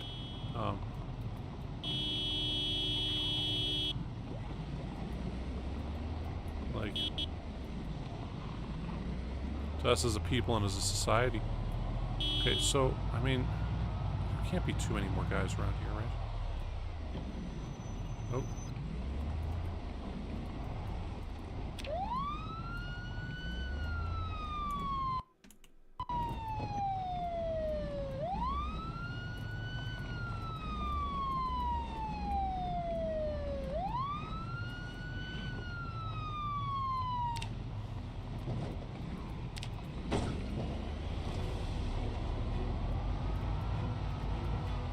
just leave that right there. We'll hop out. Oh shit, meant to turn it off. Give us a second. Be right with you guys.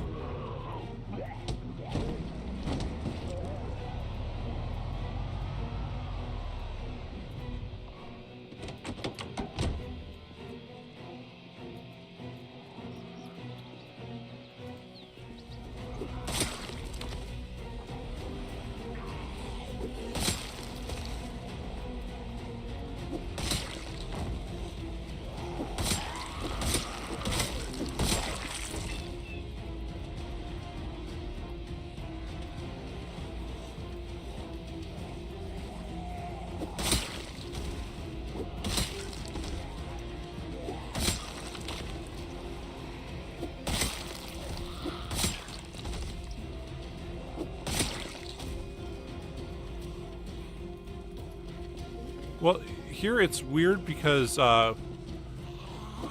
Canada's so vast in size and has kind of differing population areas. So, like, what's happened was, people have been arguing for safe supply for quite some time, which is some form of way to access. Basically, like, if you're say a heroin addict, you should be able to. The argument is that you should be able to just go to a doctor and say, hey, look, I'm addicted to heroin. And then get a prescription for heroin. And that this would, one, it would destroy the illegal market because, the drug dealers, they make their money off of the people who are seriously addicted to this. And two, it would ensure that they aren't having stuff that's cut with, say, fentanyl or some other narcotic that they aren't familiar with. They'd also know the exact amount they're taking, right? So it'd be like you'd be able to judge how much you could have before, rather than just kind of eyeballing it like, oh, well, this looks like this is this amount of this drug. You would know, like, hey, this is 100% pure heroin. This is as much as you can have before you die. Whereas, the time at which people most often overdose is after they've been quit for a little while, and then they have a relapse and go back to it, because they don't have their tolerance up, so they take as much as they used to, or the purity on it's changed since they were last doing drugs. So then they go and have some, and it's way too much for them, and they end up dying. And yeah, it's pretty horrendous. So I mean that's. The unfortunate thing is, okay, I think this is the conclusion that we're going to come to in Western society. But much like with the legalization of marijuana, it's going to take another, 40 or 50 years for people to decide, okay, I guess this way works better. Because people have gotten too used to saying being a drug addict is a personal moral failing. And you're an awful person for daring to do this.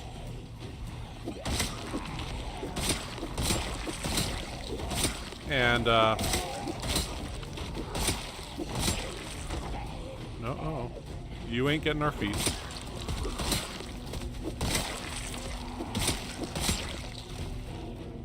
And, I mean, a lot of it is also the stuff around, with Wire Season 3 dealt with this, the stuff around the,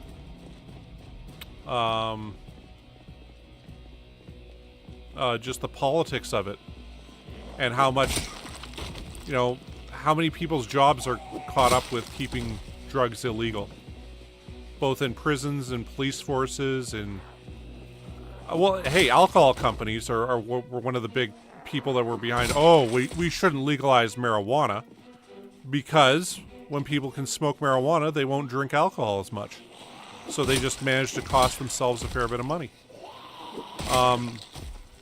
The Sattler family, I want to say they were behind a big push against legalization of marijuana because places that legalize pot tend to use opioids less to control pain.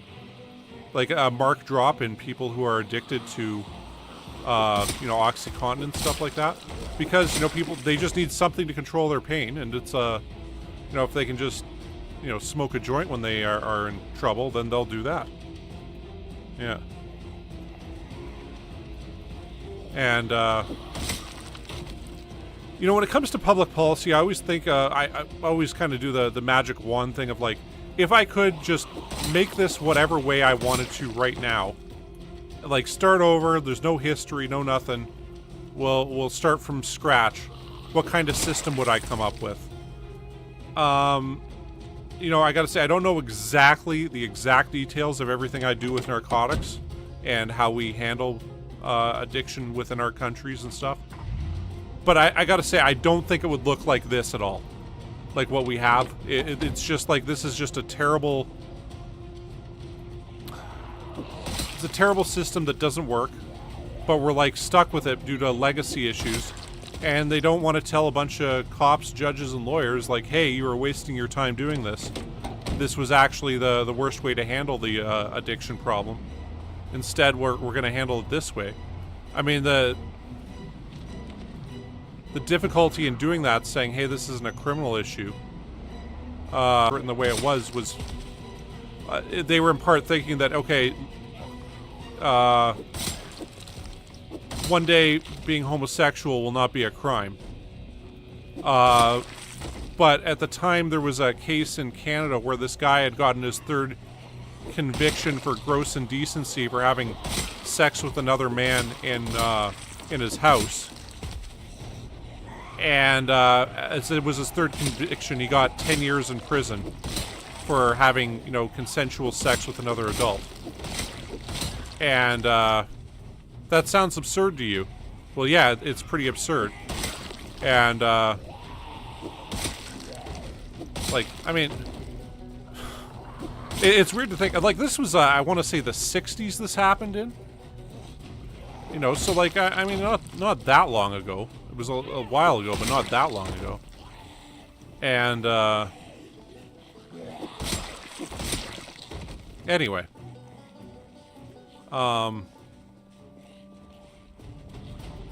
Jeez. I mean, there's way less zombies now, but it's like we're cleaning up all the stragglers. But yeah, and like, the idea that you tell these prosecutors and people who'd made their careers based on we're gonna keep homosexuality out of society, telling them all, hey, you were completely wasting your time, you were actually a terrible person for doing this, and now it's all legalized. I mean, it's hard to do that to these guys. There's a lot of ego tied up in that, even though it's the right thing to do. Like, all the cops who helped enforce Jim Crow laws. You know, like... Yeah, it's, I'm sure they'll insist to this day that they were doing the right thing by making sure that certain people had to eat at certain lunch counters.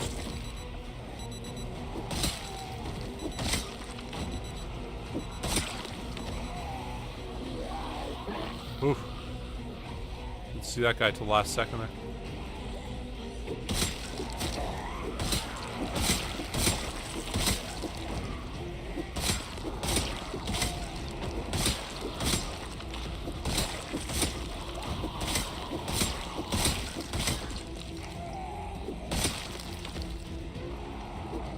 Yeah. Like...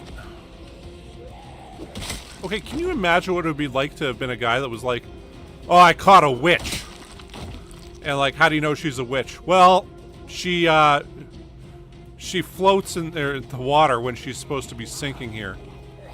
And the only way she could do that is if she, you know, prayed to Satan and stuff. Like, do you think that the people that did this and participated in these trials actually thought, oh, this is the right thing to do? Like, there's a pretty famous documentary called Paradise Lost. There's parts 1, 2, and 3. It's by Peter Jackson, who made the Lord of the Rings series.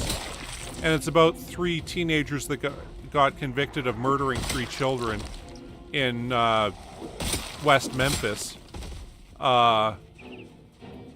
which I think is in Arkansas. And they were convicted of murdering these kids to promote Satanism and as part of some satanic ritual sacrifice thing. Now, I mean, there's so much evidence that they didn't do this. Just so much. The trials that were horribly done. Yeah, I mean, it was a ridiculous case from the outset.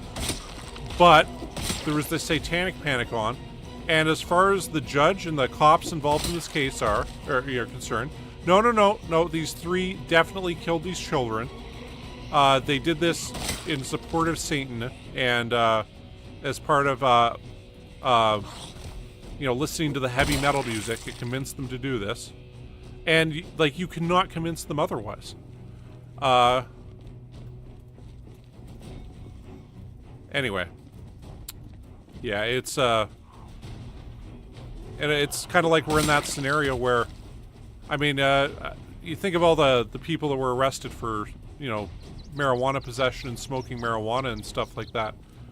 Like, do you think any of the cops were like, yeah, that was a stupid idea. This was a horrible policy to enforce. I did a lot of harm to a lot of people. I didn't improve lives. Like, I mean, I gotta say, I feel like there'd be a lot of ego wrapped up in that. Even if, say, I was the one doing it. Where I'd be like, no, you know, sure, maybe we shouldn't be arresting people for marijuana, but the ones I arrested, they were the bad ones. And, like, there's Barry Seal, who's a former Texas state trooper. Worked on it for 20 years, and then he basically started putting out guides on how to avoid getting arrested for drugs. And was saying what we were doing was wrong. And, I did absolutely terrible things to people for no good reason, except that it was the law, and I'm sorry, and, you know, does what he can to get people out of jail and testifies on behalf of criminal defenses as to what, you know, illegal methods police use to arrest people for drugs. And yeah, it's like, you know, people like him are few and far between that can be like, everything I was doing was wrong. So like the Sattler family, do you really think they're ever going to be like, yeah, we lied to people? It was, oh no, we were trying to help everybody. We were just trying to be so helpful. And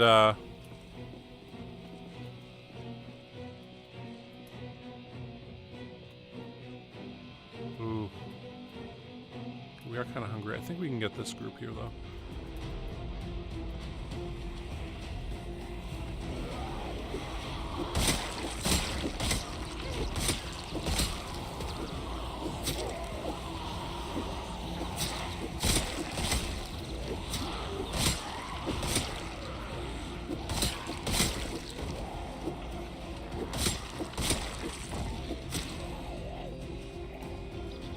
Ooh.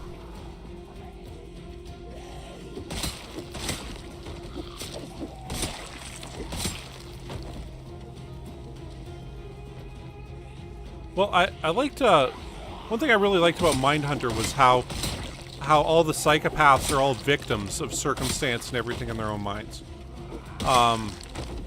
So like Ed Kemper, he did endure a bunch of pretty horrific torture at the hands of his mother when he was a child, and abuse and very traumatic stuff. But it was never like, I do these things I do because I like them. It's always, well, it was really, if things had just been different,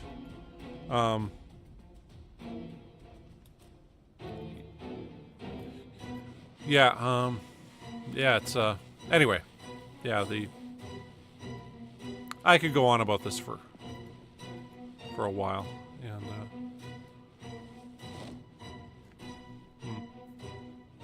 actually, what are we gonna do here?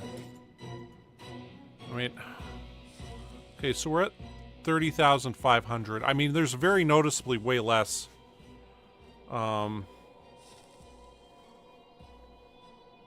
way less zombies now.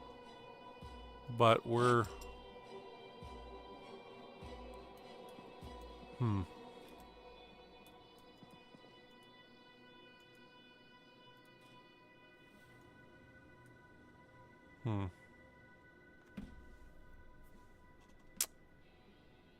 Question is, what comes next? I mean, should we just go around and grab all the lawn gnomes?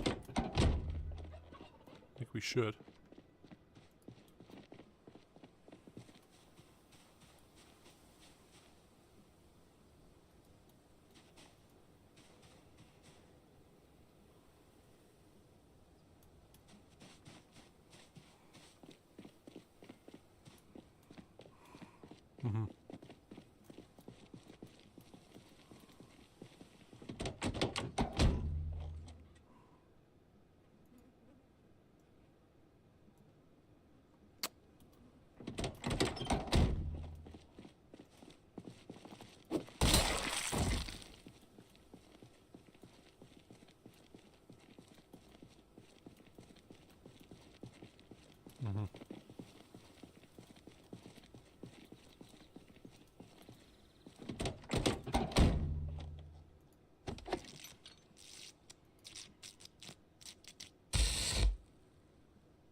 we need to go back to the trailer, I think. We can grab a bit of food out of here if we want it, but we'll take this back for now.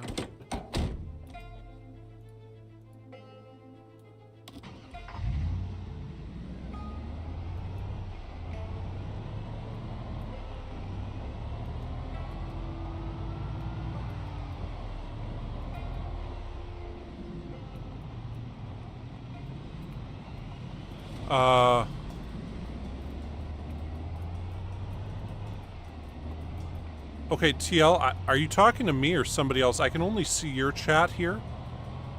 So I'm not sure if you're talking to me, and if so, I don't know what we're talking about at this point.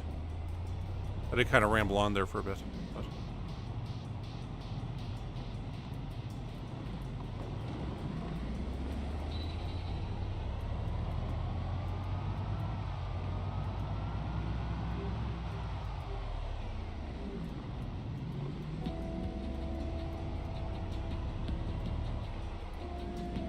I'm not asking for pity if,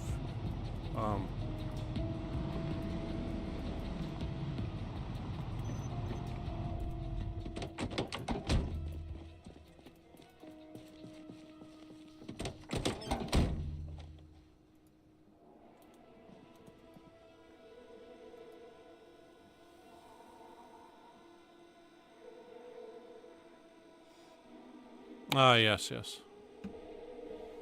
Okay, I'm like, you talking to me? Like, what I say, what I do. Anyway,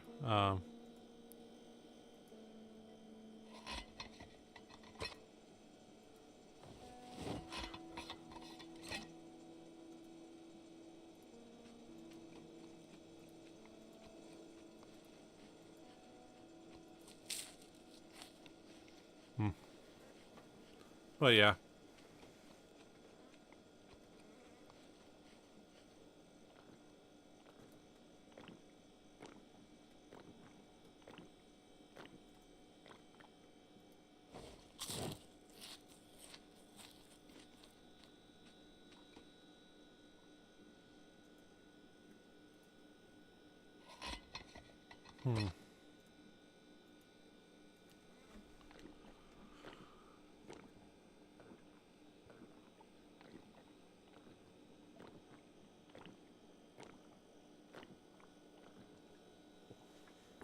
Well, I mean, we got, what, 400 more calories? You know what, let's just sleep.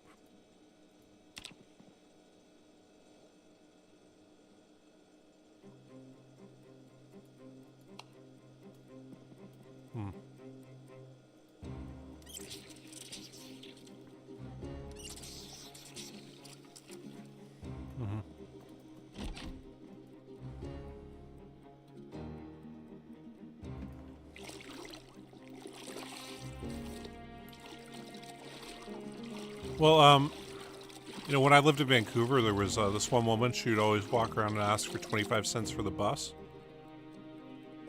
And she'd ask everybody and all this stuff. Anyway, so it turned out there's this kind of local paper, the Georgia Straight, and they did a story about her. And they followed her around to see how much money she was making. She was making 120 grand a year, $10,000 a month, tax-free, begging for change every day.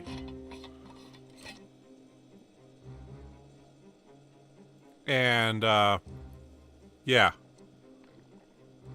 So, it's, you can make a shitload of money off that if you know what you're doing. And, David the Gnome in there. But, yeah, I mean, like, you can make a ton of money if you know how to properly panhandle.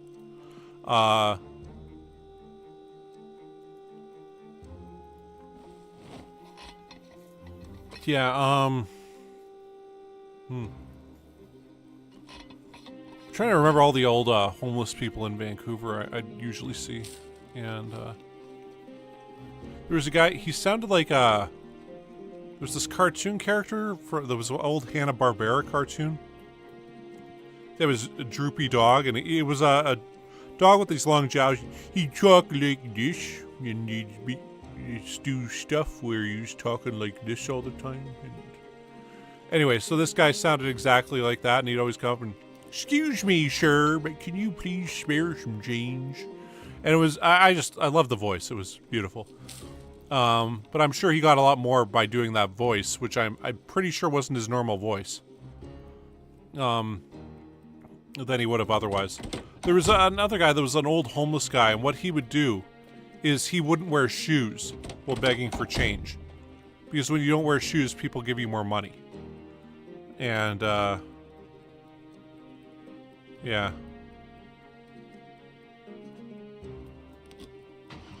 Yeah, well, it's one friend of mine. He moved to Montreal, and I remember when we saw 28 Weeks Later. We were outside the movie theater downtown here in Saskatoon. And we do have a bit of a homeless population, but it's not as much as in other cities like, say, Montreal and stuff. And he was like, I don't know how to deal with you know, the pestering and stuff, and like what exactly it is I'm supposed to do. And it was like at that exact time this guy comes up and he's like, hey, you guys, I need some help. You know, I'm from Hudson Bay, Saskatchewan, and my car broke down on the freeway, and my kids are still out there, and I need you know, just a bit of change to buy some gas to bring back to them. And like he had like this huge ongoing sob story. I'm like, dude, there's no way you would just leave your kids in your car, walk what is 40 blocks to get over here, and then act like, oh, well, I really need, I've got no, oh, damn, there's a lot of zombies around here. Okay, well, we're gonna, I guess, oh, shit. You know what, we're gonna just have to park this here, we're gonna have to get out, we're gonna have to kill these guys. And I think we are kind of low on spears right now, so.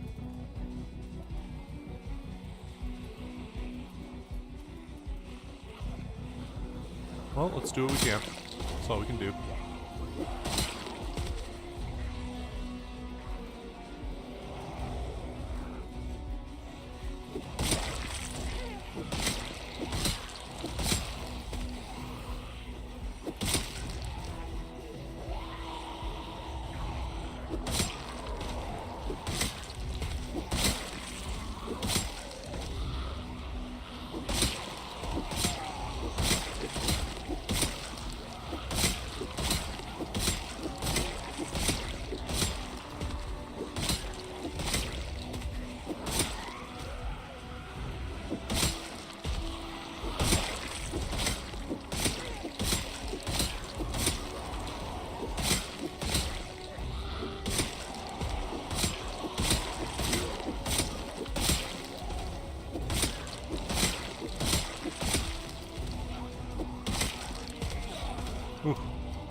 Oh, so what, he wanted you to marry him so he could become a citizen? Is that?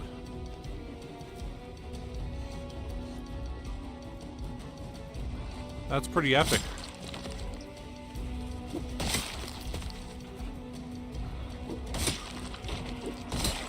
I was once waiting for the bus, and there was this, you know, fairly attractive woman there waiting also. Anyway, so this guy comes up, and he's like, hey, baby, oh, man, you're so beautiful. Do you have any change? And she's like, no.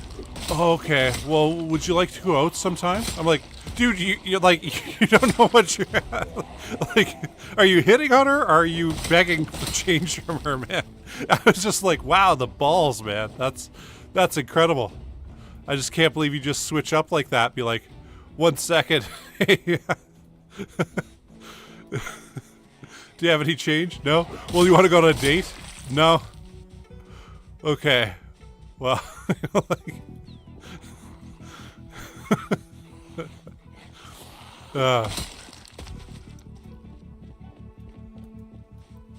anyway.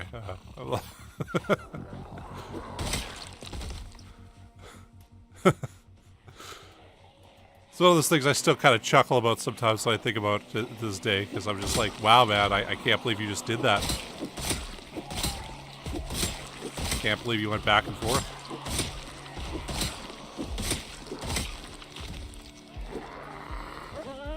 Well, that was a close one. Stomp on you for that.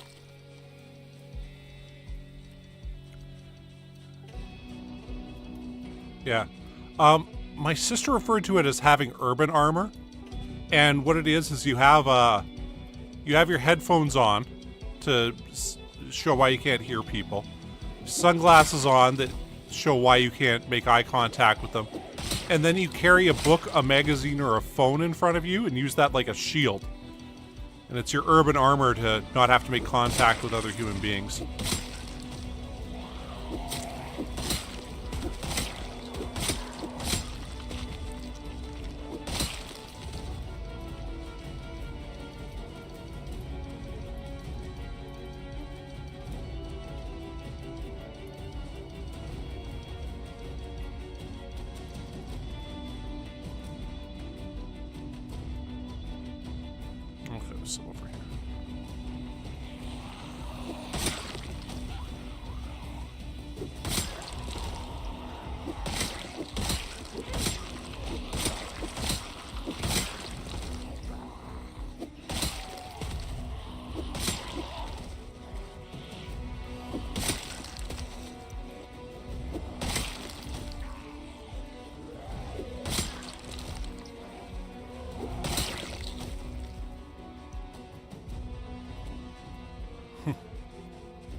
One time when I was in Toronto during the G20 conference, my sister and I were going out to like protest for the day. And anyway, so we're going from her place. We hop on the subway there, and yeah.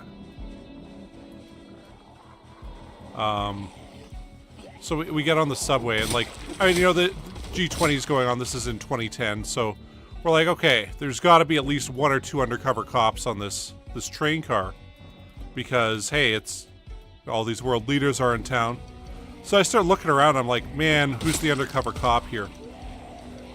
And I figure, okay, I'm like, okay, it's probably this one guy, and he's sitting there and he's got the typical urban armor, you know, the magazine in front of him instead of a phone, along with sunglasses on, headphones in, and I'm like, okay, so he's probably the cop on this train of all the people. And kind of sit down and, you know, we're talking about what's, you know, happening with the day. Anyway, this kind of elderly bag lady, homeless lady, gets on, and you know, gray frizzy hair, clearly hasn't showered in quite some time, and anyway, she goes like walking past us to the back of the train, and you know, we're there talking, and anyway, we're right near this guy who I thought was the undercover cop. Anyway, so we see all these people come running out of the back of the train, and we're like, what the hell is going on? And yeah, this old lady comes up to the guy who I was like, yeah, he's probably an undercover cop. She comes up to him and goes, oh, you're one of them, aren't you? I know, I could tell. And I guess she was screaming at the people in the back of the train earlier. Anyway, I was like, geez, does that say something about how crazy I am, that I'm like, I'm on par with the crazy homeless lady that could tell if somebody's one of them? And I'm like, yeah, he's probably one of them. And then she's like next to me. Anyway, I didn't have my my kind of I guess I want to call it the homeless muscles together, where you learn how to ignore people and stuff, and you know, not show that you know they're there, and you know, kind of just ignore what's going on. Anyway, so I burst out laughing. So we just, like, the next stop, we hop off that train car, we run to the next one, so that we don't have to, you know, have a conversation with her about who's one of them and who's not. And anyway. Hey, yeah, that was good stuff. Good times.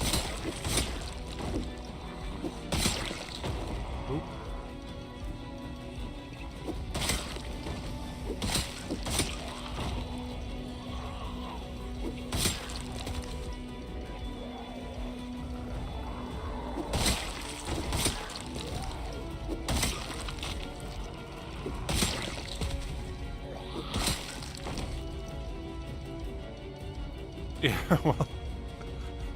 well, the question is also, did she mean one of them as in, like, a cop? Or did she mean one of them as in, you're one of the alien people that's been, you know, putting microchips in my brain, kind of like how crazy was she? Sort of is the thing. Anyway.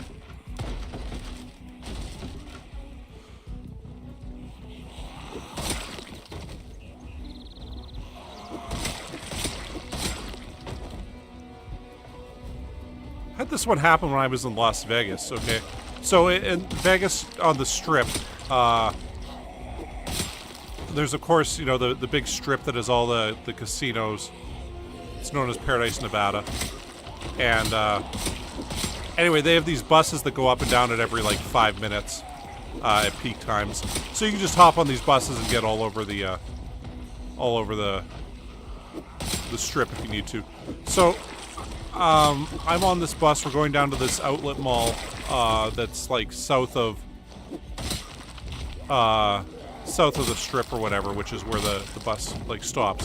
But it's a nice big outdoor mall.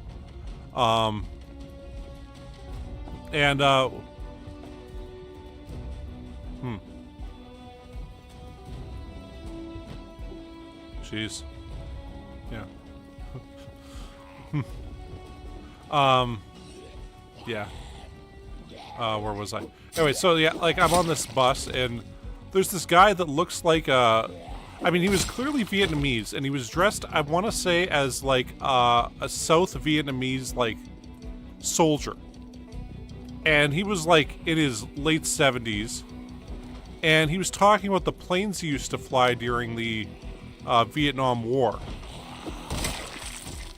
And he was just like going on and it was after about 5 minutes I realized he's not talking to anybody. Like the person next to him is completely ignoring him. And he's just been talking on and on about all these planes he used to fly.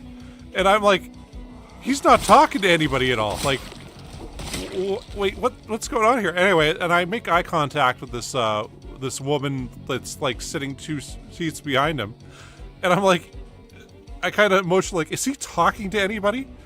And she, you know, shakes her head no, and we kind of keep looking at each other and like laughing more and more when we realize he's not actually talking to anyone. But I mean, it was a very detailed conversation about how he used to fly this plane and that plane, how he flew these sorties into North Vietnam as part of the defense of South Vietnam and all this stuff. And anyway,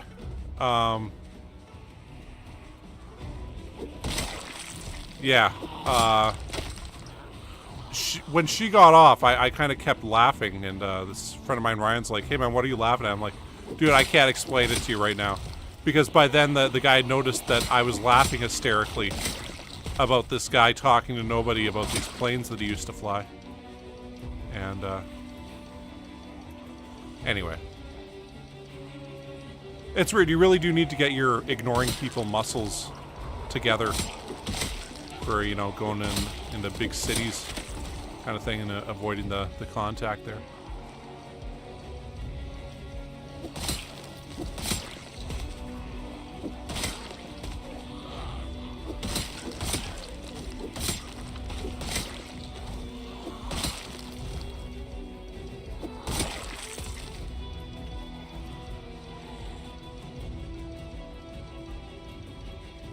Oh yeah, this had nothing to do with drugs. It's just dealing with kind of homeless people there,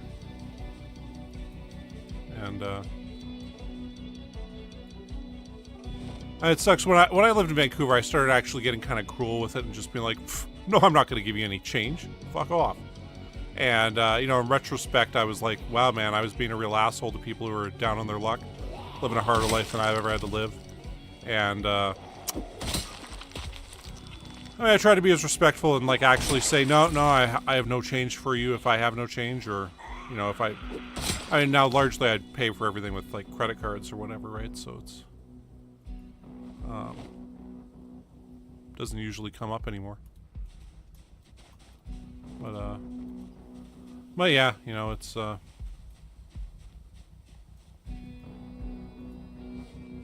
issue of dealing with homelessness is one of those things that It's an issue over here that's gotten more and more pronounced as time has gone by. And it's sort of like...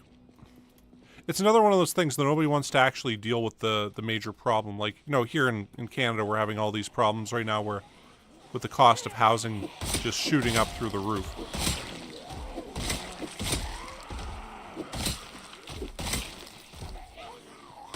And, like I'm talking, it's, over the last decade about, the price of a house or a condo is like doubled. Generally across Canada. There used to be a website called Crack Shack or Mansion, and it was just pictures of houses, and is this a multi-million-dollar mansion in the city of Vancouver, or is this a crack shack in Flint, Michigan? And you'd have to try to guess which one's which.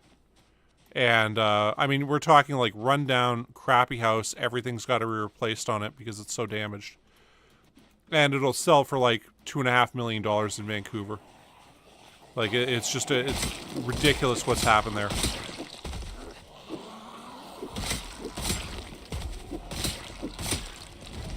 And, it's largely happened across the whole country now. But it's particularly acute there. And, I don't know, it's making the problems all that much worse. And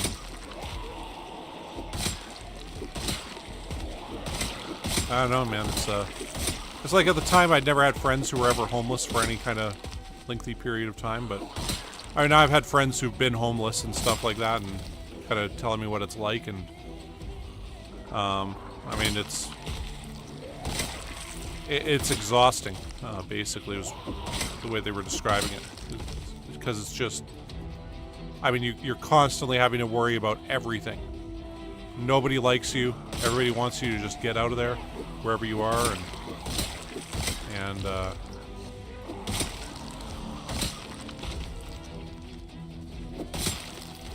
occasionally people will come and try to, like, hurt you for no reason.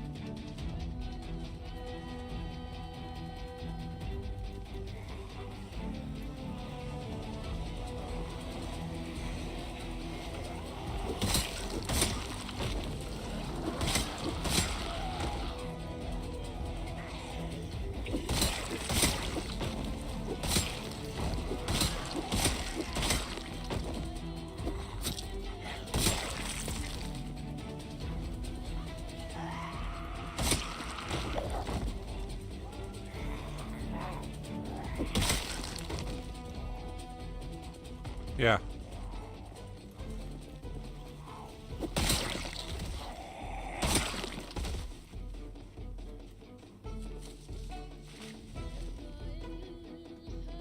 Ooh, we got us another gnome. I'm just gonna put him on the back here.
Oh. Oh, sorry, Walter. Yeah, I just saw that. I was just kind of watching the screen there. It is not pre-recorded.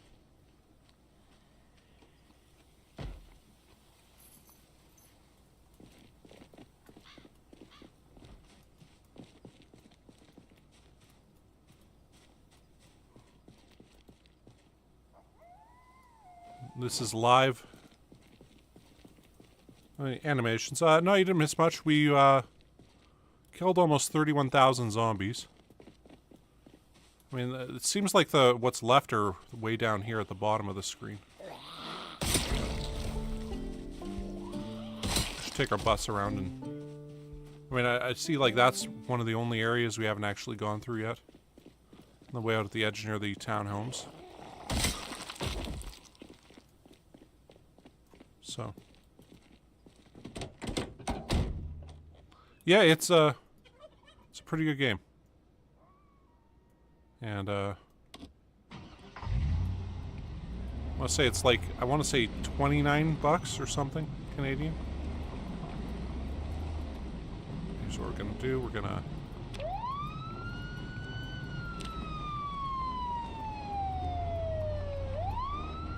this should be the last bit of zombies, like major groups of zombies here.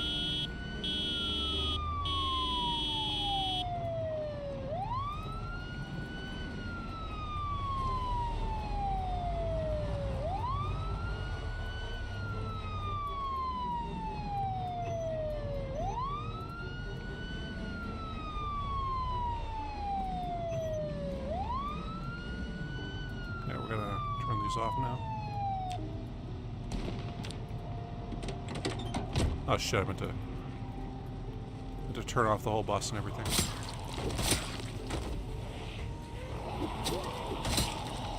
Whoa. Oh, we're tired now?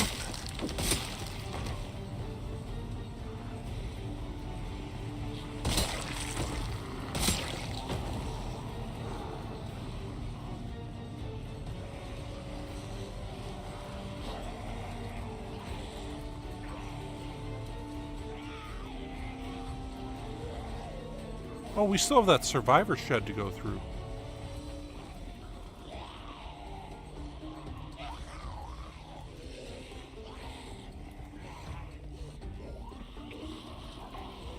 Okay, don't want to be doing this right here. Okay, I think we're at the edge of it now. There's some off in those trees there, but...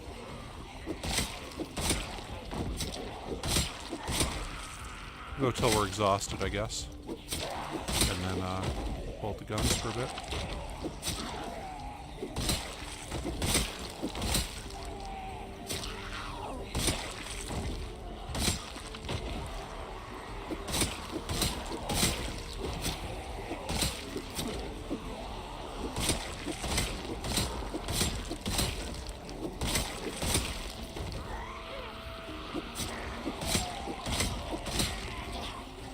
Oh, that was a good attempt there, buddy.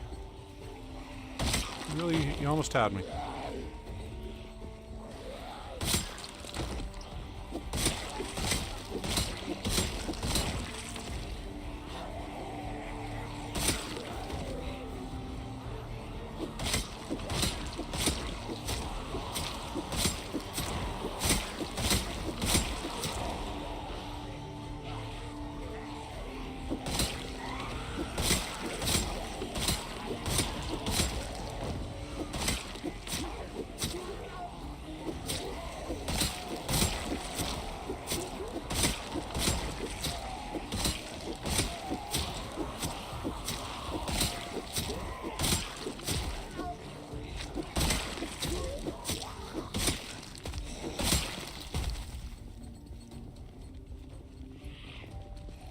Hunting knife is attached to the spear.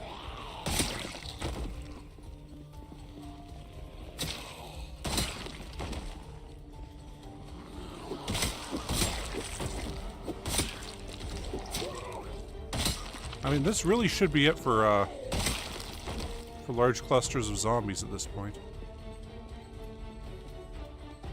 We probably left a few back there. We're pretty tired now. I think we're gonna have to pull out the gun. Yeah, let's pull out a gun.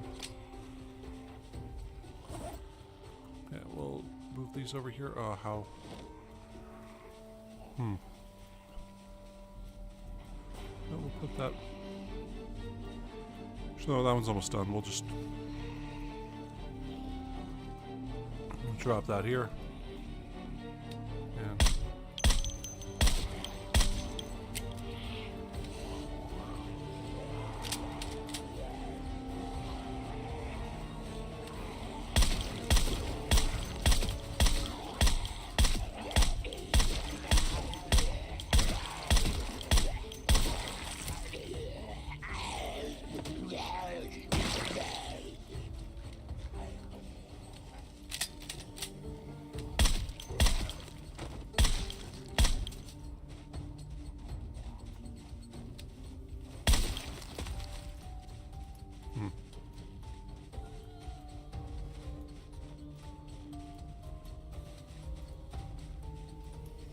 I mean, there's some interesting conversation there.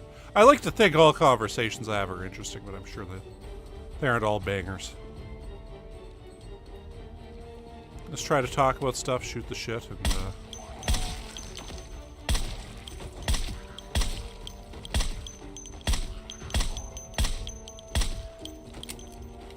and when the Occupy protests were going on, I guess this would be back in 2011, that's when I really first started to actually know a couple homeless people. And sort of what their lives were like, and so a lot of it was a bunch of hippy-dippy college students such as myself that were like, yeah man, we're gonna change the world. We're gonna camp in a park and it's gonna change everything. And then like half the people that showed up were just homeless people who had nowhere else to go. And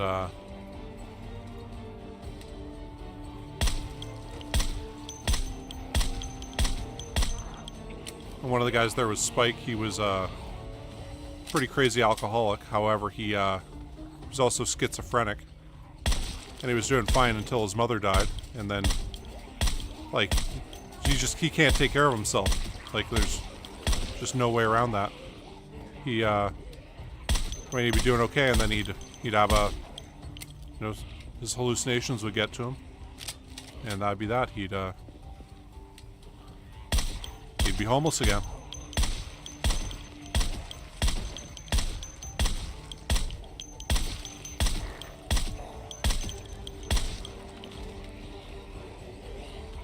Just didn't have enough of a grasp on reality. He was an alcoholic, and that was one of the few ways he could manage his schizophrenia. It was by self-medicating with alcohol.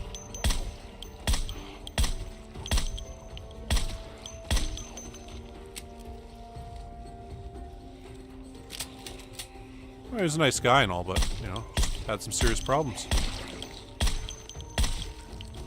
And, I remember when that was going on, this one woman who was a social worker came by, and she'd been working as a social worker in the city for 9 years at that point.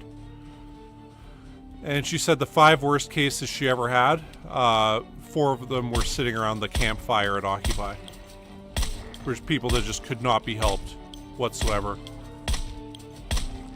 One was this one woman, Sue, who was insisting everybody was watching her all the time, and like, I mean, like textbook paranoia. And that everybody was really out to get her and all this stuff. And yeah, I'm like, wow, that would be a horrible way to live. Like, you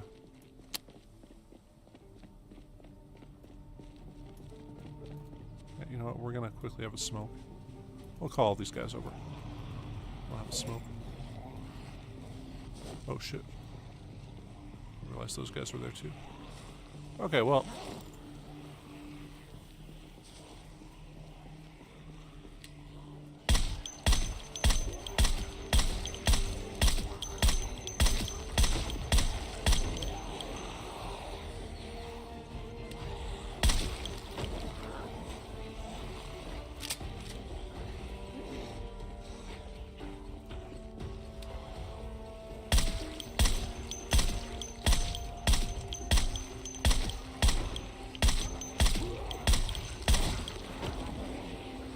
I know, I would say I would bash people for that when I was a 19-year-old moron.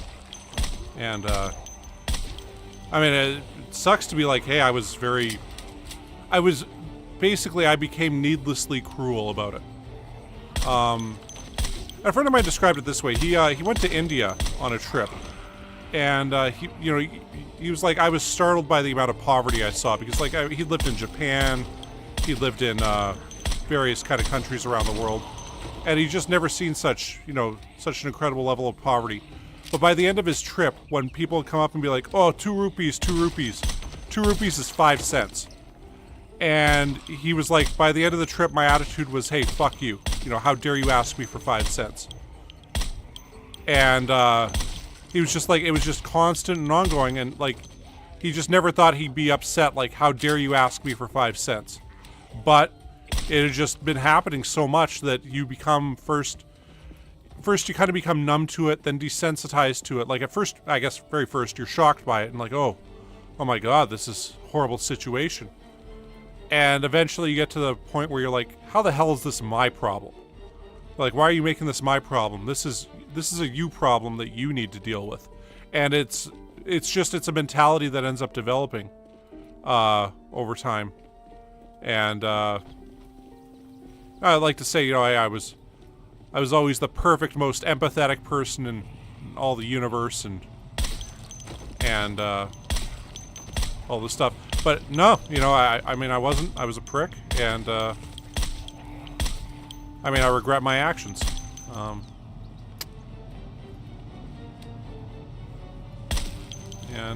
mean, yeah, like I don't know.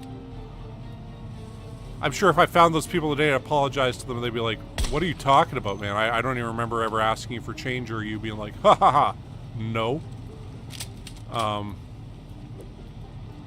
Whoa, I didn't even see you there. I think we're okay now. And, yeah, you know,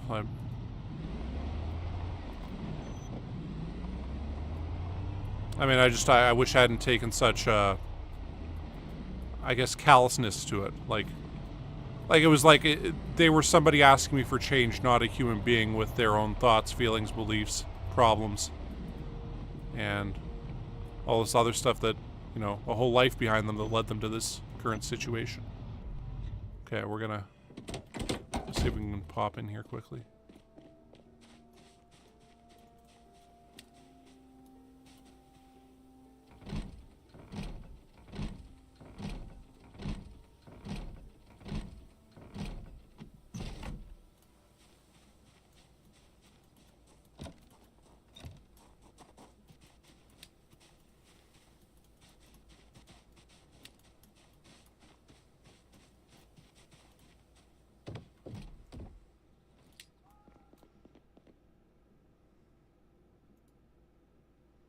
So we got a split emo, we'll take that.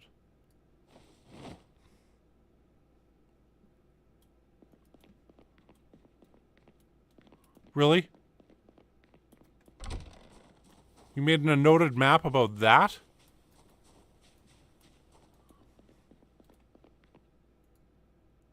About that, like that's it. Wow.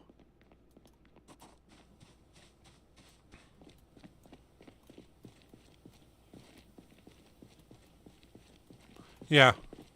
Well, like, okay, a friend of mine who, I went to university with, oh, shouldn't have parked this way.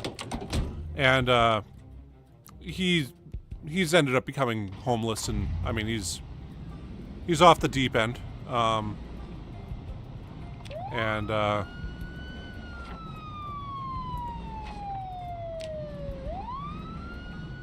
to pull on whoever we can over here. I'm pretty sure we got most of the guys out of here. I mean, I want to say March Ridge is basically cleared, but there's going to be a couple stragglers in this house, that house, the other house, right?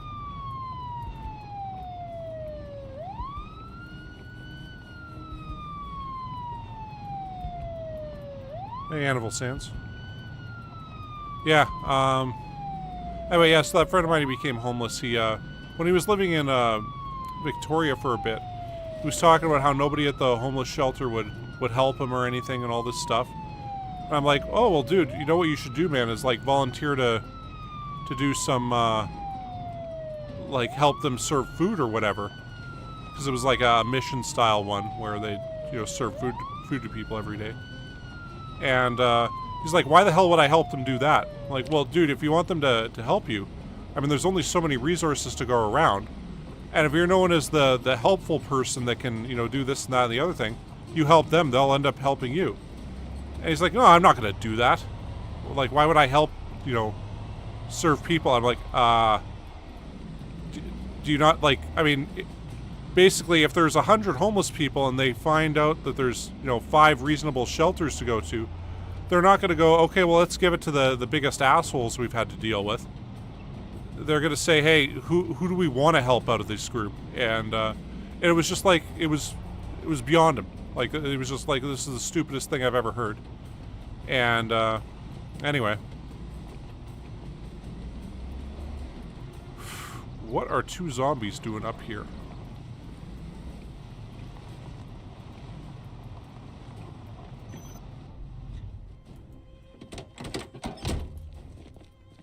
Yeah. Yeah, that is true.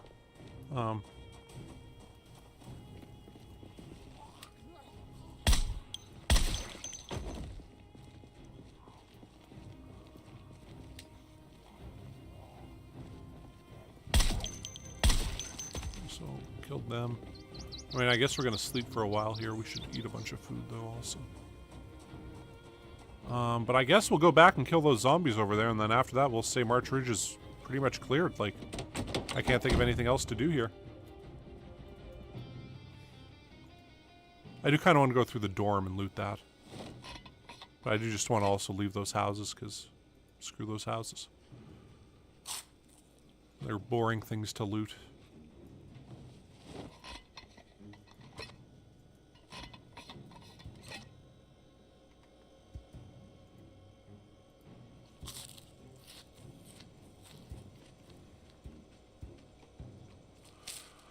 In Project Zomboid days, we've almost been here for a year. It's June 21st, and you start on July 7th. So, or is it July 9th?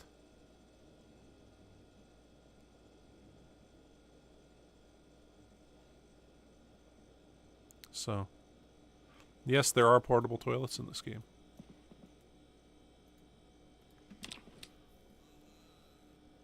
Like, okay, well, the Occupy thing was going on, and met a lot of these homeless people. Okay, so there was a time where we had this meeting, and they just started shutting down a bunch of the different little camps all over the country, right? And we get in there, and basically we'd been there for about 8 days, and then it was like I had to get back to university stuff. So I was like, okay, well, I'll go get back to university stuff, and one of the main reasons they were shutting down all these camps, they were saying, was because of health issues around, I mean, it was a bullshit excuse, but health issues around the food safety and all this crap. Anyway, so we get there, and my sister and I have been gone for like 3 or 4 days at this time, and we realize nobody has cleaned a single thing in the little makeshift kitchen we had since we left. Like, it was just left. Where it was like, oh no, this is everybody else's problem to deal with. I'm not going to help clean stuff up. And I mean, like, basic things like sugar and coffee spilled places. Like, I mean, anyway, so we get there, we you know, clean up the kitchen. It takes us about an hour.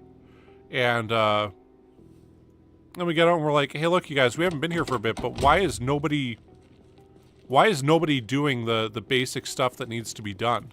Like, making sure there isn't a bunch of food just sitting there, and everything. And it was, people were like, oh, well, I thought that was everybody else's responsibility.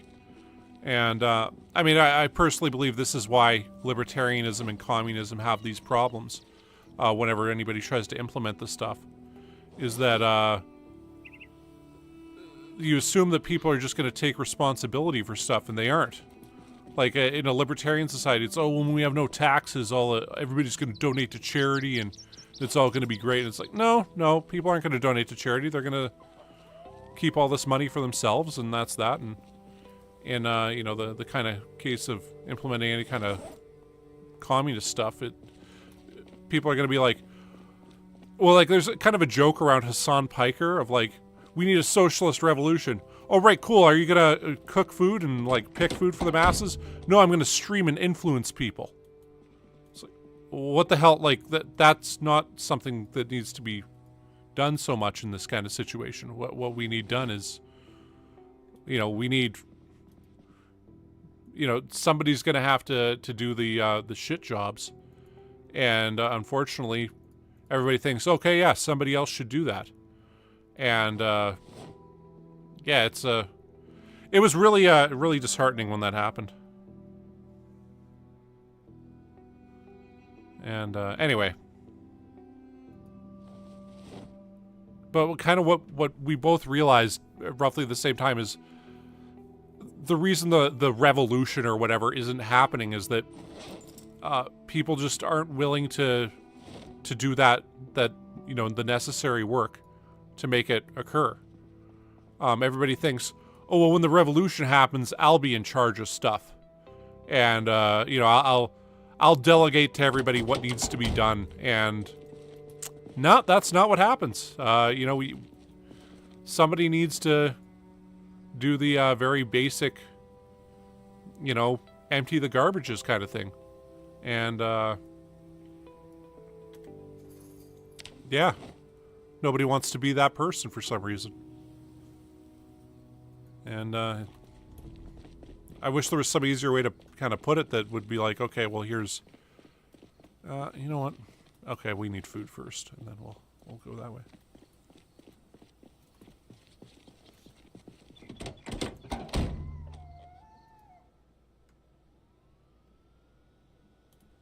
Yeah. Well, you know, Apple doesn't donate to charity whatsoever. They're just sort of like, hey, if you want to use your dividends to do that, then that's great. And it does, I mean, kind of comes back to bite them in the ass when... I mean, there's certain, like, charities that start up usually because the CEO really cared about this issue, that issue, or the other issue. And, so they get involved in stuff for responsibility. But by and large, it's Yes, Apple does. Well, I'm not sure if they use child slaves in China. I know that the iPhone factory in China has safety nets outside, so people can't jump off and kill themselves. So they've got safety nets surrounding the building.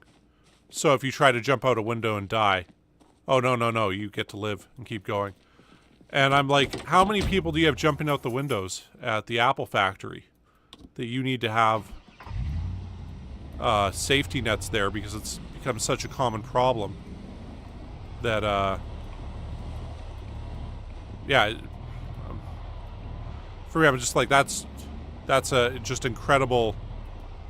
Like, the problem isn't that we've created conditions that are so terrible that people are choosing to commit suicide rather than keep working for us.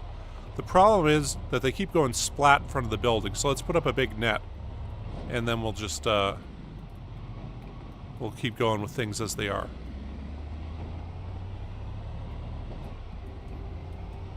Okay, so yeah.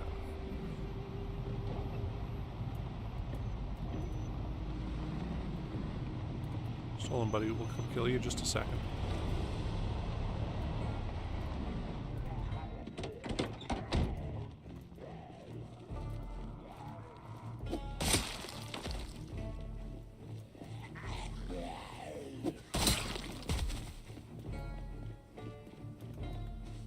Reminds me of that South Park with the Catholic Church where they're talking about dealing with the child molestation problem. They're like, yeah, how do we stop these kids from coming forward to telling adults what we're doing? Like, yeah, wait, what? What's the problem? Yeah, how do we get these young boys to quit talking?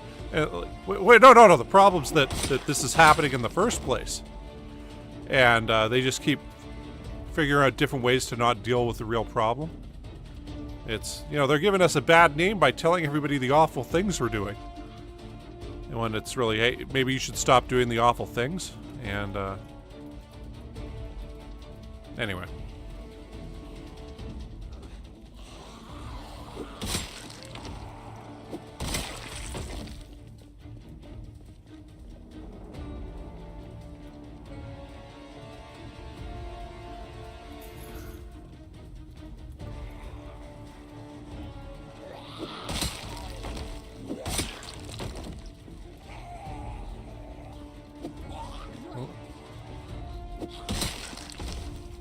Another katana. Well, glad we came back here to kill you, buddy.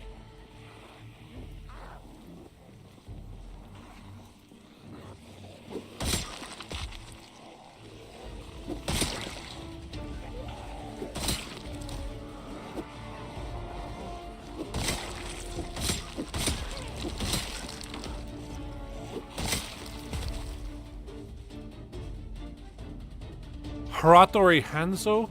Wow. That's like the best, that's the katana of katanas. Wow. That's Hanzo steel. The other katanas we have are just normal katanas.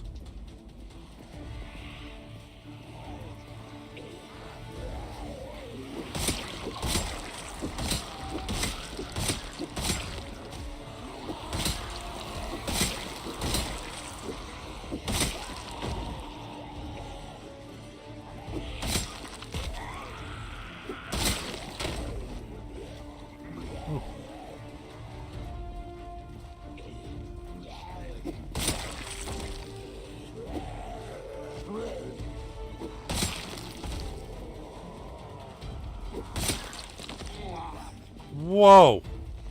That was a close one.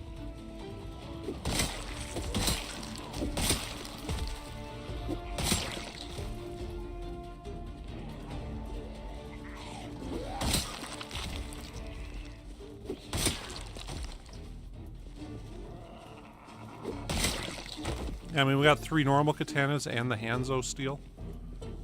I want to say we have like 7 or 8 machetes also.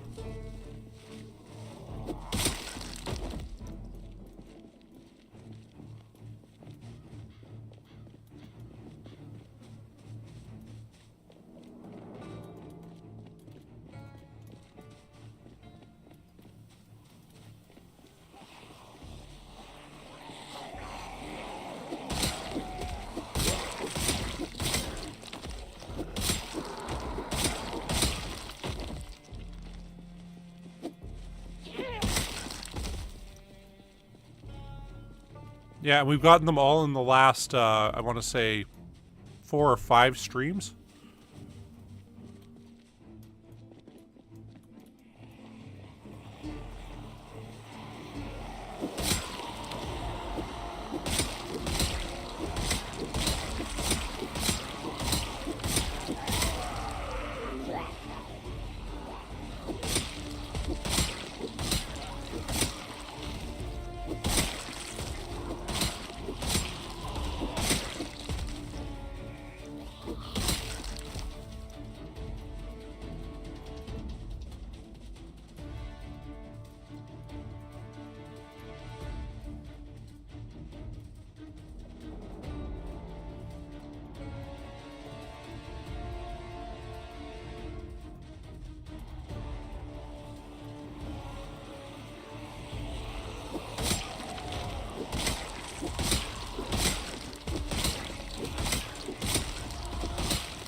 See one way down there.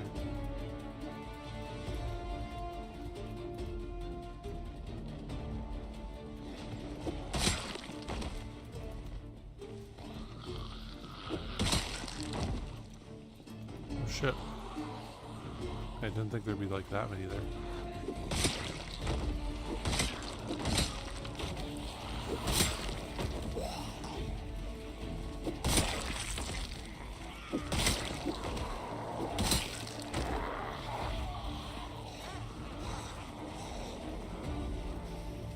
This is where stuff's going to start getting kind of dangerous because we're going to have to go in and take them on one by one.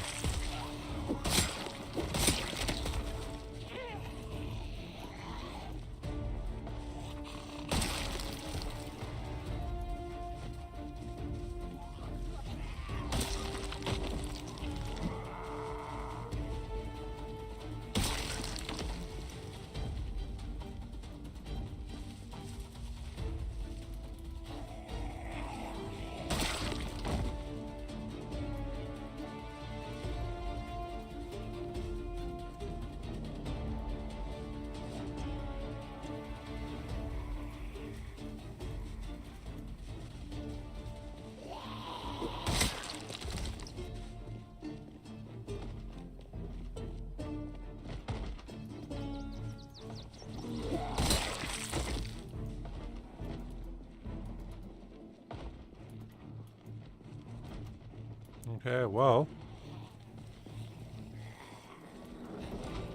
Yeah, it's a Hanzo katana too.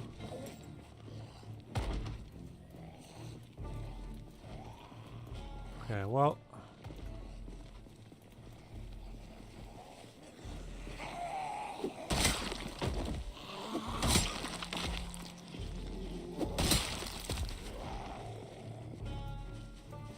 I didn't even see you there, buddy.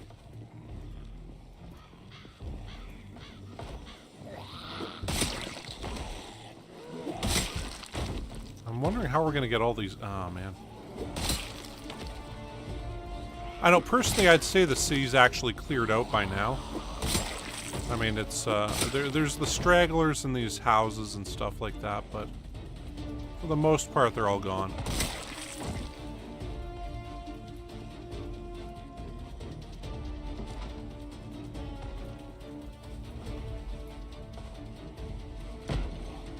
Well, what I was thinking of doing was going over to the dorm and looting through that. After that, I guess going back to the main base. So it's like all the big groups have got to be gone by now, right?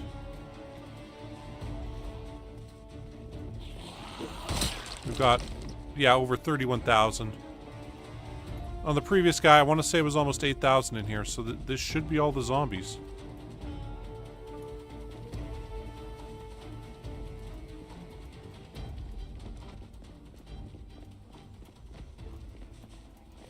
But it's just like one or two random stragglers. Oh.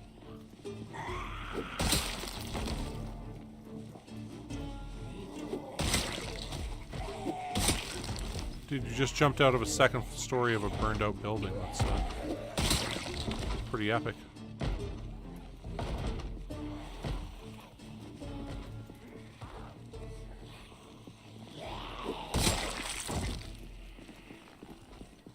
Oh no, wait, that's the burned out building. Okay, my bad.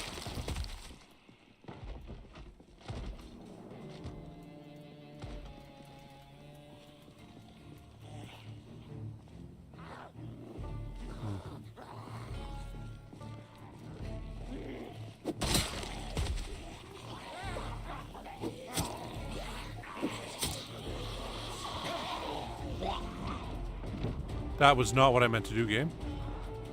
Well, whatever, I'll take it.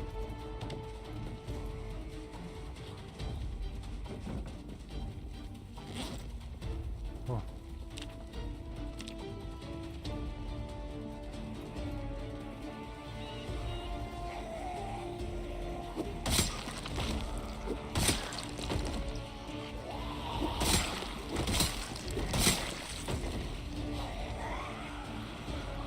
Where all these guys come from anyway?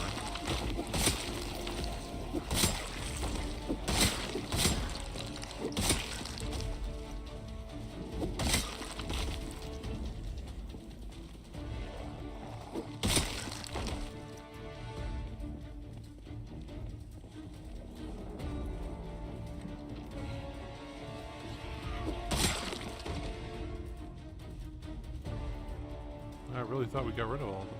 Like, I'm not seeing any back here anymore. But there's probably the occasional straggler in like a damn closet now and stuff like that. Yep.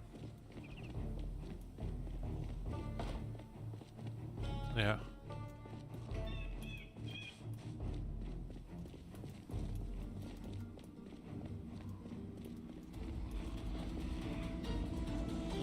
Oh shit, the car's still running?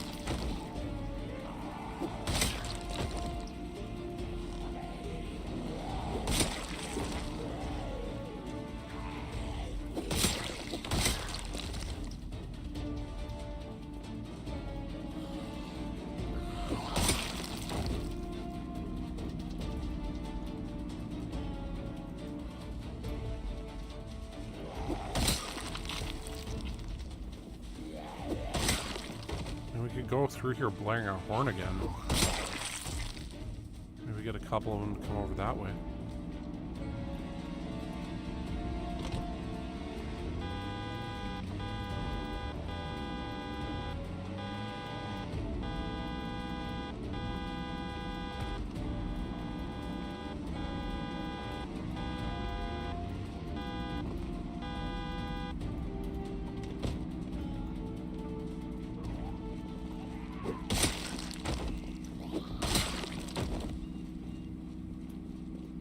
Somebody's smacking the door down there.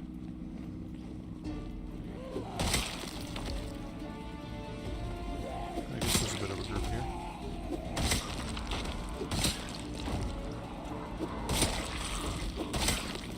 I mean, there's still the occasional straggler in your rosewood, too. But I guess we're not on an occasional straggler still. Still little groups here and there.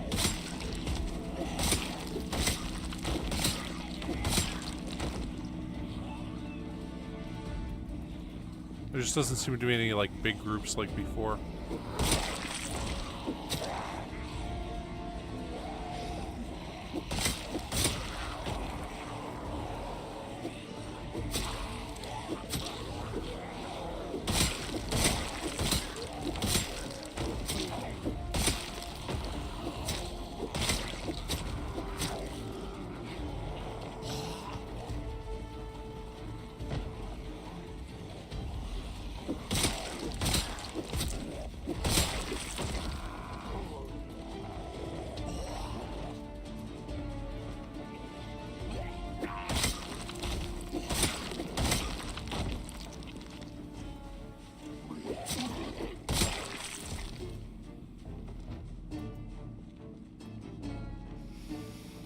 Okay, so I mean we do have a few here still.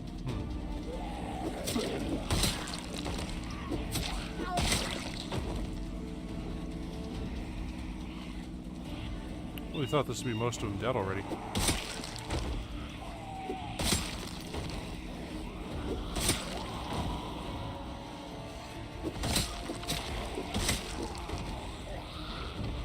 Okay, we can't be doing that.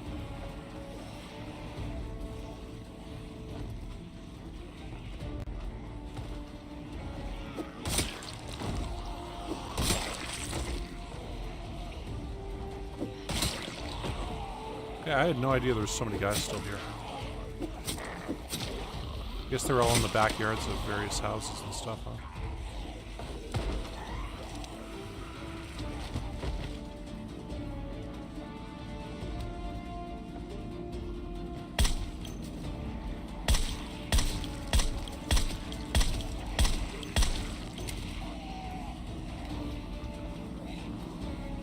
Oh shit.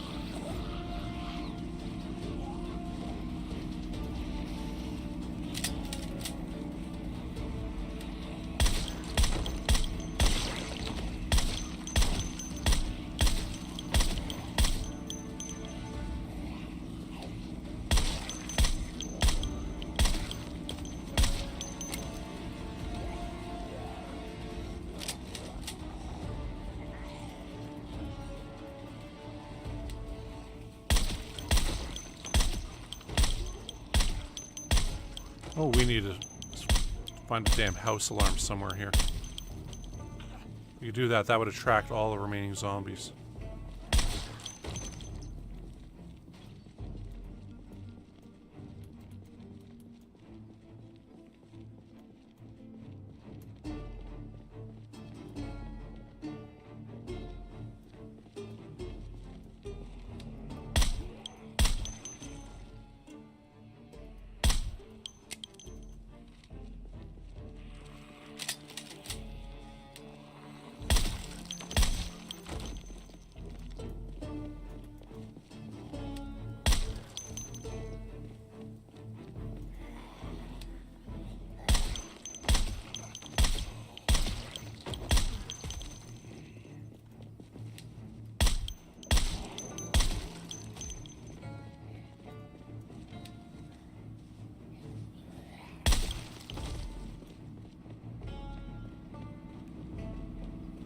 We need to go find our bus again.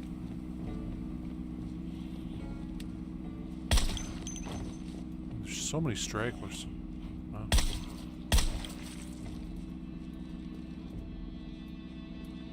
can hear one still smacking on the door there.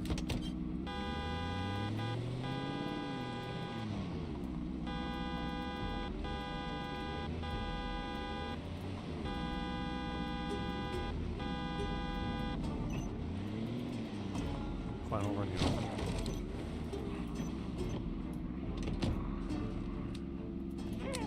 Oh, fucking figures.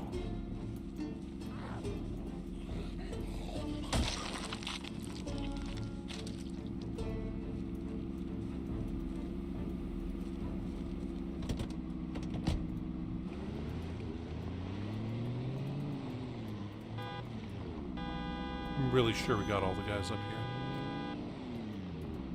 We got another guy. This way, we got one guy over there too.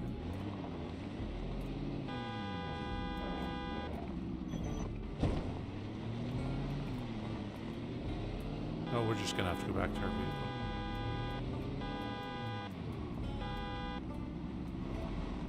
Now, where is the trailer?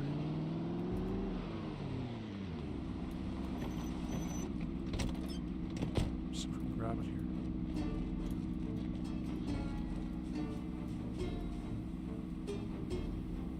Okay. The important stuff done.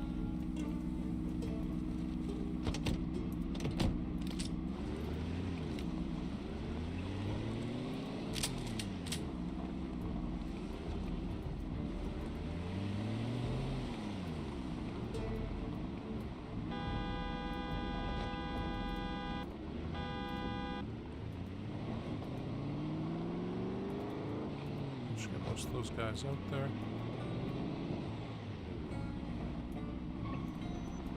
Where's the bus?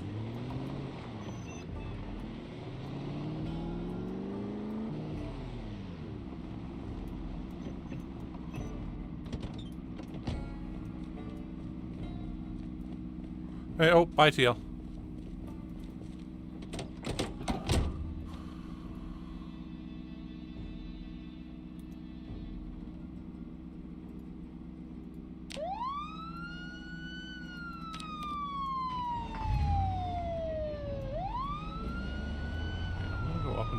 Street with the alarm on. Let's try to make sure that we get all the zombies out now. So we'll do a big lap around here, yeah.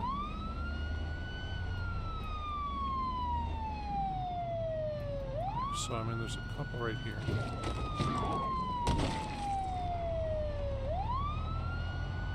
Got a gnome right there still.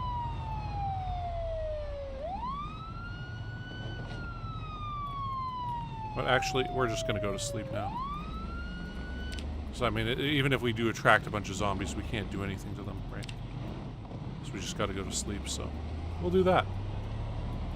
And we'll come back around here later and kill all the zombies we could find. We almost tipped over there, running over a bunch of corpses.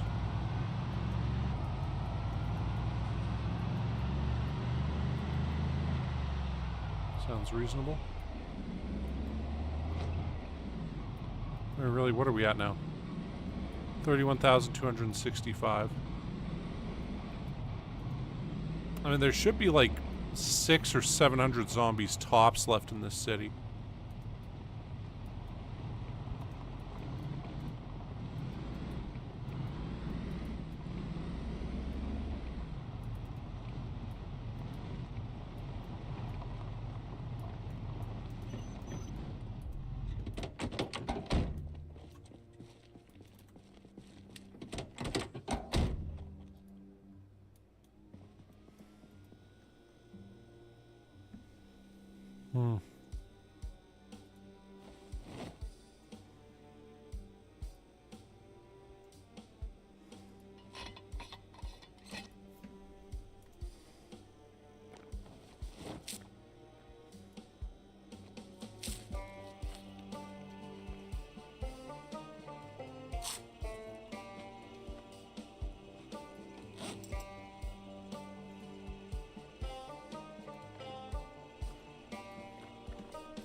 David the Gnome here.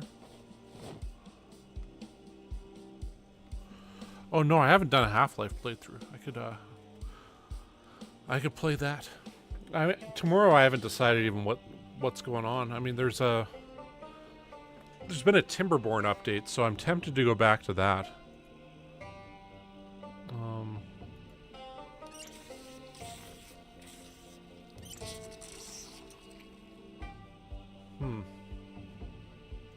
Yeah, Land of the Vikings also is an update.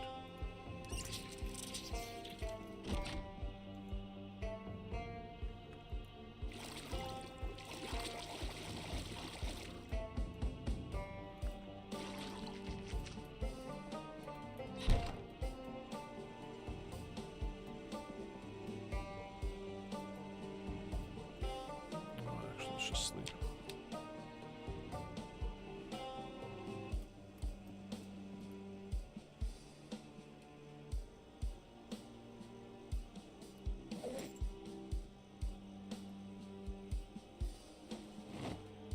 Hands of steel there. Oh, 38 special. Put that away. So we got them two.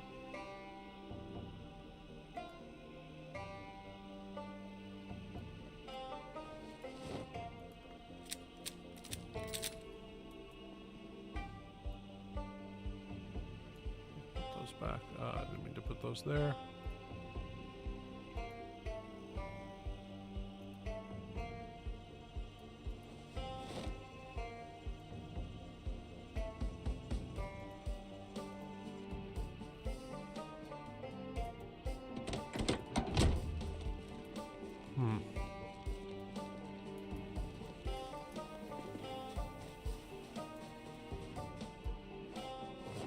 Those there, that there.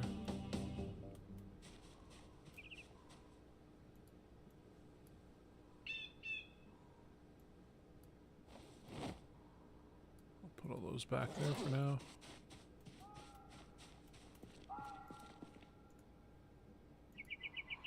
I feel like with this spear we should be at the tail end of having to grab these and stuff.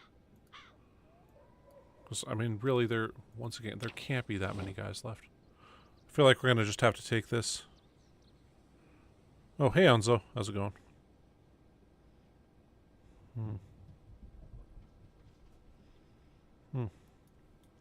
Hey again, Bianca. Okay, you know,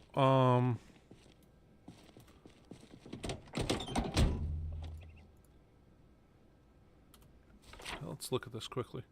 So there was a few zombies there. Still, and then there was quite a few down along here. I was thinking, yeah, if we take the bus there and rev the or leave the siren on right there, we'll probably pull all the guys out of this area. And then if we took the bus and kind of set it right, and right there also, the siren on, we could probably pull all the zombies out of that area, and then over here. Probably pull the zombies out of this area. So let's bring the bus over here and we'll set it down. The siren's on. And we'll protect it.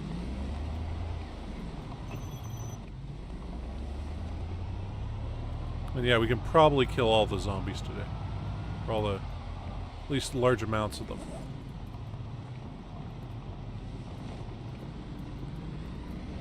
Enough that we can actually say the city's cleared.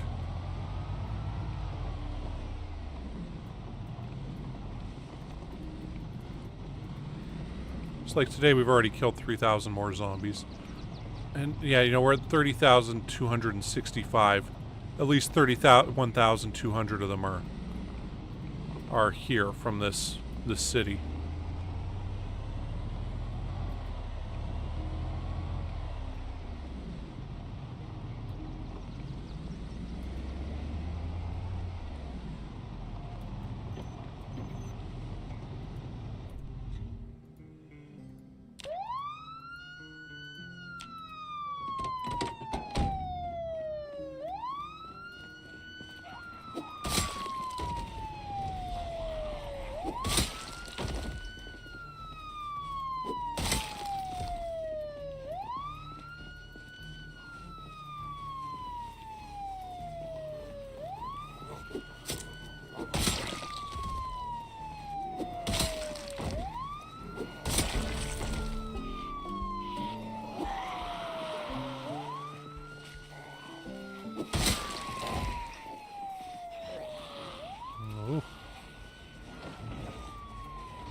I'm not seeing any coming from that way.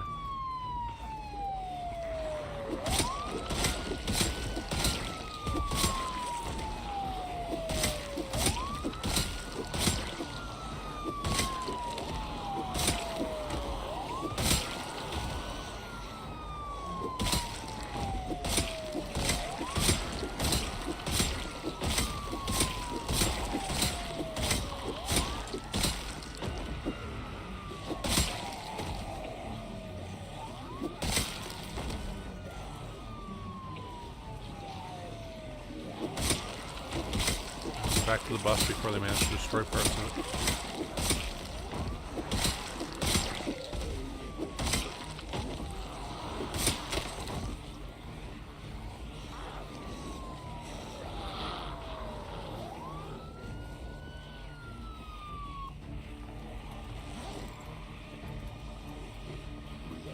I really hope they didn't just destroy that light bar. They did. My dumb ass fault.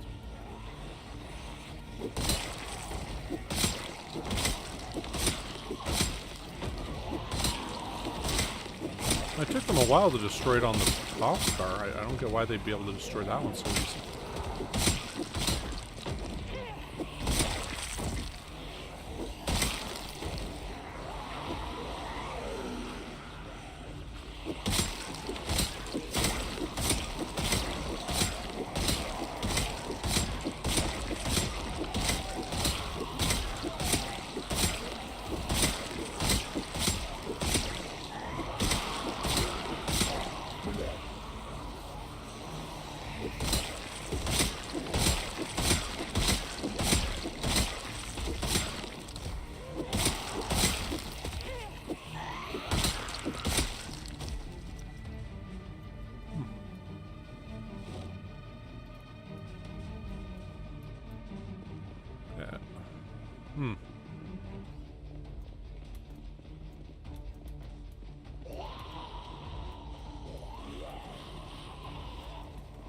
Well, we'll use up this side of the street.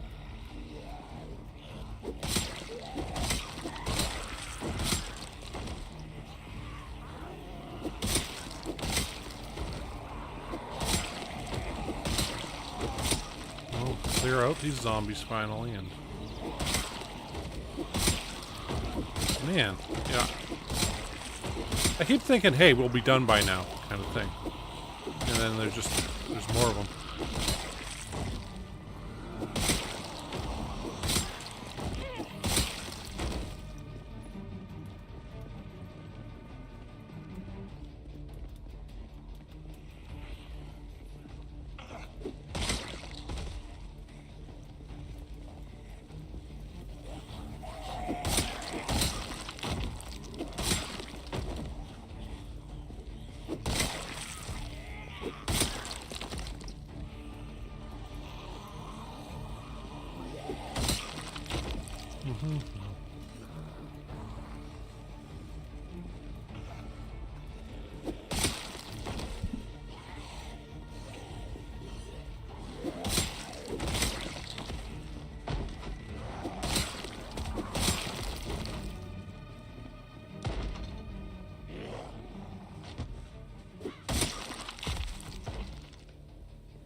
God, that kind of scared me.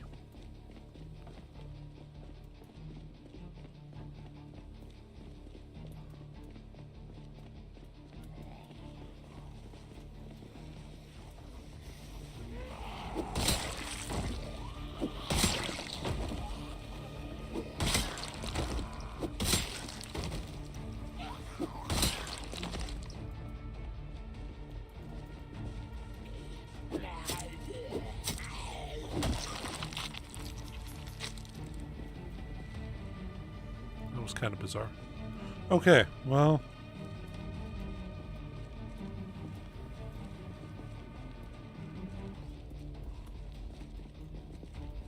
Yeah, I've heard the mall is really bad in this. Yeah, that's fucked. Well. Side note.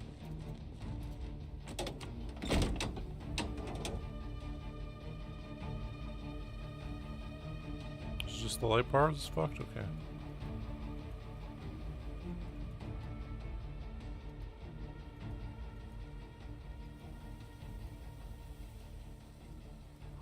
Okay, I guess we don't have a light bar here anymore. There's no way to repair it, so that's that.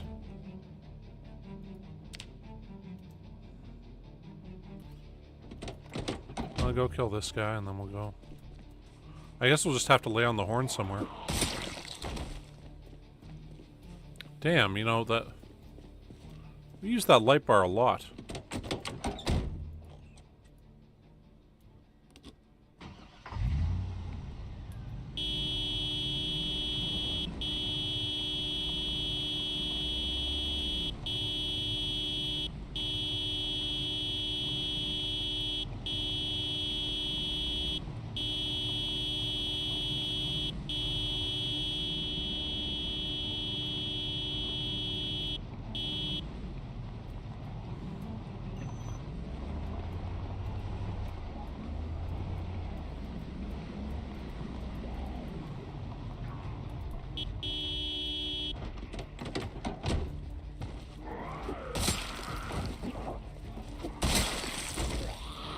Ooh.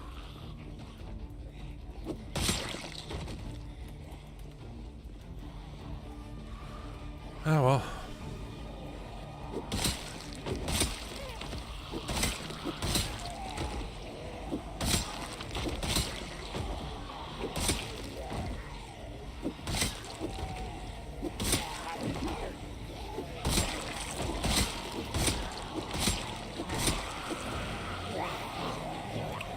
Oh!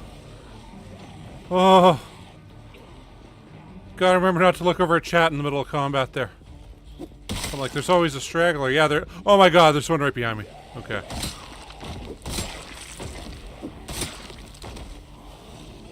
Oh. Well, hey, we lived, right? So.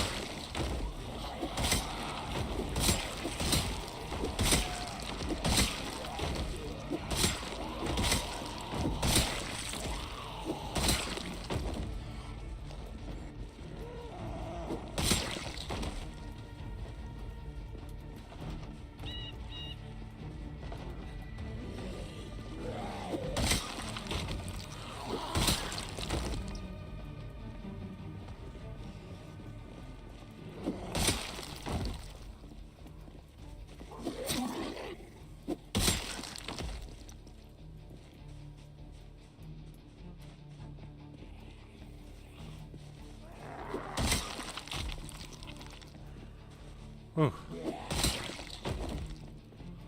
Yeah, I mean, I feel like now is the time that the bad shit's gonna go down. Because it's like there aren't these big swaths of zombies anymore, so it's not quite so scary. And get a bit careless, a bit carried away, and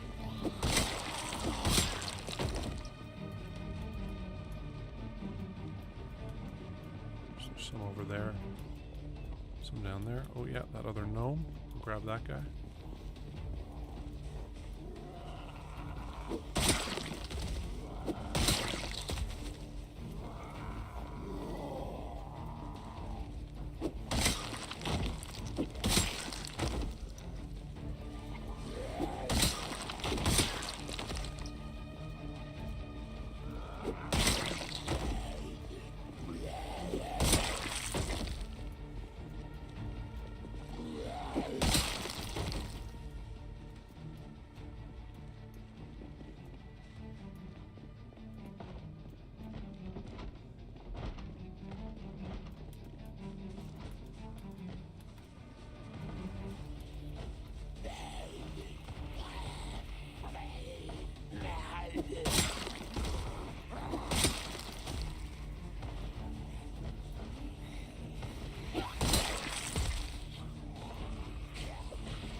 I shouldn't have that parked that way.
this way now.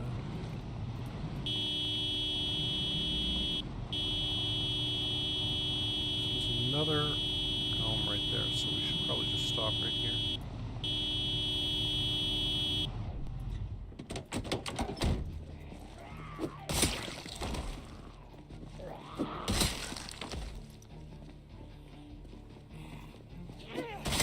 I wonder if we can use that car.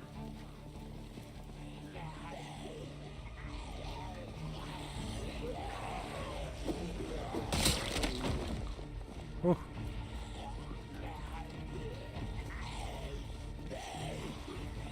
Shit, I forgot we had David the Gnome on us.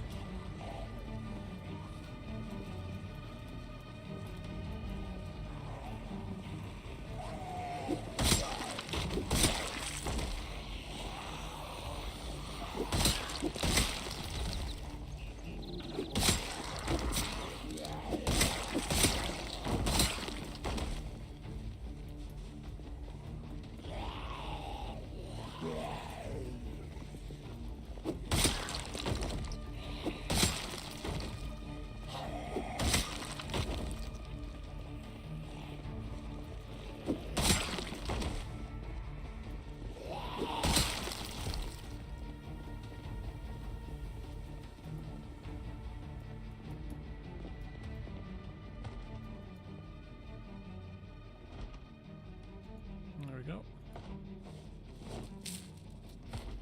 Maybe there'll be something like that in here.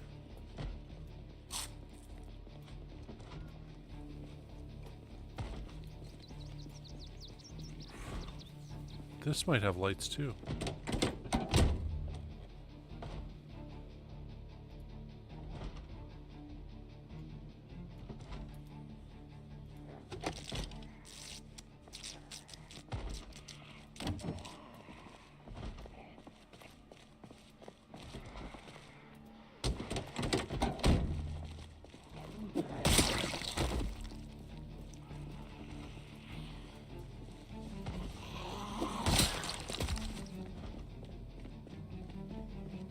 Well, the bus was honking the horn for a pretty long time here.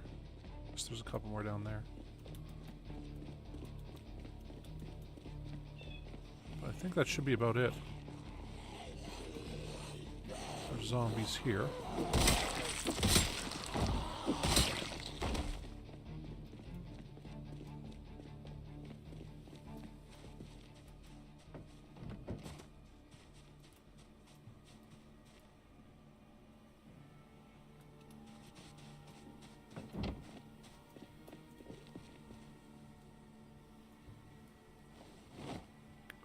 Oh yeah. We're grabbing every gnome we see.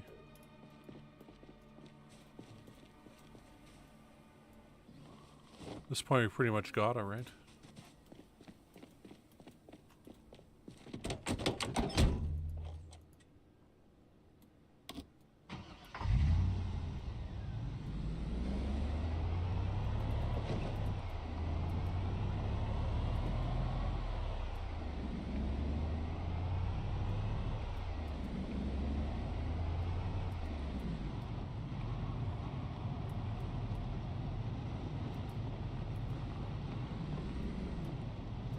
Guess we'll try here. I see some there.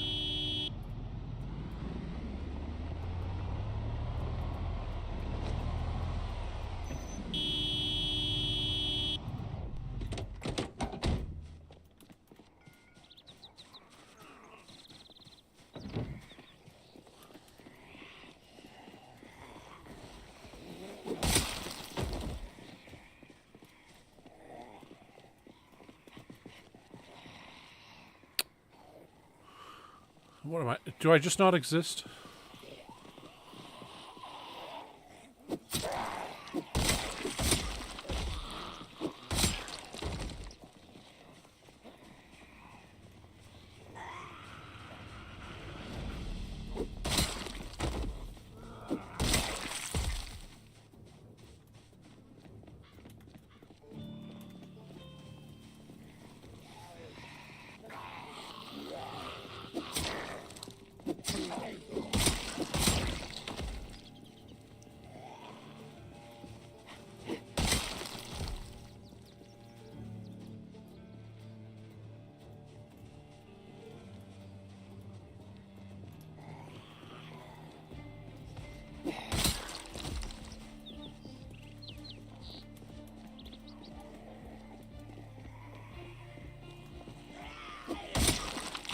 I'm seeing like 6 or 7 zombies here still.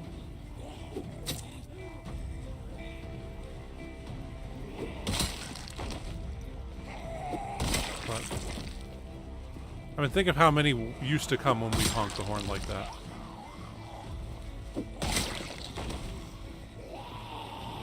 Now we're at this point where it's... Well, there's still some, but...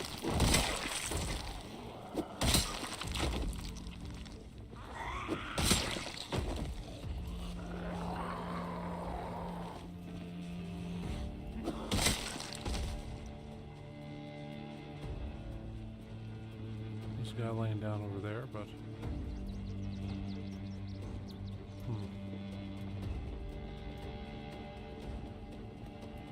Maybe we'd take this guy down to there and honk for a while. Well, we are getting kind of tired too, so... Damn, I really thought today was going to be the day we'd finish this all.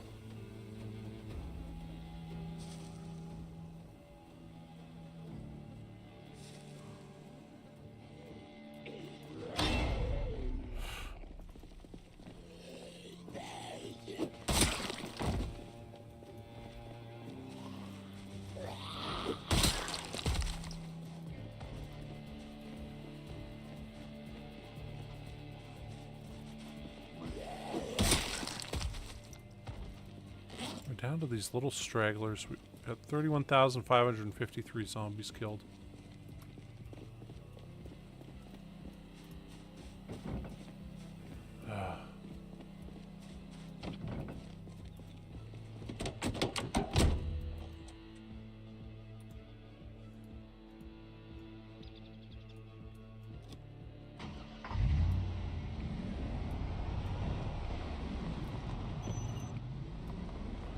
Yeah.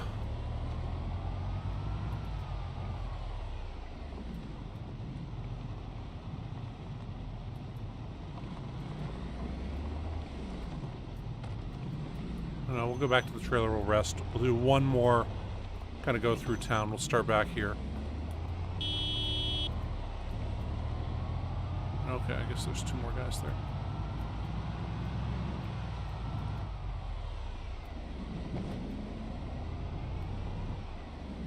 There's one there.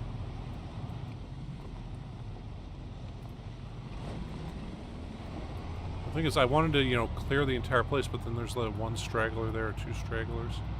It does seem like we've gotten rid of all the groups of, you know, 20 or so that kind of hang around together.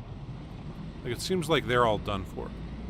And these are probably just guys that are stuck in a closet in the house that then break out and we have to deal with after the fact.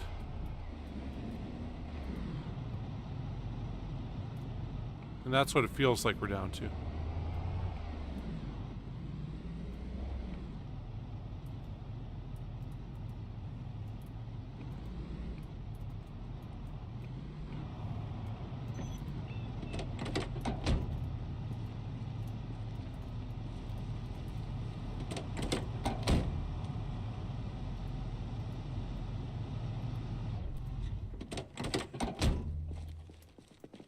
Yeah, true.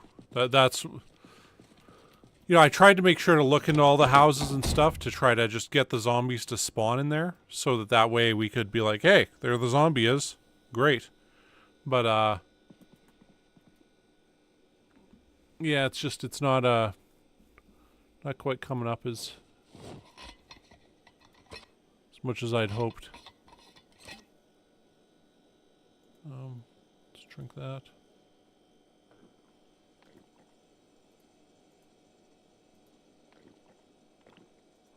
Oh, why not drink all the white wine? Okay.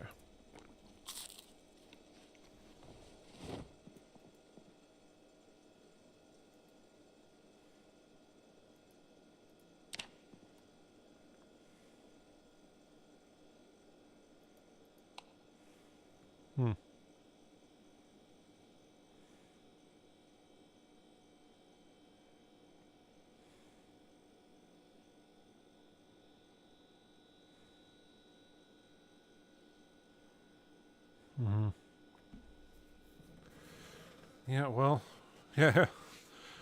Yeah, well, you know, confidence builds in this game. Of course, confidence breeds cockiness and stuff, so you got to watch out for that. But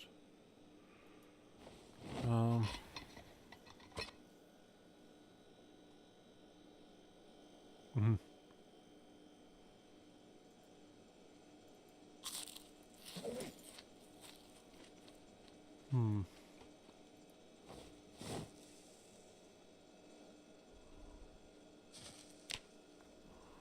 Okay, and our maintenance is level 5, which is awesome. Our aiming, it's still going up. We must have our reloading up.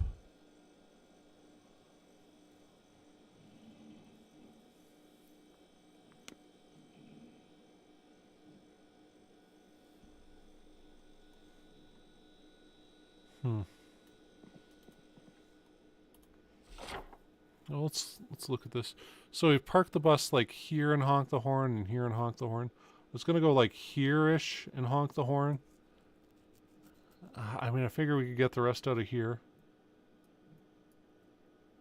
And then kind of take the bus up here, honk the horn, go here and honk the horn. We've done up here numerous times already, so I'm sure that it's clear up here. I mean, this neighborhood right here might have a few zombies. But yeah.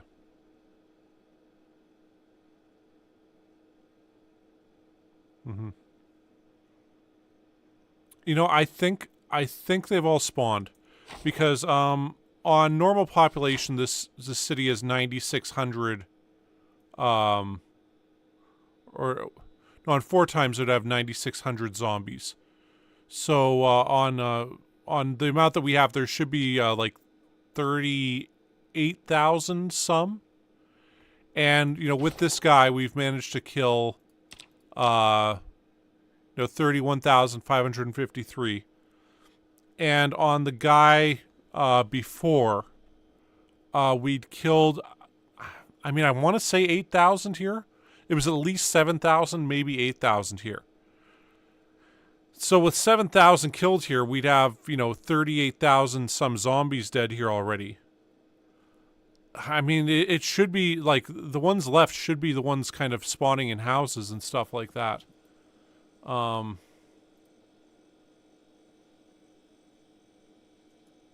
we'll read this, I guess. Boom. There we go. Now we know how to make antibiotics, I guess. Oh, converting human corpses into fertilizer. Okay, awesome. You know what, let's... Well, actually, do we have any kind of videos we could watch?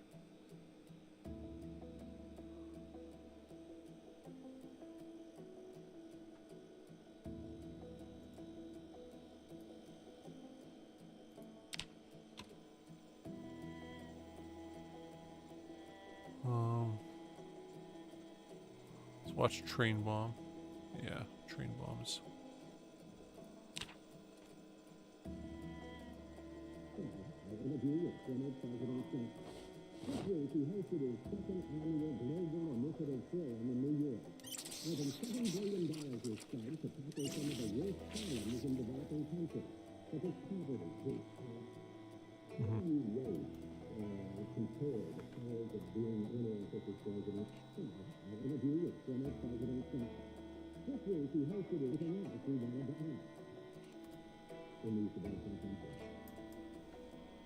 Okay. We watched the Train Bomb movie. And it's only $3.50. God. It's a short movie.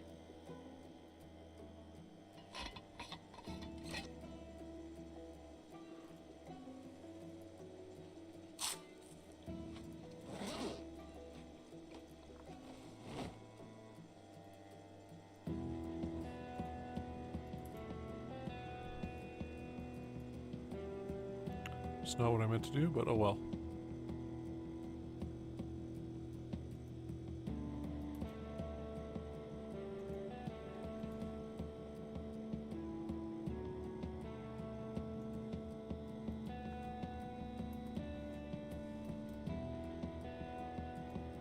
Okay, there we go. Equip that. Turn this off. Now we'll exit. Okay, I guess we'll use the bus a couple more times here. And I mean, it's down to the point I don't think we're ever going to need to use guns in the city again. You know what? We'll probably only need 4. Yeah, you know, let's go 5. 5 crafted spears. We'll go take the bus over and lay on the horn again.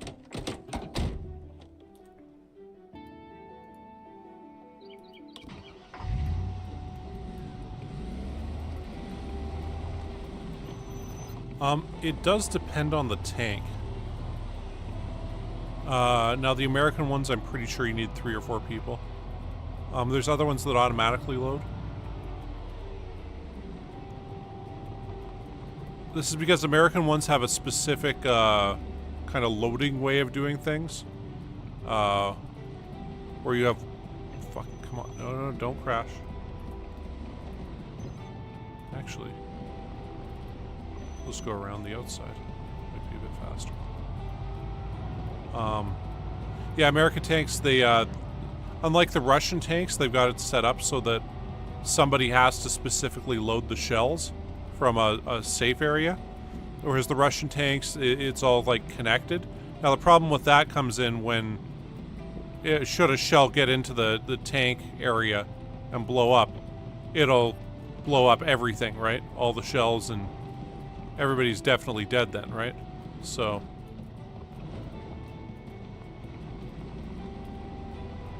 damn it.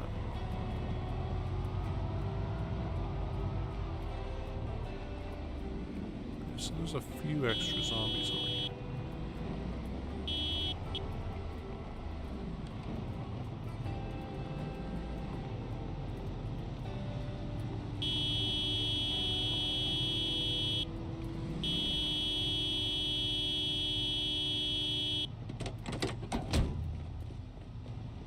Now I saw there were 2 down over here.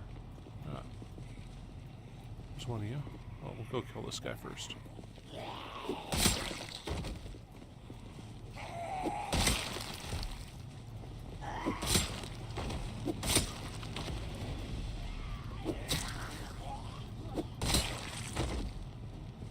Okay, well, we almost made it out of here with all these. I thought there was, yeah, I was about to say, I thought there was another guy over here. At least one. Oh, jeez, there's a bunch just hanging out there. I was expecting that.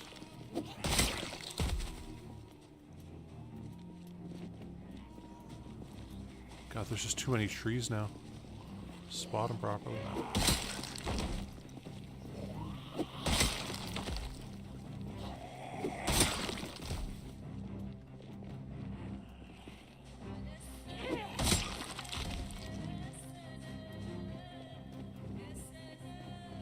Hey, Dragon Son.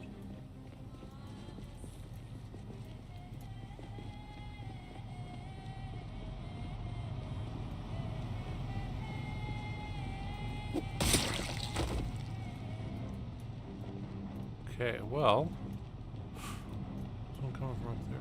I guess we came down here and killed guys already, right?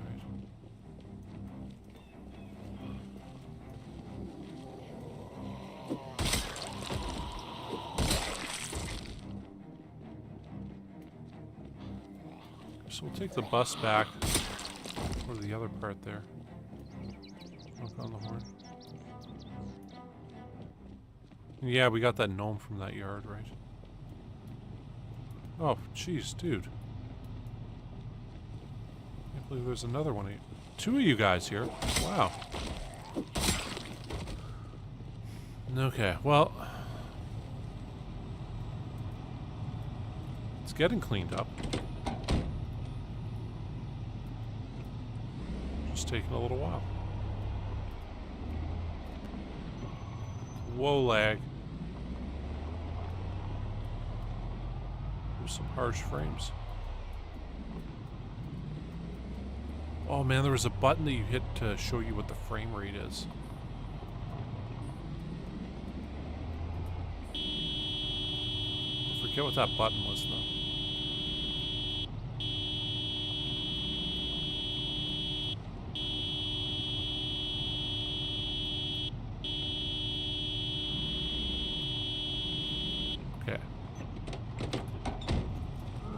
Holy shit. Oh. That was a bit of a doozy there. That I was not expecting him to be right there when we hopped out. Come on, house alarm. Damn, no house alarm. Grab that mac and cheese though.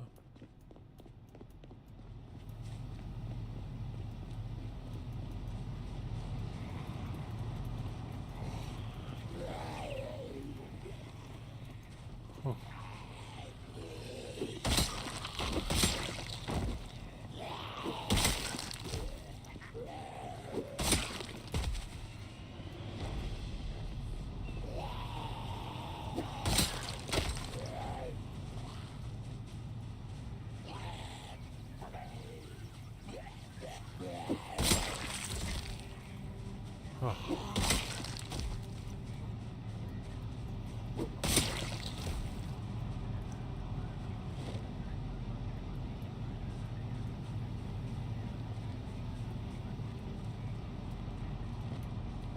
Oh yeah, for sure. Well, yeah, we are still alive. We're just finishing this up and... Ah, man.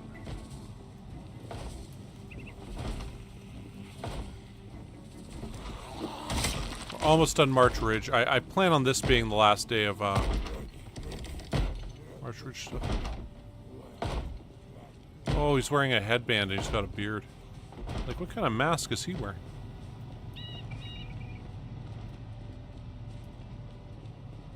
Okay, yeah, and it's guys indoors knocking on things. And, oh, there's one. There's another guy, okay. I guess we do have to give them a little while. They are dead, so they don't move that fast anymore.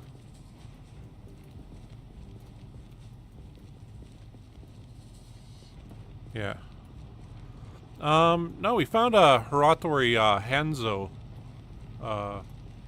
sword, which is like the katana that's like a bit better than a katana. It was in perfect condition.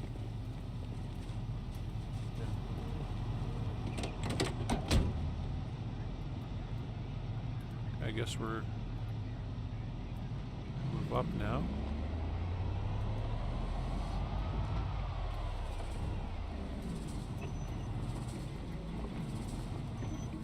Well, we honked on the horn, but I don't think we actually killed any of the guys that showed up there yesterday. I've not seen any though.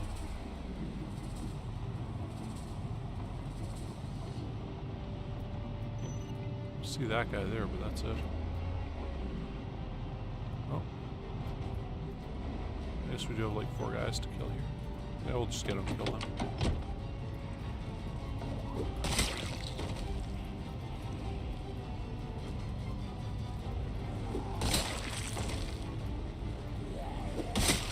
But yeah, I mean, no real highlights this time around. I can think of it's just...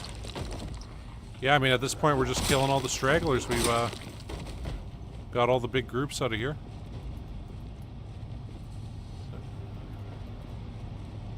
It's kind of crazy seeing the city like this.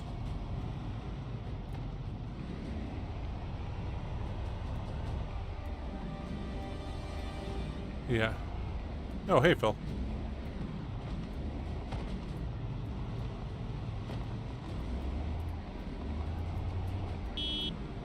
Oh my god, it's a group of like 6. That's incredible. Haven't seen a group like that for a while. Run down here, we'll kill this guy. Hey, buddy!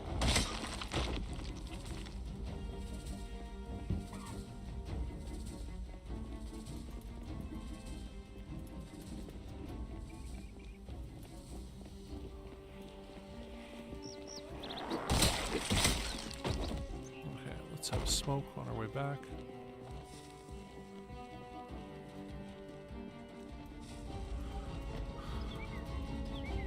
How did he just appear out of nowhere?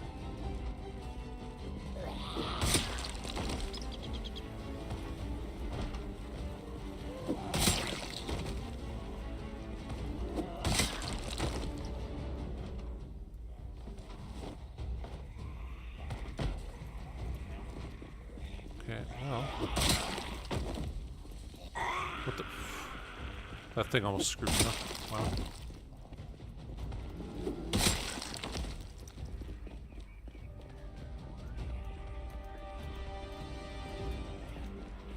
You guys got stuck by a jeep?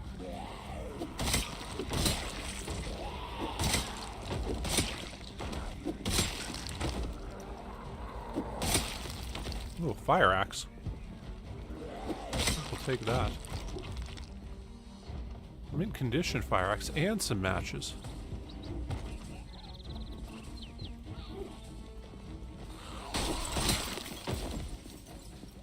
You got a pipe through you, but we don't want that pipe.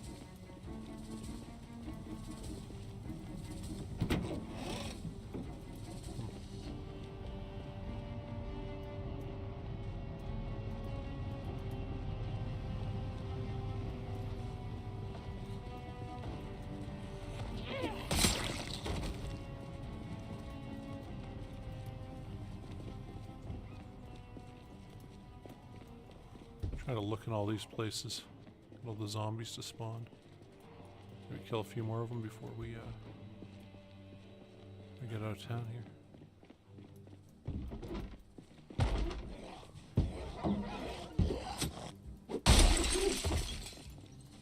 I didn't know we could do that. What you got? It's got a bag of chips. Okay. Grabbing that bag of chips. Okay. I'll go back to our spear.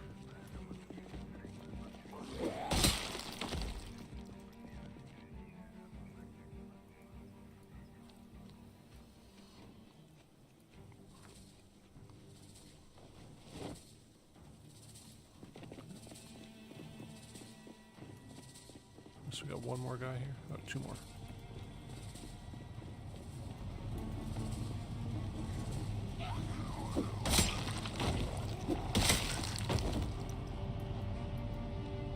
Okay, well, I guess that's it for now. I mean, we could go house to house, but if they're behind a door, I don't know.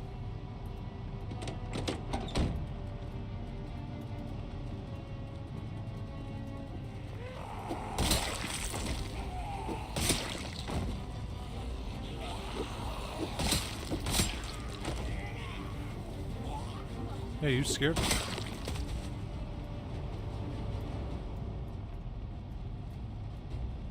man.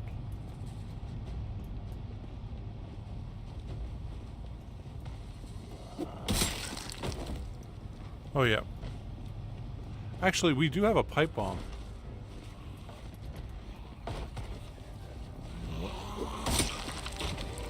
These guys gotta be guys from over there that are coming through after the horn honking thing.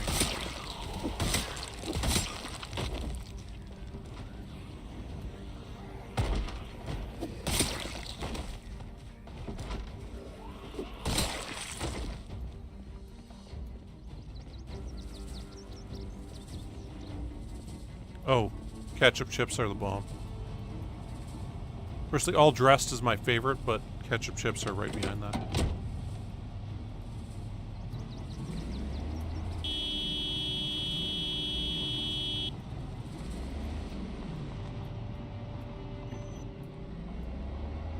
See any down there or between us and the fence here anymore?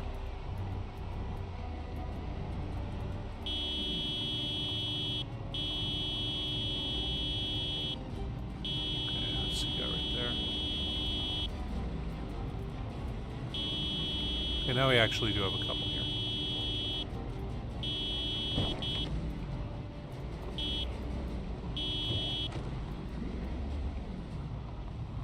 Looks like a little bit right here. Okay.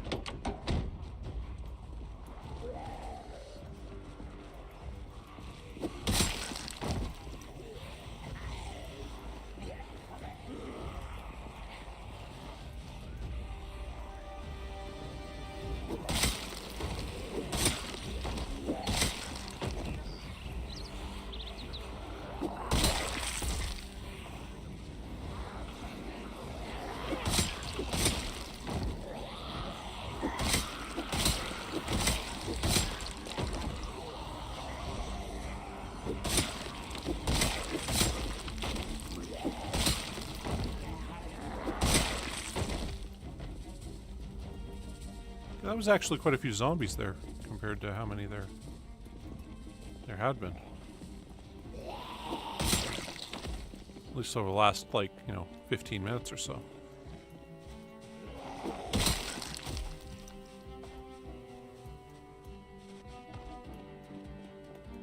So I'm like, man, one house alarm somewhere here would have done wonders in terms of luring the zombies around.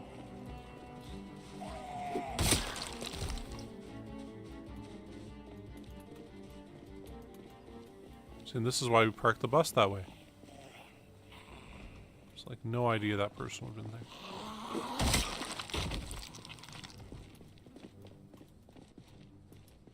Oh. Guess there were a couple off the forest over here.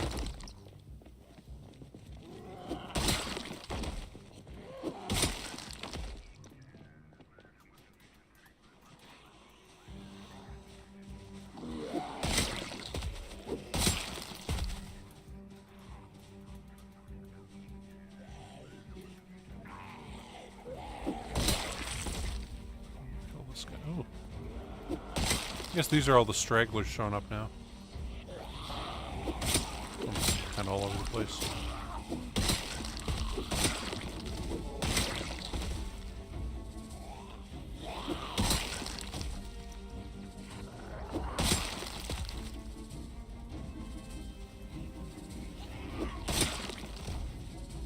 So that's another katana. Haratori Hanzo again. So for the record, we went from playing this game for 316 hours or so with no katanas, and then we've gotten 5 in the last 10 hours of playing. Like, it's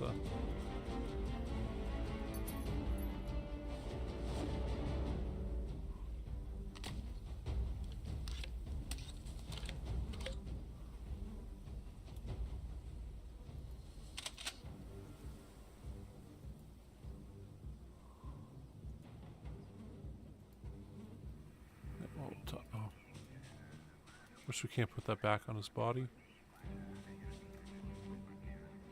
There we go. There.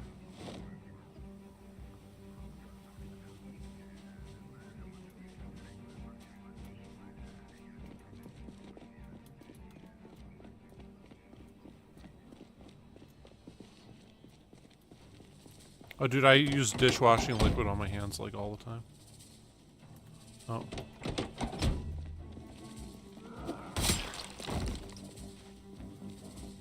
But I figure, hey, if it cleans dishes and I eat off dishes, it can clean my hands, and I'll eat off my hands.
Oh.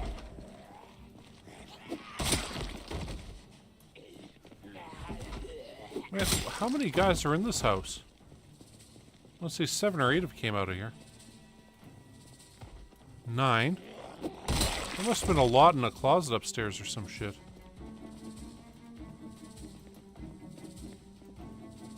So the back door is still locked.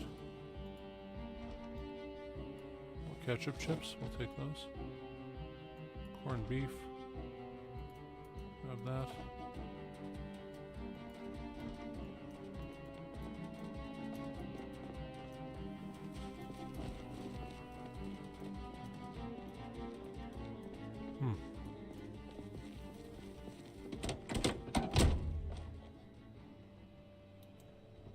Yeah, we found another katana.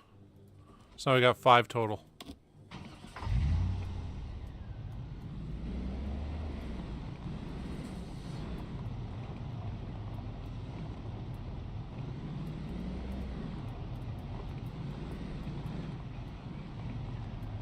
So there's one guy there. He'll come up though once we start wailing on the horn up here.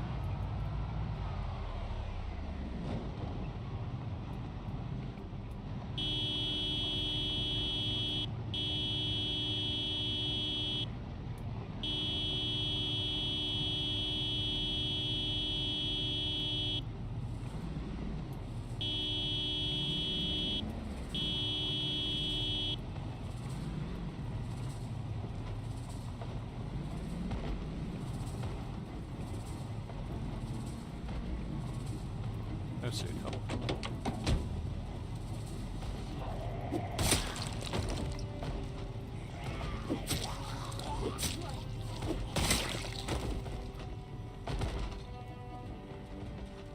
We've killed some behind these houses now.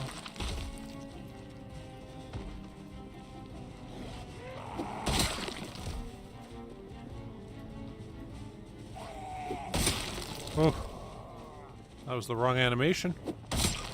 And I'm glad we killed that guy rather than the other guy.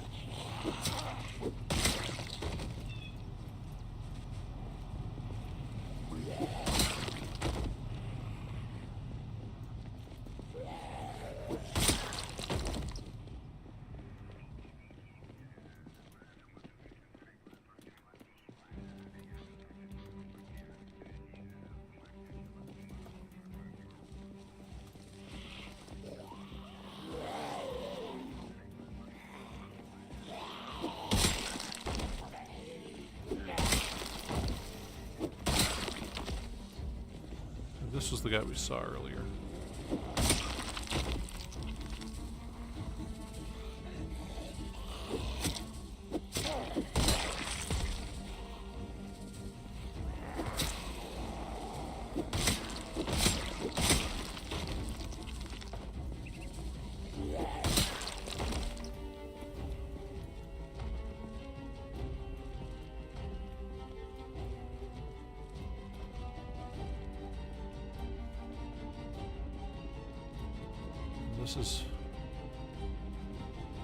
We're being thorough, you know. We're 295 away from 32,000 kills. But at this point, we're just on to the stragglers. So.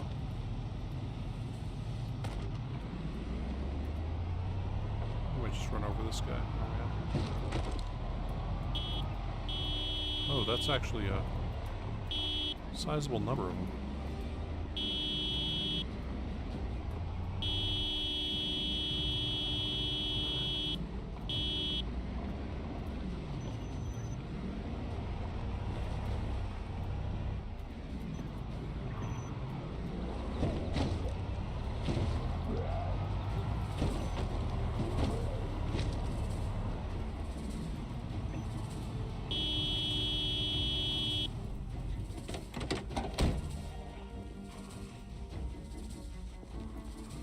I feel like we gonna have to go over the guns because we're kind of tired here.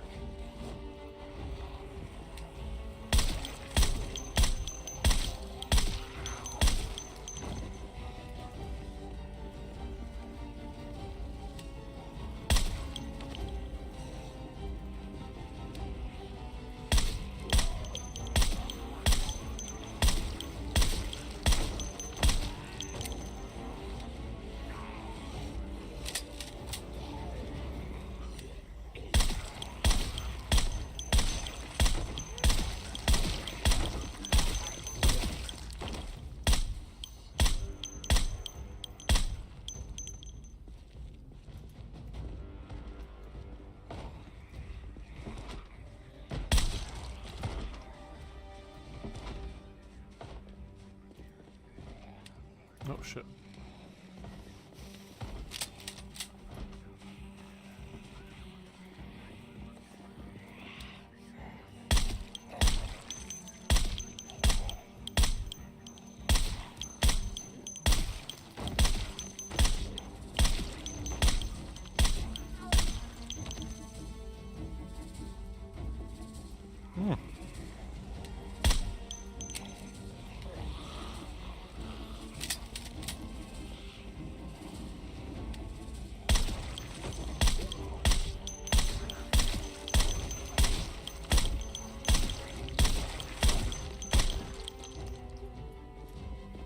God, I love having all this aiming.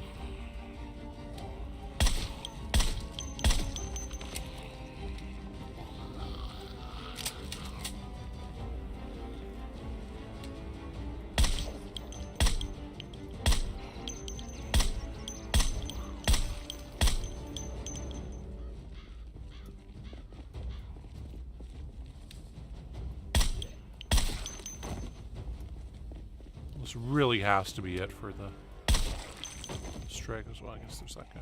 He just broke out of his house now.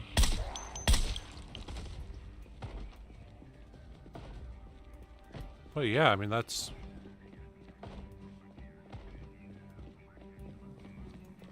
that really has to be it.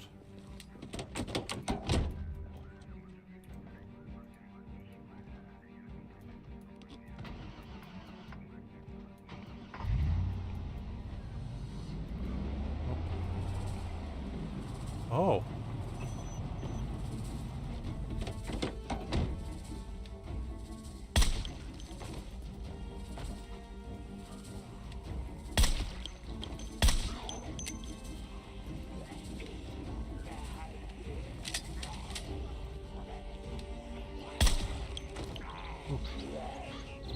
Those are a bit closer than I was thinking.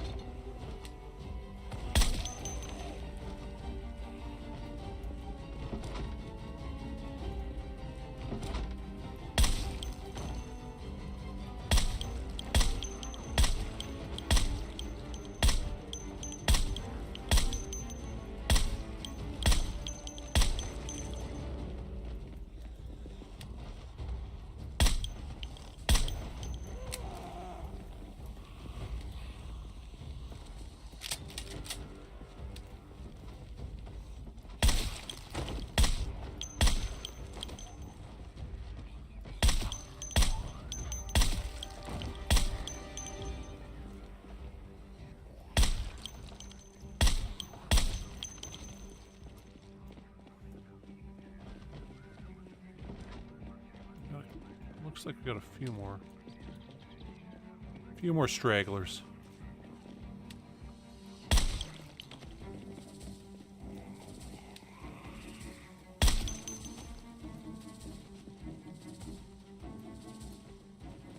Okay, I think we should go back. We're incredibly tired now. But hey, we can actually go into our bus, which means there's no zombies pathing to us.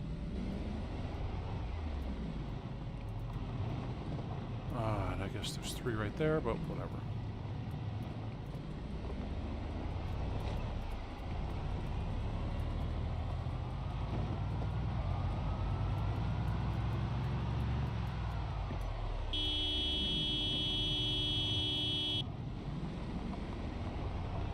Should pull them out of there.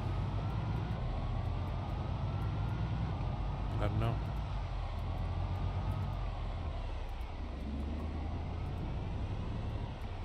No, rinse aid is not dishwashing liquid.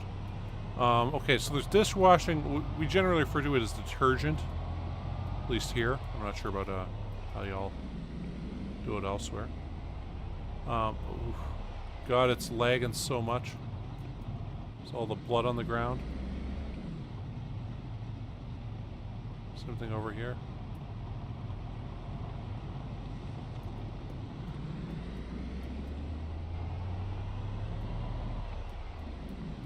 Oh. Okay.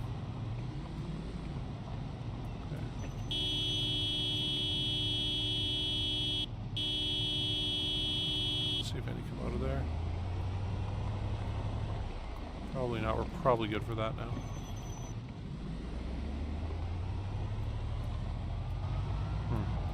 Oh, nice. Nice Hannibal. So, okay, so there's dishwashing soap, which is generally what you use to wash by hand. Detergent is what goes in the dishwashing machine. And there's finishing aid stuff, which goes in the machine also. But it's mainly to prevent spots from happening. Okay, well.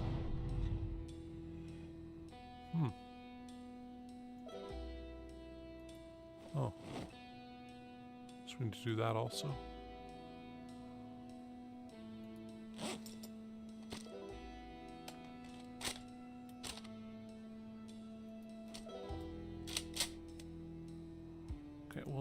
quickly hop in the back here. Get rid of some of this stuff that we got. Shotgun shell, magazines we put there.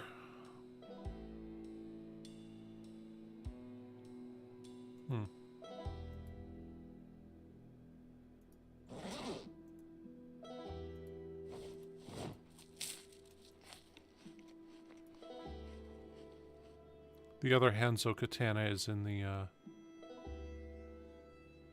believe it's in the, trailer right now.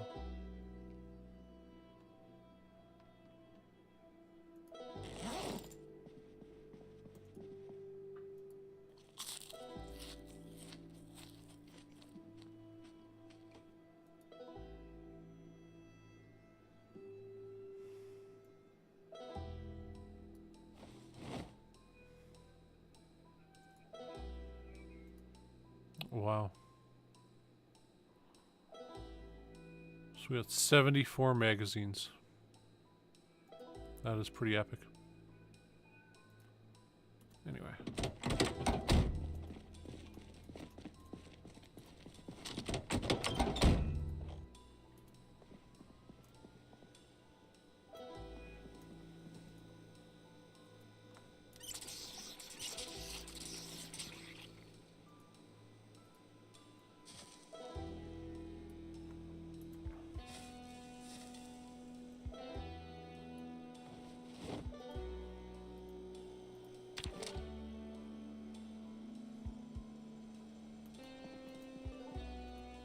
Okay, we'll equip this in both hands. Get rid of that shotgun. Ah. Actually, we'll grab the other stuff out of here that we're not using. That one.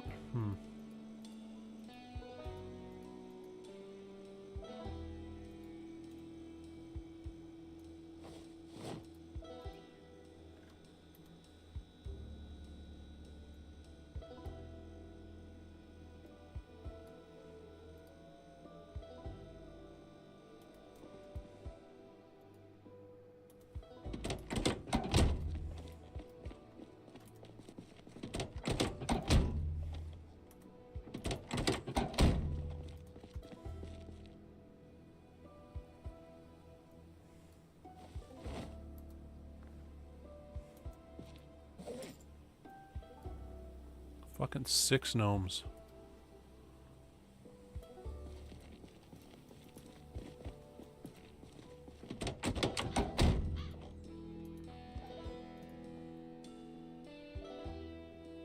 Okay, we'll dump these all right here for now.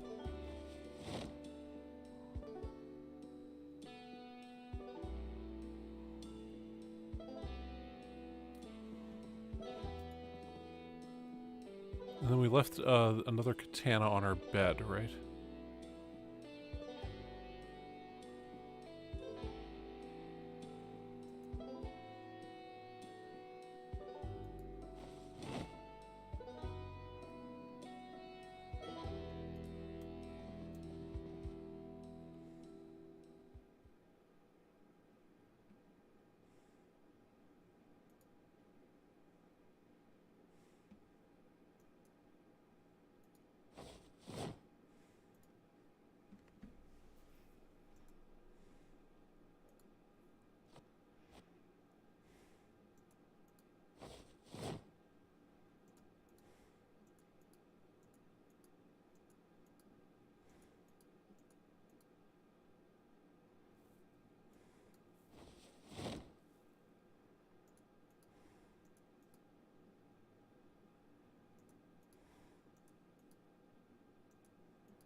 don't know. I mean, I guess technically I'd say we've cleared the city. I mean,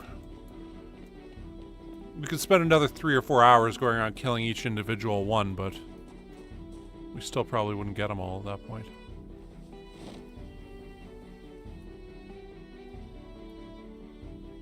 Oh, we got that also here. Okay, I'll put those back there. We got the car battery still, okay.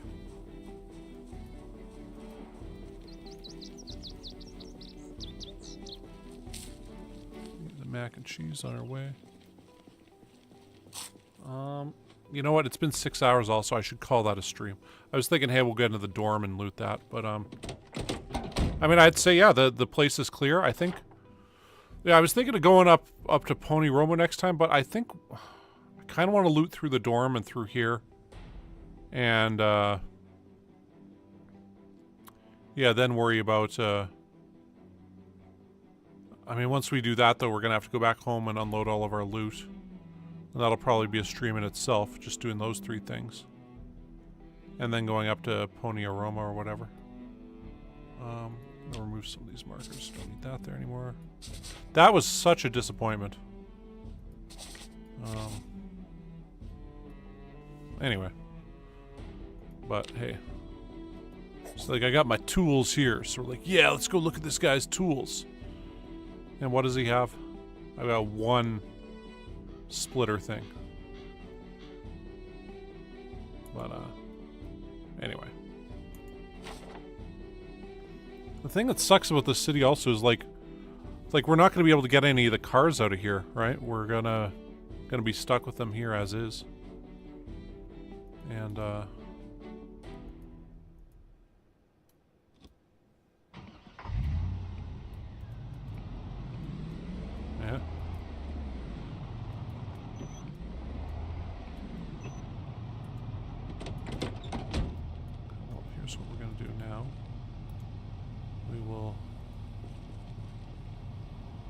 Attach these 2.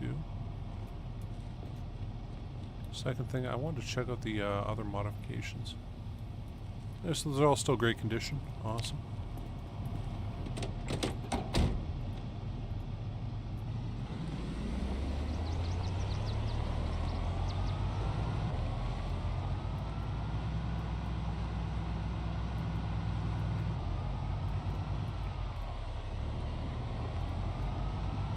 We'll take this guy up to the dorm and ready to loot that. I mean, we wailed on the horn there for a while, so hopefully that got any zombie in there out. So go up there, kill them, and then I guess we'll just get ready for whenever the next stream of this one is. Yeah, there's a group. There's just all you fellas left, huh? Okay, well, we're going to use a blade for this.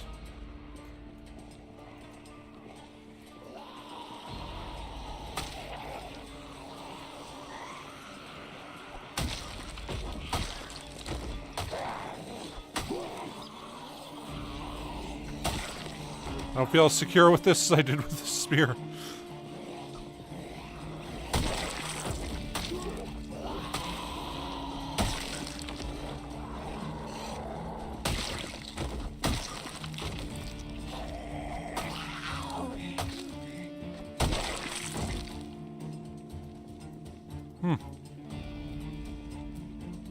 Okay, so what's our long blade skill at now? Well, it's slowly going up.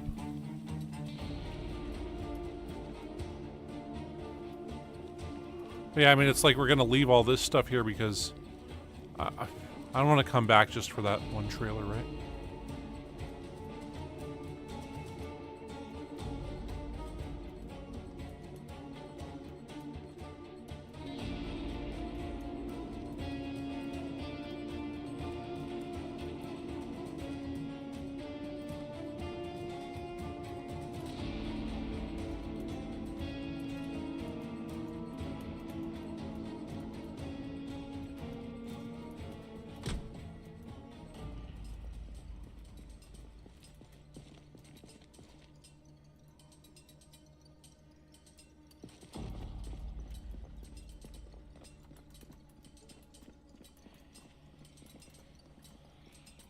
I can hear some zombies breathing in here.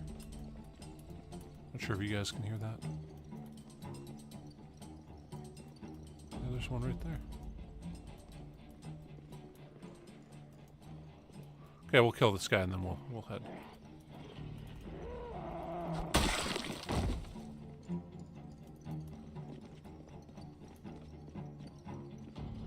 Hop back in the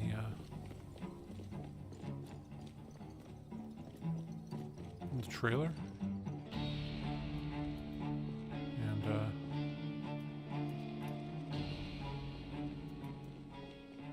yeah, need to do a quick screenshot for the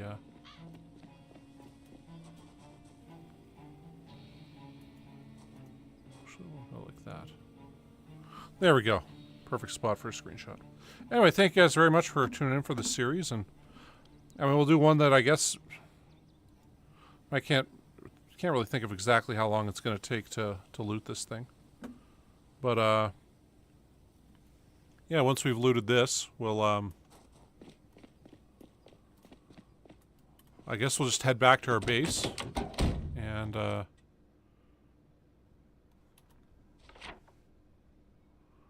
I'll head back to our base, drop all our loot off, and load up on what we need, and then we'll go up to Pony Roma. So that'll be, I guess, next time. I don't know what the hell we'll title it, but the title may change as the day goes on. But anyway, yeah, thank you guys very, very much for showing up for this series. God, it's weird to think, like, this has been streaming, like, just this killing guys on March Ridge for the last, I mean, I guess there was a couple days that I had to miss there for my dad. But, I mean, like, this is 3 weeks of streaming right here, is this shit. And, yeah,